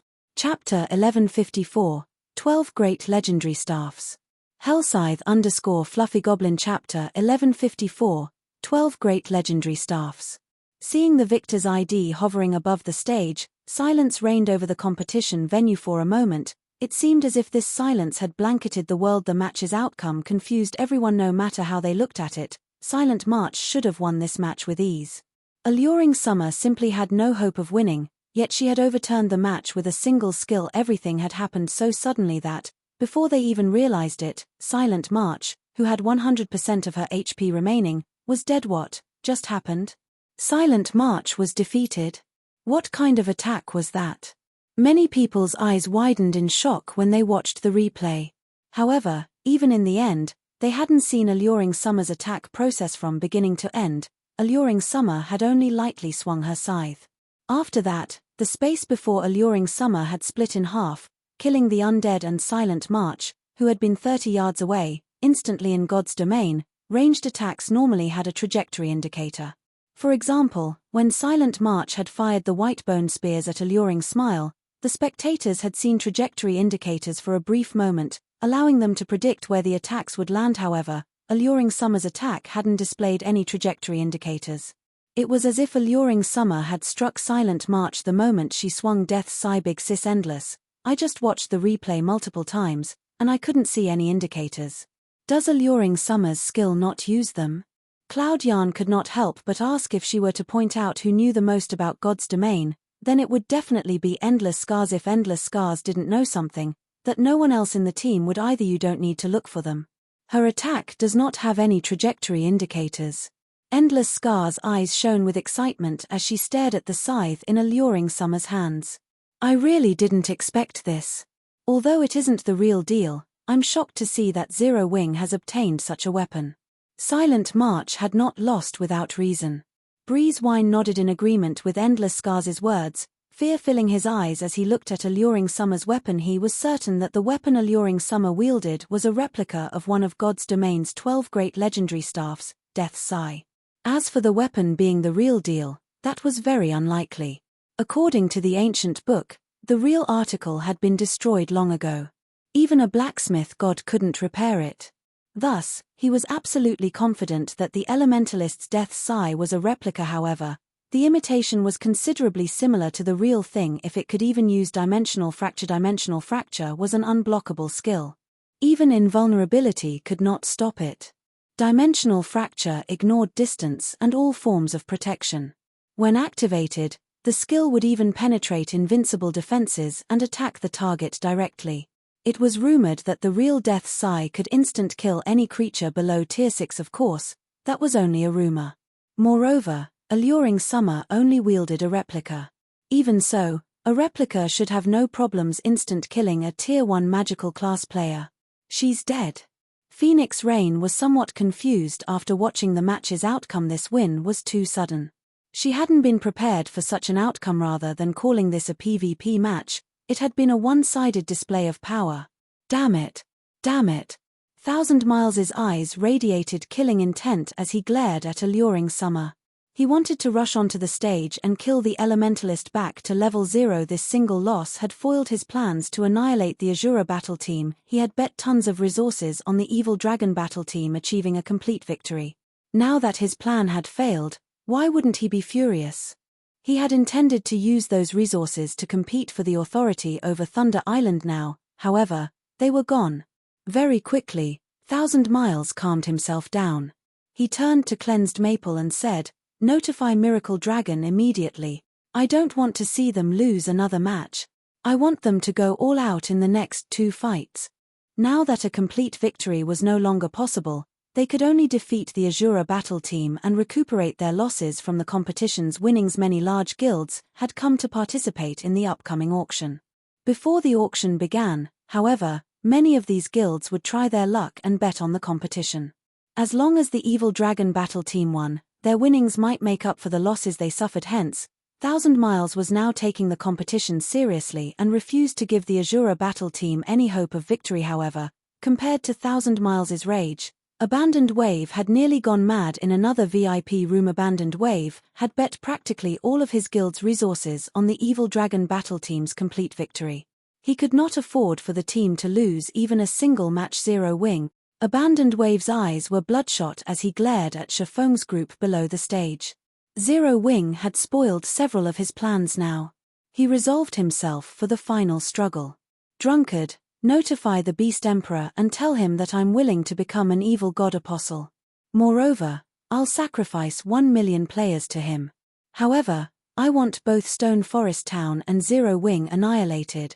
Guild leader, Laughing Drunkard panicked at Abandoned Wave's command. The Blackwater Corporation's upper echelons wanted to develop the guild. If they sacrificed the guild members, these upper echelons would not let Abandoned Wave off the hook, regardless of his position as young Master Jing's trusted aide. Relax. I won't use our guild's members.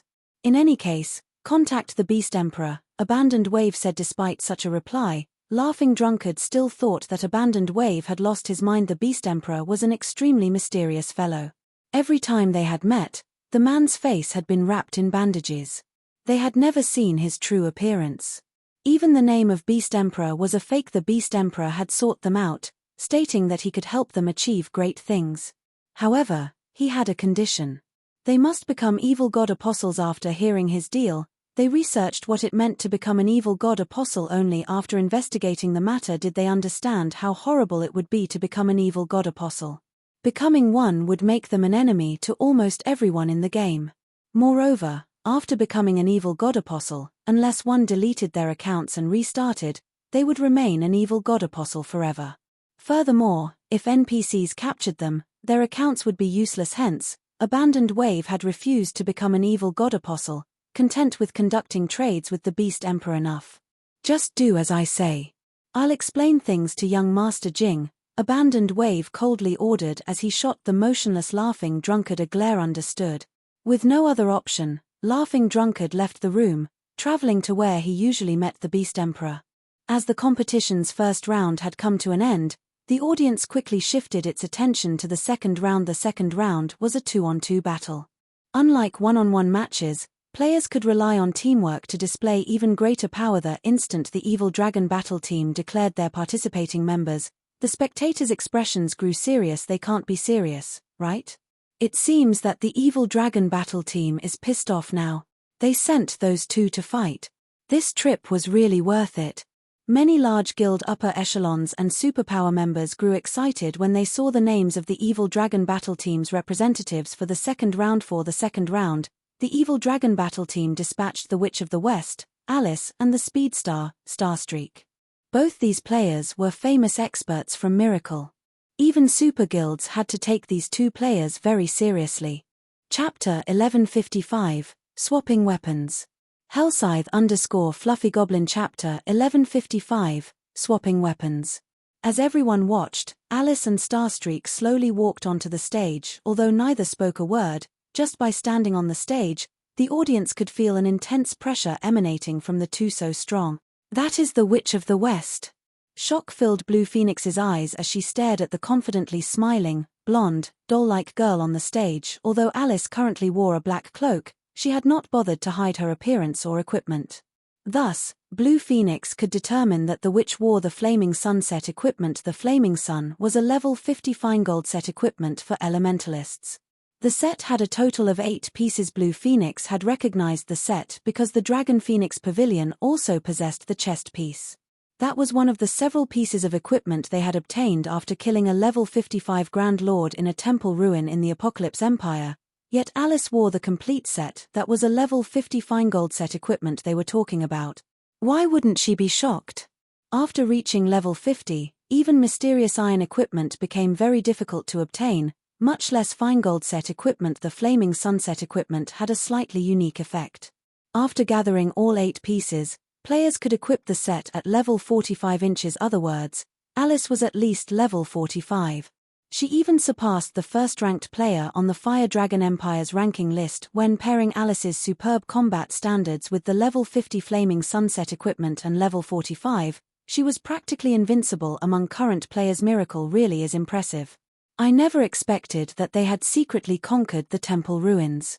Phoenix Rain's expression darkened as she watched Alice. She had wanted to conquer those ruins for a long time. The ruins contained a treasure called the Fire God's Eye, something she sorely needed. Now that the Witch of the West wore the complete Flaming Sunset equipment, this meant that the temple ruins must have been cleared. Needless to say, they must have taken that treasure. She had planned to use the Fire God's Eye as a trump card on Thunder Island. Now that Miracle had it, her chances of success had decreased. Moreover, Phoenix Rain did not doubt that Alice currently had the Fire God's Eye equipped. If the information she had found described the item correctly, there was no point in competing in the second round. Why haven't you sent anyone up yet? I don't want to wait here all day, Alice asked indifferently as her aqua-blue eyes gazed down at Shifeng beneath the stage. Although Silent March's defeat had surprised her as well, it had only increased her interest in alluring Summer. As for the other members of the Asura battle team, she didn't care about them at all. She only wanted a quick end to this boring farce. Please wait a moment. We are still swapping weapons, Shifeng said. Swapping weapons? Starstreak glanced at alluring Summer, who stood beside Shifeng, curiously. Immediately, his expression tensed. Alluring Summer had just passed her death sigh to Violet Cloud. Suddenly, a question popped into his mind. Wasn't that staff supposed to be an elementalist staff? Moreover, when he recalled the skill Alluring Smile had used with Death's Sigh, he grew more serious. Damn! The Asura battle team is simply too cunning. They're passing the staff they used in the first round to the person fighting in the second. Genius! The competition has no rules limiting weapons or equipment to one person. With this, the next match will be interesting to watch. Naturally, the audience noticed Violet Cloud receive Death's Sigh. An excited discussion swept through the venue. They had already witnessed Dimensional Fracture's might, and they had to admit that it was extremely powerful. If the skill were used again, they might see a replay from the first round. When Thousand Miles saw this, his expression twisted, yet he couldn't accuse the Asura battle team of cheating as there were no rules against their actions. While everyone chatted among themselves, Shifeng and Violet Cloud approached the stage, following which, the name list for the second round was officially announced on the floating screen above the arena. Elementalist Alice and Assassin Starstreak vs Swordsman Yifeng and Cleric Violet Cloud. Everyone was confused about the Asura battle team's choice of classes. In terms of classes, both sides had their own advantages. Both the Elementalist and Assassin class were classes with high burst damage. If Alice and Starstreak worked together, they could easily instant kill a player. On the other hand, the combination of Swordsman and Cleric was more suited for attrition battles. With a Cleric's support, the Swordsman could fight without worrying too much about defense. However, against a pure burst damage combination, the Swordsman and Cleric combination would be at a huge disadvantage. If Alice and Starstreak combined their attacks, the two could easily kill Shifeng before Violet Cloud could heal him. The Asura battle team should have fielded a Swordsman and an Assassin instead. Is the Asura battle team trying to rely on the move from the previous match and sending their sole remaining magical class player onto the stage? Everyone had their guesses. Staff weapons could only be used by magical class players. Among the 5 members the Asura battle team had brought to the Dark Arena, excluding Alluring Summer, Violet Cloud was the only magical class player remaining. Taking Death's Sigh into consideration, it wasn't surprising to send Violet Cloud into the second round. You can't be hoping to rely on the move that killed March to defeat us, right? Alice asked Shifeng. Laughing, she continued, I admit that the move is indeed powerful. However, its flaws are obvious. If we didn't know about the skill, it would certainly kill us.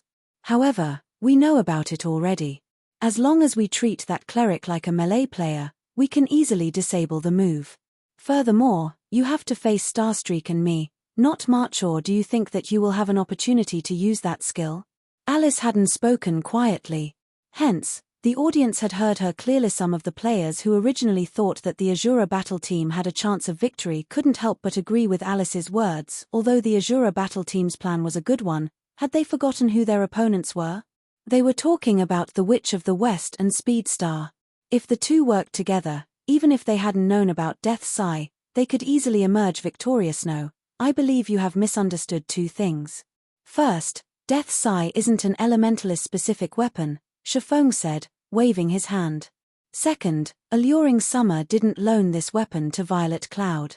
Rather, Violet Cloud had loaned the weapon to Alluring Summer. It has simply been returned. The venue fell silent after Shifeng's explanation. Nobody could believe what he had just said. Such a lethal weapon wasn't actually an elementalist weapon. Only a fool would believe that. A bluff. This is definitely a bluff. That's right. How could a weapon like that be meant for a cleric? Everybody instinctively rejected Shifeng's declaration. They all knew how massive the impact would be to use a weapon not suited for one's class. It would be impossible to exert the weapon's full power. Looking back at the power Alluring Summer had displayed with Death's Sigh, that weapon should be meant for elementalists. As everyone assumed that Shifeng had been bluffing, the competition's timer began to count down. Chapter 1156, Inborn Witch. Hellscythe_Vampire Cat. Chapter 1156, Inborn Witch. Although Shifeng had not spoken loudly, every word he said made everyone present shudder involuntarily. Particularly the members of the Evil Dragon battle team, who had thought that they were already at the cusp of victory, now wore stiff expressions on their faces. He must have deliberately said those words to disrupt Alice's and Starstreak's mental states. Does he really take us for fools? Since they're too weak, they can only use small tricks like these to have any hopes of winning. That's right. It's a pity that their opponents this time are Alice and Starstreak. Even if what he said is true, it won't change the outcome of this match. He's just bluffing. Let's see how Alice will take care of them in a moment. None of the Evil Dragon battle team members believed Shifeng's words. They all began laughing in ridicule as they looked at Shifeng and Violet Cloud. Is it really a bluff? Unlike his teammates, however, Miracle Dragon continued scrutinizing Shifeng. However, even after observing the swordsman for some time, he did not discover any awkwardness on Shifeng's face. On the contrary, Shifeng's eyes were practically glowing with confidence. Seeing this convinced Miracle Dragon that the swordsman's words were true. If Shifeng was telling the truth and that Death's Sigh was actually a weapon meant for clerics, then the current Violet Cloud was definitely a very threatening cleric. However, even after coming to this conclusion, Miracle Dragon did not bother doing anything. He only smiled as he silently watched the timer above the stage count down slowly. Everything was just as Alice said. Violet Cloud might be a threat in this match, but she wouldn't be able to control its outcome. If the Asura battle team really thought they could win this match, then they were seriously underestimating the Miracle Guild. When only 5 seconds remained on the timer, Alice and Starstreak, who had been motionless all this while, suddenly moved. Alice directly chose to distance herself over 30 yards away from Shifeng and Violet Cloud. Meanwhile, Starstreak circled around to Violet Cloud's side. His motive could not be any more obvious: to kill Violet Cloud first. When Alice was 35 yards away, she took out a crimson, wooden staff, which had a crimson flame burning at its tip, the flame looking just like an eye that could see through everything. The moment this staff appeared, fire-type mana began massing rampantly around Alice, the mana casting a faint, red glow around the elementalist. At this moment, it was as if Alice had become the goddess of fire. Although I don't know whether your words are true or not, the fact that you've exposed your trump card so soon will only lead to your miserable defeat. After Alice completed her preparations, she smiled faintly at Shifeng. Right as she finished speaking, the timer above the battlefield hit 0. At the same time, Alice began chanting. Although she was only double casting right now, her chanting and writing speeds were much faster than Silent Marches. In the blink of an eye, a massive, crimson magic array appeared before Alice. A tornado of flames then emerged from the magic array and extended rapidly towards Shifeng and Violet Cloud. At the same time, a gigantic, dark blue magic array formed beneath the swordsman's and the cleric's feet, freezing the ground beneath them completely. Ice-cold fog then rose from the ground, enveloping a radius of 15 yards. This scene stupefied the audience members. This is the Witch of the West. She is simply a monster. Blue Phoenix's eyes were wide open as she stared at the stage, her heart twinging with helplessness like never before. The two spells Alice displayed were the Tier 1 Curse Torrent of Flames and the Tier 1 Curse Freezing Fog. Although both these spells were extraordinarily powerful, they were extremely difficult to learn. Moreover, their casting times were also considerably long. Blue Phoenix herself needed around 3 seconds to cast either of those spells. In a PvP match between experts, these spells were simply too impractical. Nevertheless, despite double casting 2 curses, Alice had managed to complete them in less than 2 seconds. This casting speed was unbelievable, as expected of the Witch of the West. To think she has managed to grasp even the technique to double cast Tier 1 curses. Phoenix Rain wore a grim expression as she looked at Shafong and Violet Cloud, who were about to face an assault from Ice and Flame's magical class. Players were generally countered by speed-based classes due to their weak melee capabilities and long casting times. However, in their research into the combat techniques of God's Domain, the various superpowers had discovered a technique to shorten the casting time of spells, speed casting, which even allowed some higher-tiered spells to be cast instantaneously in God's Domain. The purpose of chanting incantations and writing runes was to assist in forming an accurate magic array and hasten the gathering of mana for a spell. The higher the accuracy of a magic array, the higher the completion rate of the spell cast. Meanwhile, the higher the completion rate of a spell, the greater the power said spell could display. At 50% skill completion rate, the system would determine a skill to be effective and allow its activation. Hence, as long as players managed to visualize a sufficiently accurate magic array in their minds, they could still use a spell successfully, even without chanting or writing. Only, the higher tiered a spell was, the more complex its magic array would be, which naturally made imaging the magic array in one's mind more difficult. If one wished to accomplish this, they needed to go through a long adaptation process. Meanwhile, speedcasting was a technique that required players to form a prototype mental magic array of sorts while using incantations and runes to compensate for the imperfections in the magic array. By doing so, players could save up on plenty of time. Although the principle sounded very simple, in actual practice, the technique was extremely challenging, not to mention applying it in double casting. This was no longer a feat that was achievable through hard work. Fortunately for Alice, she was wielding the Fire God's Eye, which Phoenix Rain had been hoping to obtain all this time. The Fire God's Eye had a passive effect that improved the skill completion rate of fire-type spells by 5% and other types of spells by 3%. While this increase might seem very small, it could allow elementalists that were still a step away from grasping speedcasting to grasp the technique, raising their combat power to a whole new level. At the same time as Alice launched her attack, Starstreak had entered stealth and was waiting for an opportunity to land a fatal blow on Violet Cloud Icefire Domain. She's using her trademark move right off the bat. The corners of Shafong's mouth twitched as he looked at the approaching tornado of flames. The Icefire Domain was Alice's trademark. She would first use ice-type spells to restrict her opponent's movements, then follow up by attacking with a large-scale, fire-type spell. The combination of these two opposing elements would amplify the power of both spells exponentially. When she used this move against an MT of the same level, even if said MT had activated a life-saving skill, they would either die instantly or have most of their HP taken away. It's up to you now, Shafong said softly as he looked at Violet Cloud. Nodding, Violet Cloud began twirling the scythe in her hands while chanting an incantation. Boom. When the tornado of flames came into contact with the icy fog, like a keg of gunpowder coming into contact with fire, a massive explosion ensued, releasing a torrent of blue and crimson mana. Even Alice, who stood quite a distance away, had her mage robes blown back by the resulting shockwave. As for Starstreak, who was relatively close to the epicenter of the explosion, he nearly got swept off his feet. The power of the attack greatly surpassed that of a Tier 1 curse. The explosion engulfed everything within 20 yards of Shafong and Violet Cloud, the range of the attack surpassing even that of Alice's freezing fog. This range could already rival that of a large-scale destruction spell. Chapter 1157, Speed Contest. Hellscythe_Vampire Cat. Chapter 1157, Speed Contest. As the explosion came to a roaring end, the rampant mana also gradually began to dissipate. Meanwhile, the might of Alice's Icefire Domain had stupefied the many experts present. Everybody capable of taking part in the Dark Arena was someone of high status and position.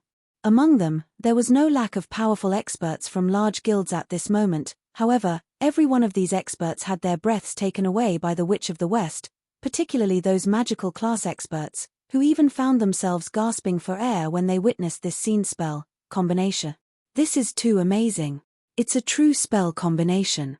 Someone has actually managed to turn theory into reality. So this is the Witch of the West. At this moment, the magical class players present could not help but want to re-watch the earlier scene several hundred times. Double speedcasting was already plenty amazing. However, using it as a base, the Witch of the West had displayed an even stronger ability, and that was spell combination. This was a peak technique that countless magical class players dreamed of bringing off in God's domain. The sight of melee classes combining the strength of their attacks was no longer rare. However, the difficulty of superpositioning two different types of spells was much greater than that of stacking the strength of melee attacks. The reason for this was, firstly, players had less control over their spells than over their bodies. Secondly, one's grasp of timing needed to be extremely accurate. Due to these two reasons, spell combination was deemed to be an impossible technique, yet now, the Witch of the West had displayed that technique before everybody. Isn't she a little too strong? If she's grasped spell combination, no player in the same tier can match her. Cloud Yarn was filled with shock as she looked at Alice, who was standing proudly on the stage right now. The other members of the Midnight Tea Party agreed with Cloud Yarn's words. From the destructive power they saw, they could tell that the effect of spell combination was much stronger than that of strength stacking.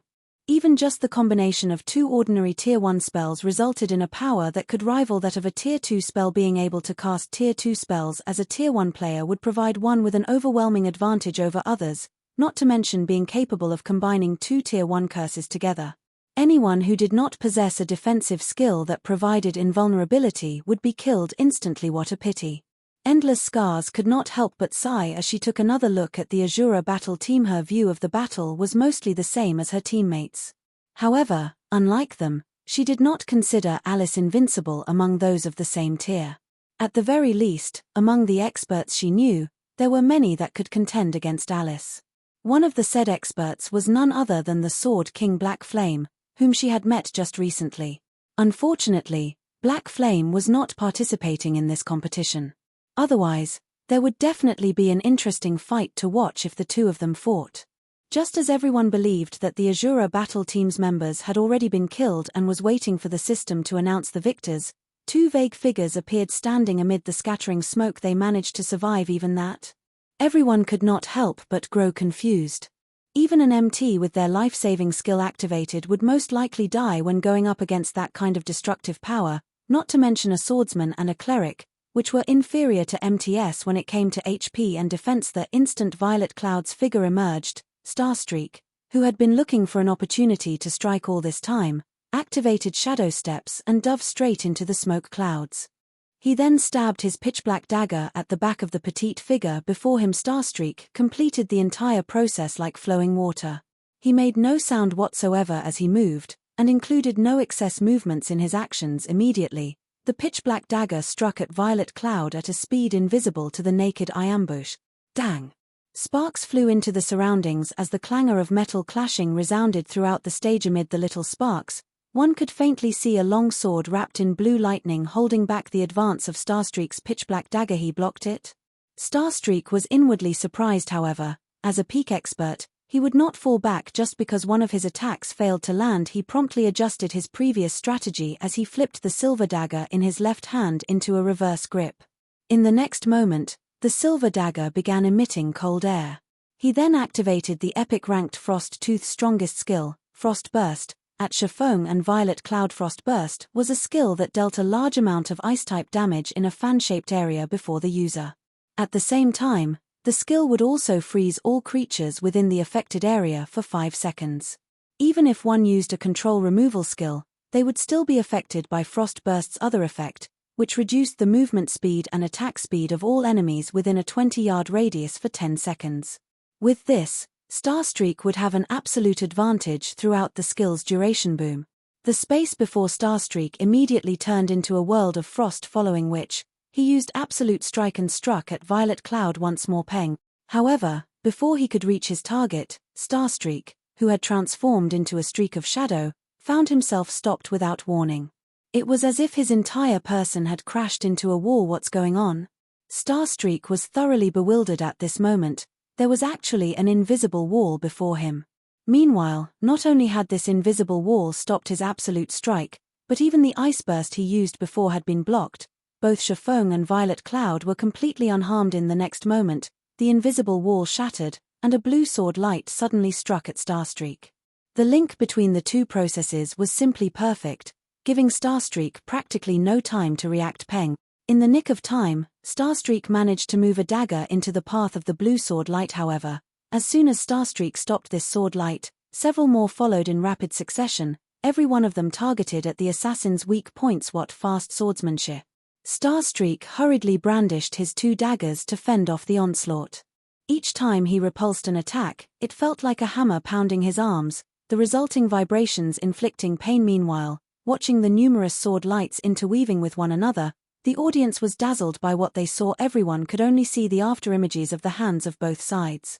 They could not see the swords and daggers clashing against one another at all. The speed of the battle had everyone holding their breath. In the blink of an eye, dozens of attacks had been exchanged. If Starstreak was careless for even a moment, he would definitely get hit. How are his attacks so fast? After receiving dozens of attacks, Starstreak was confounded. Frost Burst could reduce the speed of all enemies within 20 yards, yet the speed of Shifeng's attacks did not seem to have been affected whatsoever. If not for Starstreak being an agility-based assassin, Shifeng's attacks would have struck him by now. However, what Starstreak did not know was that the opponent he currently faced was a level 49 swordsman equipped with the level 50 magic light set equipment as well as a fragmented legendary item.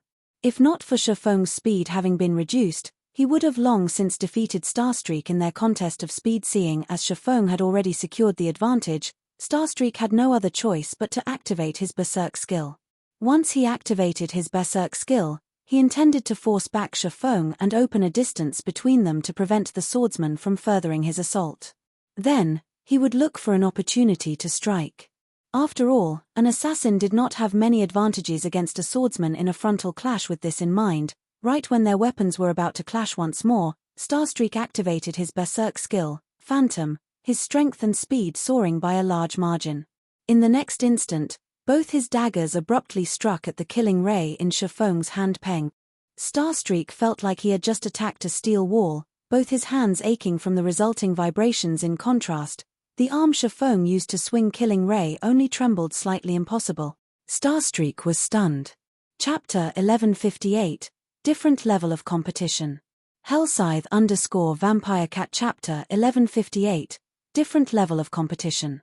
Starstreak knew full well the pros and cons of his Berserk skill, Phantom. However, even though Phantom provided only a 50% increase to his strength, which was lower than what some other Berserk skills provided, when combined with his equipment, even repulsing a Berserker of the same level was child's play to him. Yet, now, even such a huge boost to his strength did next to nothing to change the result of his clash with Shifeng. Thinking up to this point, Starstreak suddenly came up with an incredible thought. Shifeng had not been going all out at all during their previous clashes. As for the possibility of Shifeng having activated a Berserk skill as well, it was simply impossible. Berserk skills would manifest on a player's body one way or another when activated. Moreover, the strength of a player's aura would also increase currently. However, Shifeng showed no such signs. Hence, the only possibility was that Shifeng had been hiding his strength. Thinking up to this point, Starstreak could not help but shudder. Shifeng's basic attributes were actually so high that he could hold his ground even after Starstreak had activated his Berserk skill. Although Starstreak had only briefly fallen into shock, this duration was enough for peak experts like Shifeng to land a killing blow. Disappear. Illusory shadow. 6 blue sword lights struck at Starstreak from 6 different angles. Starstreak instinctively defended himself with his daggers. However, the instant his daggers came into contact with the sword lights, his complexion immediately darkened. The sword lights had actually moved through his daggers unhindered. It was as if these sword lights were phantoms that did not possess a physical body. Just as the 6 sword lights were about to land on Starstreak's body, the assassin gnashed his teeth and reluctantly used Vanish. His entire person then disappeared from everyone's sight. The brief invulnerability provided by Vanish also neutralized the 6 sword lights. After disappearing, Starstreak did not retreat. Instead, he chose to launch another assault. This time, he used the ultimate move of the epic dagger he wielded with his other hand. Tooth Blade. 3 phantoms suddenly appeared around Shifeng, a white eagle, a hungry wolf, and a black bear. Starstreak and the three phantoms then attacked Shafong from 4 different directions at the same time. Starstreak himself remained in stealth, so Shafong could not see what exactly he was doing. Vanish was a life-saving skill that forcibly placed one into a stealth state for 3 seconds. During these 3 seconds, so long as one did not do anything, they would remain in a forced stealth state. In other words, not only could Vanish be used to escape, but it could also be used to attack. A majority of the information a human received from their surroundings came from one's vision. Hence, it was extremely difficult for one to defend against an attack that they could not see, not to mention doing so while receiving other attacks. One's vision would automatically shift their brain's focus towards the things that they could see, and this only made it even more difficult for one to defend against an attack that they could not see. Dang. Dang. Dang. A series of metal clashing sounds echoed throughout the battlefield. What decisiveness! Starstreak's mouth twitched as he looked at the completely unscathed swordsman before him. The instant he launched his attack, Shafong had activated Defensive Blade without hesitation, preventing Starstreak from doing any damage whatsoever. However, this was also a good outcome as Shafong no longer possessed any life-saving skills. Furthermore, Starstreak's Toothblade skill had a duration of 10 seconds. He could definitely finish off Shafong during this period. On the other side, Alice had also begun chanting an incantation. With a light wave of her staff, over a dozen ice arrows and fireballs appeared around Alice. She then sent the attacks flying at Shafong and Violet Cloud. At this moment, Violet Cloud was also done chanting her own incantation as she slammed the butt of Death's Sigh on the ground. Immediately, over 100 pitch-black blades appeared around Violet Cloud, densely circulating around her body. This scene instantly stunned everyone in the arena. How can this be? Endless Scars's eyes widened, her mind utterly confused as she looked at the scythe in Violet Cloud's hands. Could that possibly be the real deal? According to the ancient book she read, these 100+ dark blades should be the manifestation of Shadow Rage, the strongest skill of Death's Sigh. The only thing different was that the information recorded regarding Shadow Rage stated that it would summon thousands of Shadow Blades when activated, each one possessing the power to heavily injure even Tier 5 monsters. When these blades were concentrated, they could slay even gods. Just as Endless Scars was entertaining such thoughts, Violet Cloud controlled the Shadow Blades to counter the approaching ice spears and fireballs. She also sent some to attack Starstreak. Upon seeing this, Starstreak immediately panicked. He hurriedly controlled his 3 phantom beasts to defend him from the oncoming Shadow Blades. Dang. Dang. Dang. The power packed within the Shadow Blades was massive. Even when Alice combined the power of the ice spears and fireballs, the spells had only managed to slow down the speed of the Shadow Blades and weaken their power slightly. The blades still proceeded to fly towards Alice after shattering the Elementalist spells. Meanwhile, on Starstreak's side, despite him having activated his Berserk skill already, he just barely managed to defend against the Shadow Blades with the help of his 3 phantom beasts.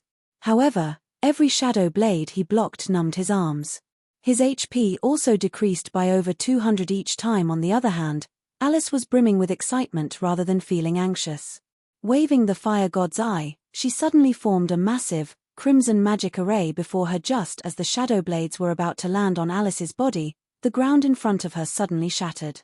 A flaming hand then emerged from the fissure and blocked all the oncoming Shadow Blades, following which, the fissure on the ground grew steadily larger.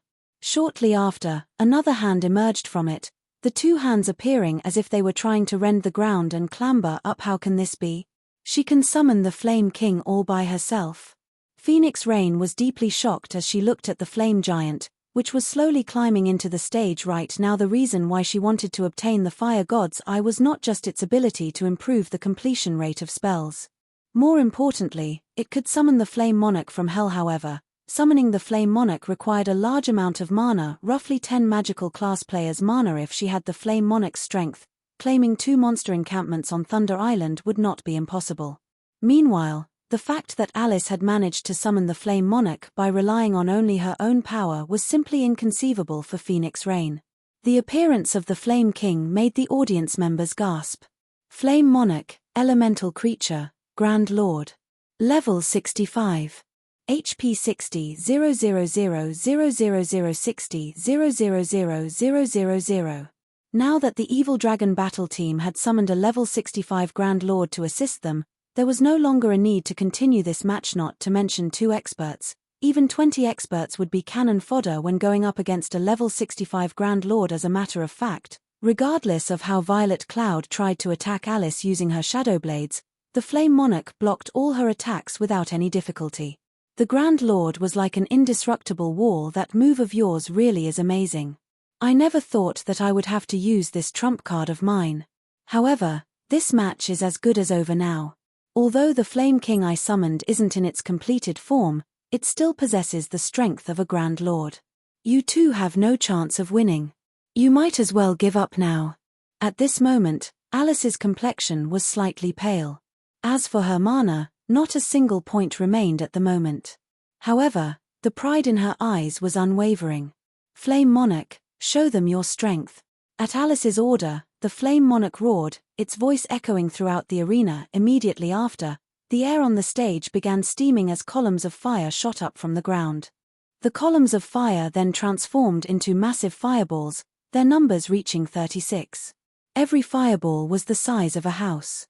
One could just imagine what kind of scene would occur when these massive fireballs landed on the ground. The audience members felt their scalps tingling when they saw these fireballs. How was this a fight between players? It was more appropriate to call this a battle between NPCs compared to the usual PvP matches. This match was on an entirely different level. Alright, time to end this. Alice then pointed at Chiffon and Violet Cloud. Suddenly, the 36 massive fireballs descended on the duo. Chapter 1159. Matching up against a Grand Lord. Hellscythe _ Fluffy Goblin. Chapter 1159. Matching up against a Grand Lord. Alice, have you lost your mind? I'm still here. Starstreak was furious as he glanced at the descending fireballs. Violet Cloud's Shadow Blades still had him pinned down. He did not have any concentration to spare for an escape. If these fireballs struck, he would get caught in the impact with no other options. Starstreak decided to use his final life-saving skill, his Epic Boots additional skill, Flash Steps. The skill allowed him to teleport to any location 15 yards away.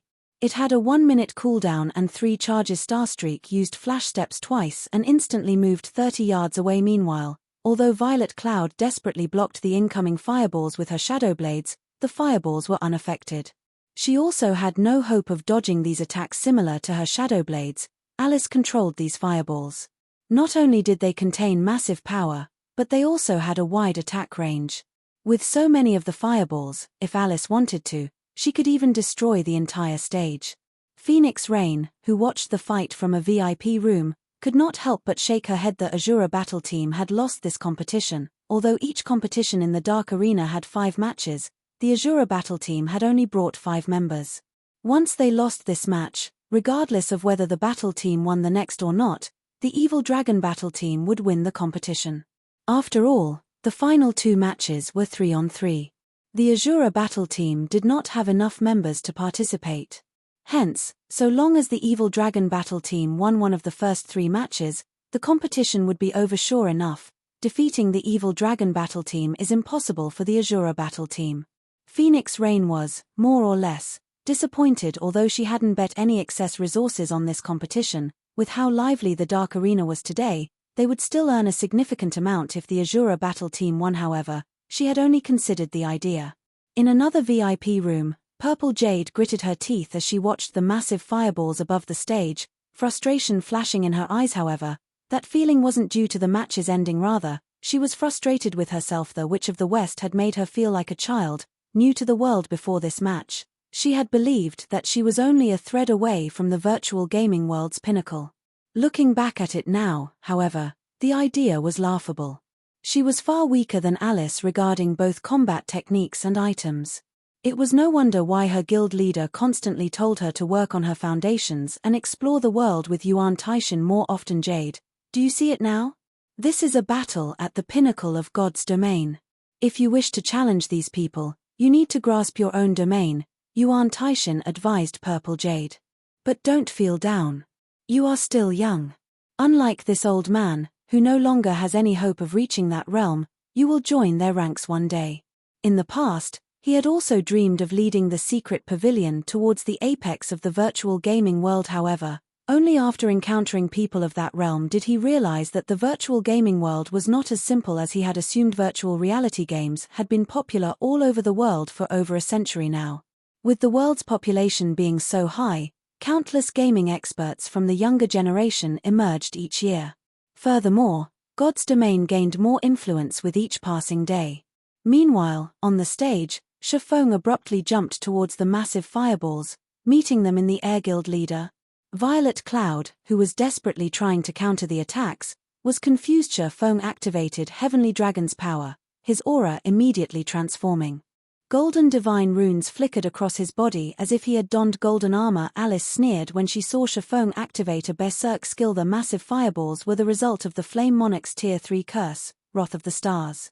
Each fireball was powerful enough to rival a Grand Lord. Tier 1 players had no hope of defending against such attacks. The difference in power was simply too great. Even if Shifeng had a skill that provided invulnerability, she could simply control the 36 fireballs to attack him one after another. Invulnerability skills generally had short durations. If she hit him once every second, she could continue her attack for 36 seconds. As Shifeng was about to collide with a fireball, he activated Blade Liberation immediately. Power flowed into him from Killing Ray, allowing his attributes to soar once more. Looking at the fireballs before him, Shifeng tightened his grip on the sacred sword in his right hand and swung it forward. Thundering Flash. Combat technique, Full Moon Lotus. Like a sharp blade, arcs of blue lightning sliced through the massive fireballs. One after another, all the crowd had seen were 4 streaks of light leaving Shifeng's hand in the blink of an eye. 23 of the 36 unstoppable fireballs split in half and exploded like fireworks. Silence fell over the arena. No one had expected this shocking reversal. Even Alice was stunned. A Tier 1 player had sliced the fireballs, which contained the strength to rival level 65 Grand Lords, in half. No matter how she looked at it, this was impossible, yet Shifeng had done just that. Just how powerful is he? Phoenix Rain's gaze was fixed on Shifeng, who remained in midair. She could not bring herself to believe that the man she was looking at was the same person she knew. Just who is he? Thousand Miles unconsciously tightened his grip on his swords as he watched the detonating fireballs. He knew full well how powerful the fire god's Eyes Flame Monarch was. After all, he had handed the staff to Alice personally. Yet a Tier 1 player had sliced one of the Flame Monarch's team wipe moves in half. This was simply inconceivable. If this competition had been held before Shifeng's visit to the Fallen Ark, he wouldn't have been able to repel the Flame Monarch's attacks. However, he had obtained epic pauldrons from the killing the mythic fossilized Tyrannosauruses. They were called the Tough Pauldrons. Aside from epic ranked basic attributes, these pauldrons only had one skill. Moreover, it was a passive skill. The passive skill was called Power of Destruction. When the player faced attacks with higher strength than their own, the wearer's strength would increase by 35% against weaker enemies. This skill had no effect whatsoever. However, against stronger enemies, this passive skill was godly. Hence, Shifeng's strength had increased by 35% as he fought the massive fireballs. In addition, he had triggered Angry Tyrant's second passive skill, Angry Blow, which had doubled his strength. It was only thanks to those passive skills and Thundering Flash's effects that his plan had succeeded. However, after a brief silence in the arena, Shifeng activated Wind Rider and charged towards Alice, who was over 30 yards away. While he had neutralized the fireballs, he was still helpless against the Flame Monarch itself. Once Blade Liberation's 20-second duration ended, he would be powerless to turn things around. You want to kill me? Despite seeing Shifeng flying towards her, Alice was neither surprised nor afraid. On the contrary, she was a little excited. It had been a long time since she had faced such a challenge. Unfortunately, that won't be possible. Saying so, Alice merged her body with the Flame Monarchess without hesitation. Shifeng executed Chop against the Flame Monarch. However, before Killing Ray slid even 1 meter into the Flame Monarch, its advance halted. The sacred sword couldn't reach Alice in the Flame Monarch's core. I've already told you that you have no chance of victory. I know that you can't maintain this power for long. Unfortunately for you, my Flame Monarch can last for 5 hours. Alice said, shaking her head. She then controlled the Flame Monarch to attack Shifeng. That's not necessarily true.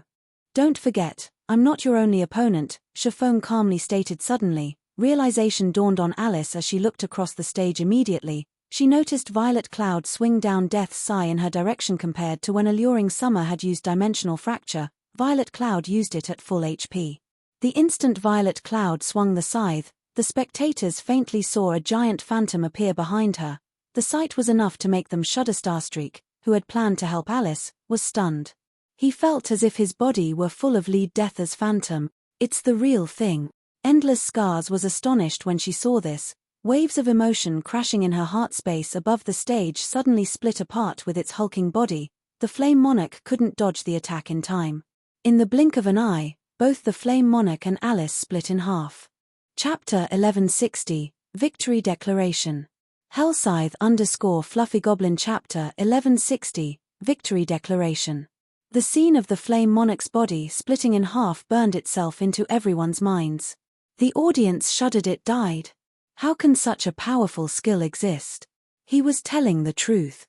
Dimensional Fracture's power far surpassed the spectators' imaginations. They finally realized that Shaman hadn't been bluffing. Compared to Violet Cloud's Dimensional Fracture, Alluring Summer's was child's playing God's domain. There were many surekill skills capable of instant killing players of the same tier. However, they couldn't accept a skill that could split a Grand Lord in half. Countless players would despair against a Grand Lord's high defense. That Shaman's weapon had pierced the Flame Monarch so deeply had already been impressive. They won. Phoenix Rain felt as if she were dreaming as she watched Alice's bisected body gradually transform into particles of light and disappear. That was the Witch of the West they were talking about. Moreover, Alice had controlled a level 65 Grand Lord. No matter how she looked at it, Alice should have had an overwhelming advantage. None of the audience had believed that the Asura battle team could win this round. At most, they had expected Shaman and Violet Cloud to struggle as long as they could for survival. Just how many secrets is Zero Wing hiding? Yuan Tieshin's eyes twitched uncontrollably when he saw the attack split the Flame Monarch in half. As one of the secret pavilion's upper echelons, he knew much about God's domain. In reality, Violet Cloud's Dimensional Fracture had only dealt slightly over -100,000 damage. To the Grand Lord, this could barely put a dent in its 60 million HP. However, splitting the Flame Monarch in half had injured it severely. There were very few means current players could employ to injure a Grand Lord. Normally, one had to rely on powerful Tier 3 magic scrolls to do so, yet the cleric had done so with her weapon's additional skill. As far as Yuan Tieshin knew, none of the various large guilds possessed such a weapon or equipment in God's domain. It was also common knowledge that the more powerful a weapon or piece of equipment was, the more difficult it would be to obtain. Still, an upstart guild like Zero Wing had obtained such a powerful weapon. No matter how Yuan Tieshin looked at this matter, he found it simply inconceivable. The Death Sigh in Violet Cloud's hands had also astonished the Midnight Tea Party's Endless Scars and Breeze Wine. According to the ancient book they had found, Death Sigh, one of God's domain's 12 great legendary staffs, had long since been destroyed. Not even a blacksmith god could repair it. However, no matter how they looked at it, the cleric's Death Sigh looked more like the real article than a replica. When she had used Dimensional Fracture, she had even summoned forth Death's Phantom. The pressure Death's Phantom emitted was no laughing matter. Without a doubt, that was definitely divine might. Otherwise, there was no way an expert of Starstreak's caliber would suddenly freeze up under such pressure. No replica could reproduce divine might. When Endless Scars and Breeze Wine thought about how Violet Cloud wielded the real Death Sigh, they were overcome with shock. A fragmented legendary item. Although this term was no longer foreign to experts like them, they hadn't heard of any guild obtaining a fragmented legendary item until now. Fragmented legendary items were godly items that experts constantly strove to find. Meanwhile, such a weapon had appeared before their very eyes. Why wouldn't this fact shock them? However, Endless Scars and Breeze Wine did not know that the Death Sigh Violet Cloud wielded was not, in fact, a fragmented legendary item. It was simply a replica only. This replica was slightly special. Death Sigh, Replica, Two-Handed Staff, Epic Rank. Level 45, Level 120, Level 45. Equipment Requirement, Strength 400, Intelligence 700. Attack Power plus 1650. Strength plus 120, Agility plus 80, Endurance plus 105, Intelligence plus 142, Vitality plus 161. When staff is wielded, casting speed increased by 15%. Cast range +10. Magic damage increased by 20%. All healing effects increased by 25%. Spell critical rate increased by 10%. Mana consumption decreased by 10%. All magical skills +2 levels. Ignore levels +10 durability 220. Additional passive skill dash. Death's Harvest. Whenever a creature dies within 40 yards, wielder will regenerate 1% of their mana. Simultaneously, wielder will receive a death buff, reducing the death penalty by 1% when wielder dies. Buff can stack up to 30 times additional active skill 1 dash. Dimensional Fracture deals absolute damage 2 tiers above wielder's tier, up to a maximum of tier 4, to an area of 20 by 60 yards.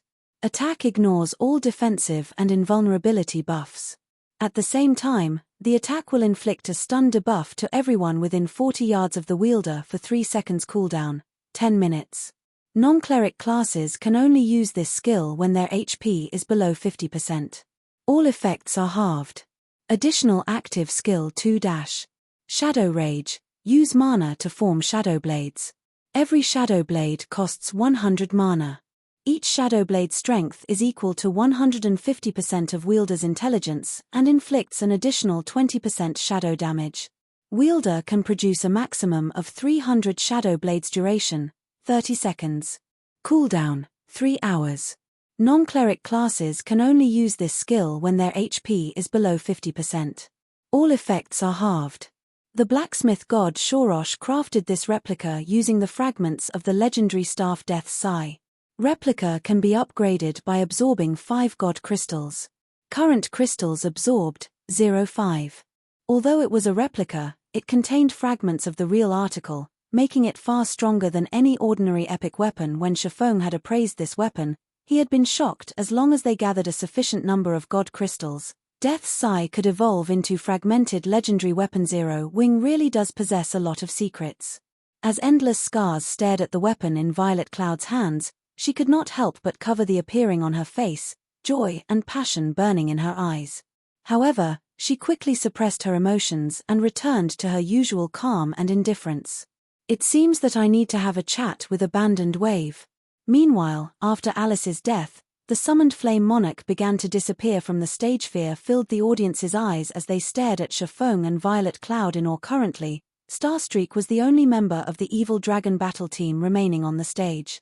Unfortunately, he had no hope of defeating both Shafong and Violet Cloud. The match was as good as over. A recently established guild had contended with Miracle, which had existed in the virtual gaming world for many years. No one would believe this. Although the competition's outcome had yet to be decided, the various Dark Arena battle teams would record the Asura battle team's fame, listing it as a team to take note of. After all, this competition wasn't like the Asura battle team's matches against the Glorious Lions in the previous competition. Battle Wolves had treated the Dark Arena's competitions like a hobby. Hence, the Super Guild hadn't sent its full force into the competition. Meanwhile, it was obvious that Miracle took the competition seriously. Otherwise, the super first-rate guild would not have dispatched the Witch of the West and Speedstar. Most importantly, it had instructed the Sword Freak, Miracle Dragon, to lead the team. Indeed, as everyone had expected, Starstreak stood no chance against Shafong, who had activated Twofold Berserk. After a few bouts, Starstreak had exhausted his means of protecting himself. Eventually, Shafong killed him with instant strike, surprising the crowd once again. Starstreak's defeat ushered in the start of the third round. This upcoming fight would decide the outcome naturally. For such an important battle, Miracle Dragon, the battle team's leader, took to the stage himself. Miracle's reputation was riding on this battle. They could not afford to lose this next match. With each step Miracle Dragon took, his aura grew slightly stronger. By the time the man reached the stage center, the audience felt as if they were staring at death itself. It'll be too boring to fight only one person. The rest of you just face together. I'll end this battle in 10 moves. Miracle Dragon proudly proclaimed as he thrust his great sword into the ground and looked towards Shafong and the others. The instant Miracle Dragon said so, the audience immediately broke into an uproar. Chapter 1161, Sword Freak. Hellscythe _ Fluffy Goblin. Chapter 1161, Sword Freak. Upon Miracle Dragon's sudden declaration, the arena boiled with excitement. Does he want a one-on-two fight? As expected of the sword freak. He's too domineering. Has Miracle lost their minds? They could have won this competition, yet they want to take such a risk. Miracle is probably trying to earn back their reputation. That sounds about right. The Evil Dragon battle team has already lost 2 rounds. Even if they win this competition, it won't be anything to boast about. The audience discussed the declaration fervently, each person having their own opinions. Some felt that Miracle Dragon was being a fool, while others thought that the sword freak wanted to show off the guild's strength. However, they could all agree on one thing. Miracle Dragon's gamble was somewhat risky. The Asura battle team still had 2 players remaining. One was a berserker, and the other was an assassin. This class composition was somewhat disadvantageous for a swordsman like Miracle Dragon. Berserkers had higher strength than swordsmen, while assassins were faster and more nimble. Although Miracle Dragon possessed superior combat techniques, if he had to clash head-on with a berserker while guarding against an assassin's interference, he would easily lose any advantage. Moreover, both Fire Dance and Gentle Snow were relatively famous experts in God's domain. While the guild could redeem much of its lost reputation if Miracle Dragon won, its reputation would plummet further if the swordsman lost. Big Sis Rain, the Asura battle team actually has a chance of winning. Although Miracle Dragon is very famous, when it comes to strength, he is no match for the Witch of the West. If Fire Dance and Gentle Snow work together, they'll have at least a 50% chance of emerging victorious. Blue Phoenix said excitedly. Miracle Dragon was also known as the Sword Freak. Almost everyone in the virtual gaming world knew of him. He had gained his fame due to the secret pavilion's evaluation. He had been deemed as the expert closest to grasping a domain. Due to this reputation, peak experts from various super guilds had challenged him, using the opportunity to improve themselves. After all, only domain realm experts were considered super guilds and super first-rate guilds true mainstays. Many had also challenged Miracle Dragon to gain an understanding of just how far they were from their own domains. Hence, Miracle Dragon's fame had grown with each passing day. If it came down to a one-on-one fight, neither Fire Dance nor Gentle Snow was a match for Miracle Dragon. However, if these women worked together to supplement their weaknesses, they should be able to defeat him, emerging victorious. Phoenix Rain quietly observed Miracle Dragon. I don't remember him being a rash person. It was common knowledge that Miracle Dragon was wildly arrogant. However, this arrogance was due to his strength. While Miracle Dragon might act crazily, he almost never did anything without being confident of success. A one-on-two fight was already disadvantageous, but Miracle Dragon had also claimed that he would win in 10 moves. He had forced himself onto a path with no retreat. This was no longer arrogance. He was simply seeking death. As Phoenix Rain considered warning Shafong, Miracle Dragon glanced at the other swordsman, who had remained silent all this time. What? Are you afraid? I've already offered you an edge in this match, a higher chance of winning the competition. If you don't want to accept the challenge, then just send your fighter up here. But don't say that I didn't give you a chance. The moment Miracle Dragon finished speaking, the audience began to echo his words. Asura battle team, are you a bunch of cowards? You're even afraid to accept this challenge. You guys are even too scared to accept a 2-on-1 match. It seems that the rumors are true. You guys only have a few capable experts, the rest of you are just for show. The spectators were either large guild upper echelons or famous experts. The outcome of the competition between Asura and Evil Dragon was none of their concern. They only wanted to collect as much information as possible. They could learn far more if the Asura battle team sent 2 experts to face the Sword Freak, rather than 1. Just what is his goal? Meanwhile, inside a VIP room, Miracle Dragon's behavior had confused Purple Jade. Among the many swordsmen in God's domain, she was most eager to challenge Miracle Dragon.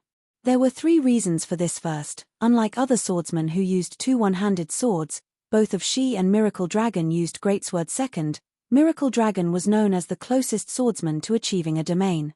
If she fought Miracle Dragon, she could get a clearer view of her future goal. As for the third and most important reason, she wanted to learn Miracle Dragon's trademark skill, weakness observation. This ability was precisely the reason Miracle Dragon had few rivals among experts of the same realm. It was also the reason he had earned the title Sword Freak. By observing his opponents, he could grasp their weaknesses and launch a series of seemingly crazy attacks. However, while he might have appeared to have gone mad, in reality, he was extremely calm. His attacks were perfectly choreographed. In the end, his insane attack method would throw his opponents off, and he usually beat them senseless. How could an expert, who had mastered such a powerful move, take such a huge risk and provoke the Asura battle team? Jade, your observation is correct. Yuan Taishin nodded, smiling. As you suspected, Miracle Dragon does not take risks lightly. He only acts when he is absolutely confident of succeeding. But, defeating both Fire Dance and Gentle Snow in 10 moves is too difficult, even for him. Purple Jade simply could not figure out how Miracle Dragon could win in 10 moves. No, he can, Yuan Taishin said as he caressed his beard. Chuckling, he continued, some time ago, he had secretly class changed into the hidden class Magic Swordsman. Moreover, he received a Tier 3 Shorekill skillbook, which the guild had only obtained after much difficulty. With the epic equipment the Miracle Guild has lent him, his combat power has risen significantly. Magic Swordsman? Purple Jade's eyes sparkled when she heard these words, a hint of envy blooming in her heart. Magic Swordsman was a hidden class that focused on attacks. Although the class could not compare to a peak class like the Necromancer, it was one of the few advanced classes. Do you think Miracle Dragon would be so foolish and challenge the Asura battle team for no good reason? Yuan Taishin could not help but shift his gaze towards Shifeng. I wonder how Yifeng intends to respond. If it were up to me, I'd refuse this challenge. At most, I'd give up this round and leave both players to fight in a 2-on-3 match. This way, we'd have a higher chance of winning the competition. Although Miracle took this competition seriously, there were only 4 noteworthy experts on the Evil Dragon battle team. Although the remaining 6 were extraordinarily strong, there was an obvious gap between them and the former 4.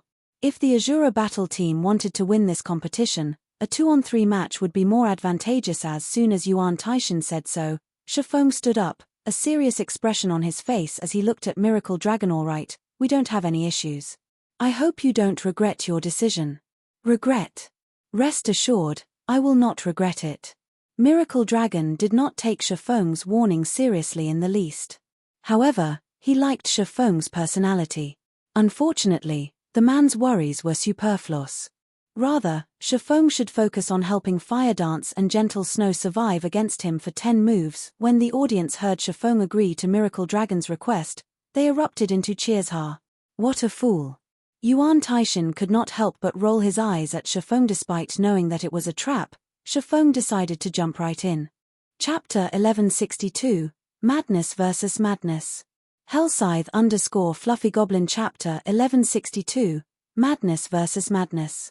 When the participants for the 3rd round had been decided, the arena's audience began to grow restless. Part of the reason was that Shifeng had accepted Miracle Dragon's challenge, while another was the anticipation for the competition's outcome. If the Asura battle team won this match, they would secure a complete victory.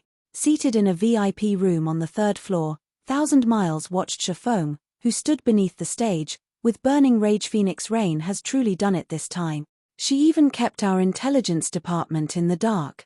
Due to the Evil Dragon battle team having lost 2 matches in a row, they had no choice but to expose the strength Miracle Dragon had kept hidden to restore some of the guild's reputation. Not only did this disrupt his plans, but it also lost him a lot of resources. This mess's culprit was none other than the guild Phoenix Rain secretly supported Zero Wing. Zero Wing was simply a recently established guild in a small kingdom. If not for Phoenix Rain's support, how could Zero Wing possibly obtain such a powerful weapon that could instantly kill 2 of Miracle's generals? Maple, investigate Zero Wing thoroughly. Find someone to tail every member of the Asura battle team as well. 1000 Miles instructed. Cleansed Maple understood. Cleansed Maple promptly bowed before taking his leave. At this point, Miracle was completely helpless against the Dragon Phoenix Pavilion.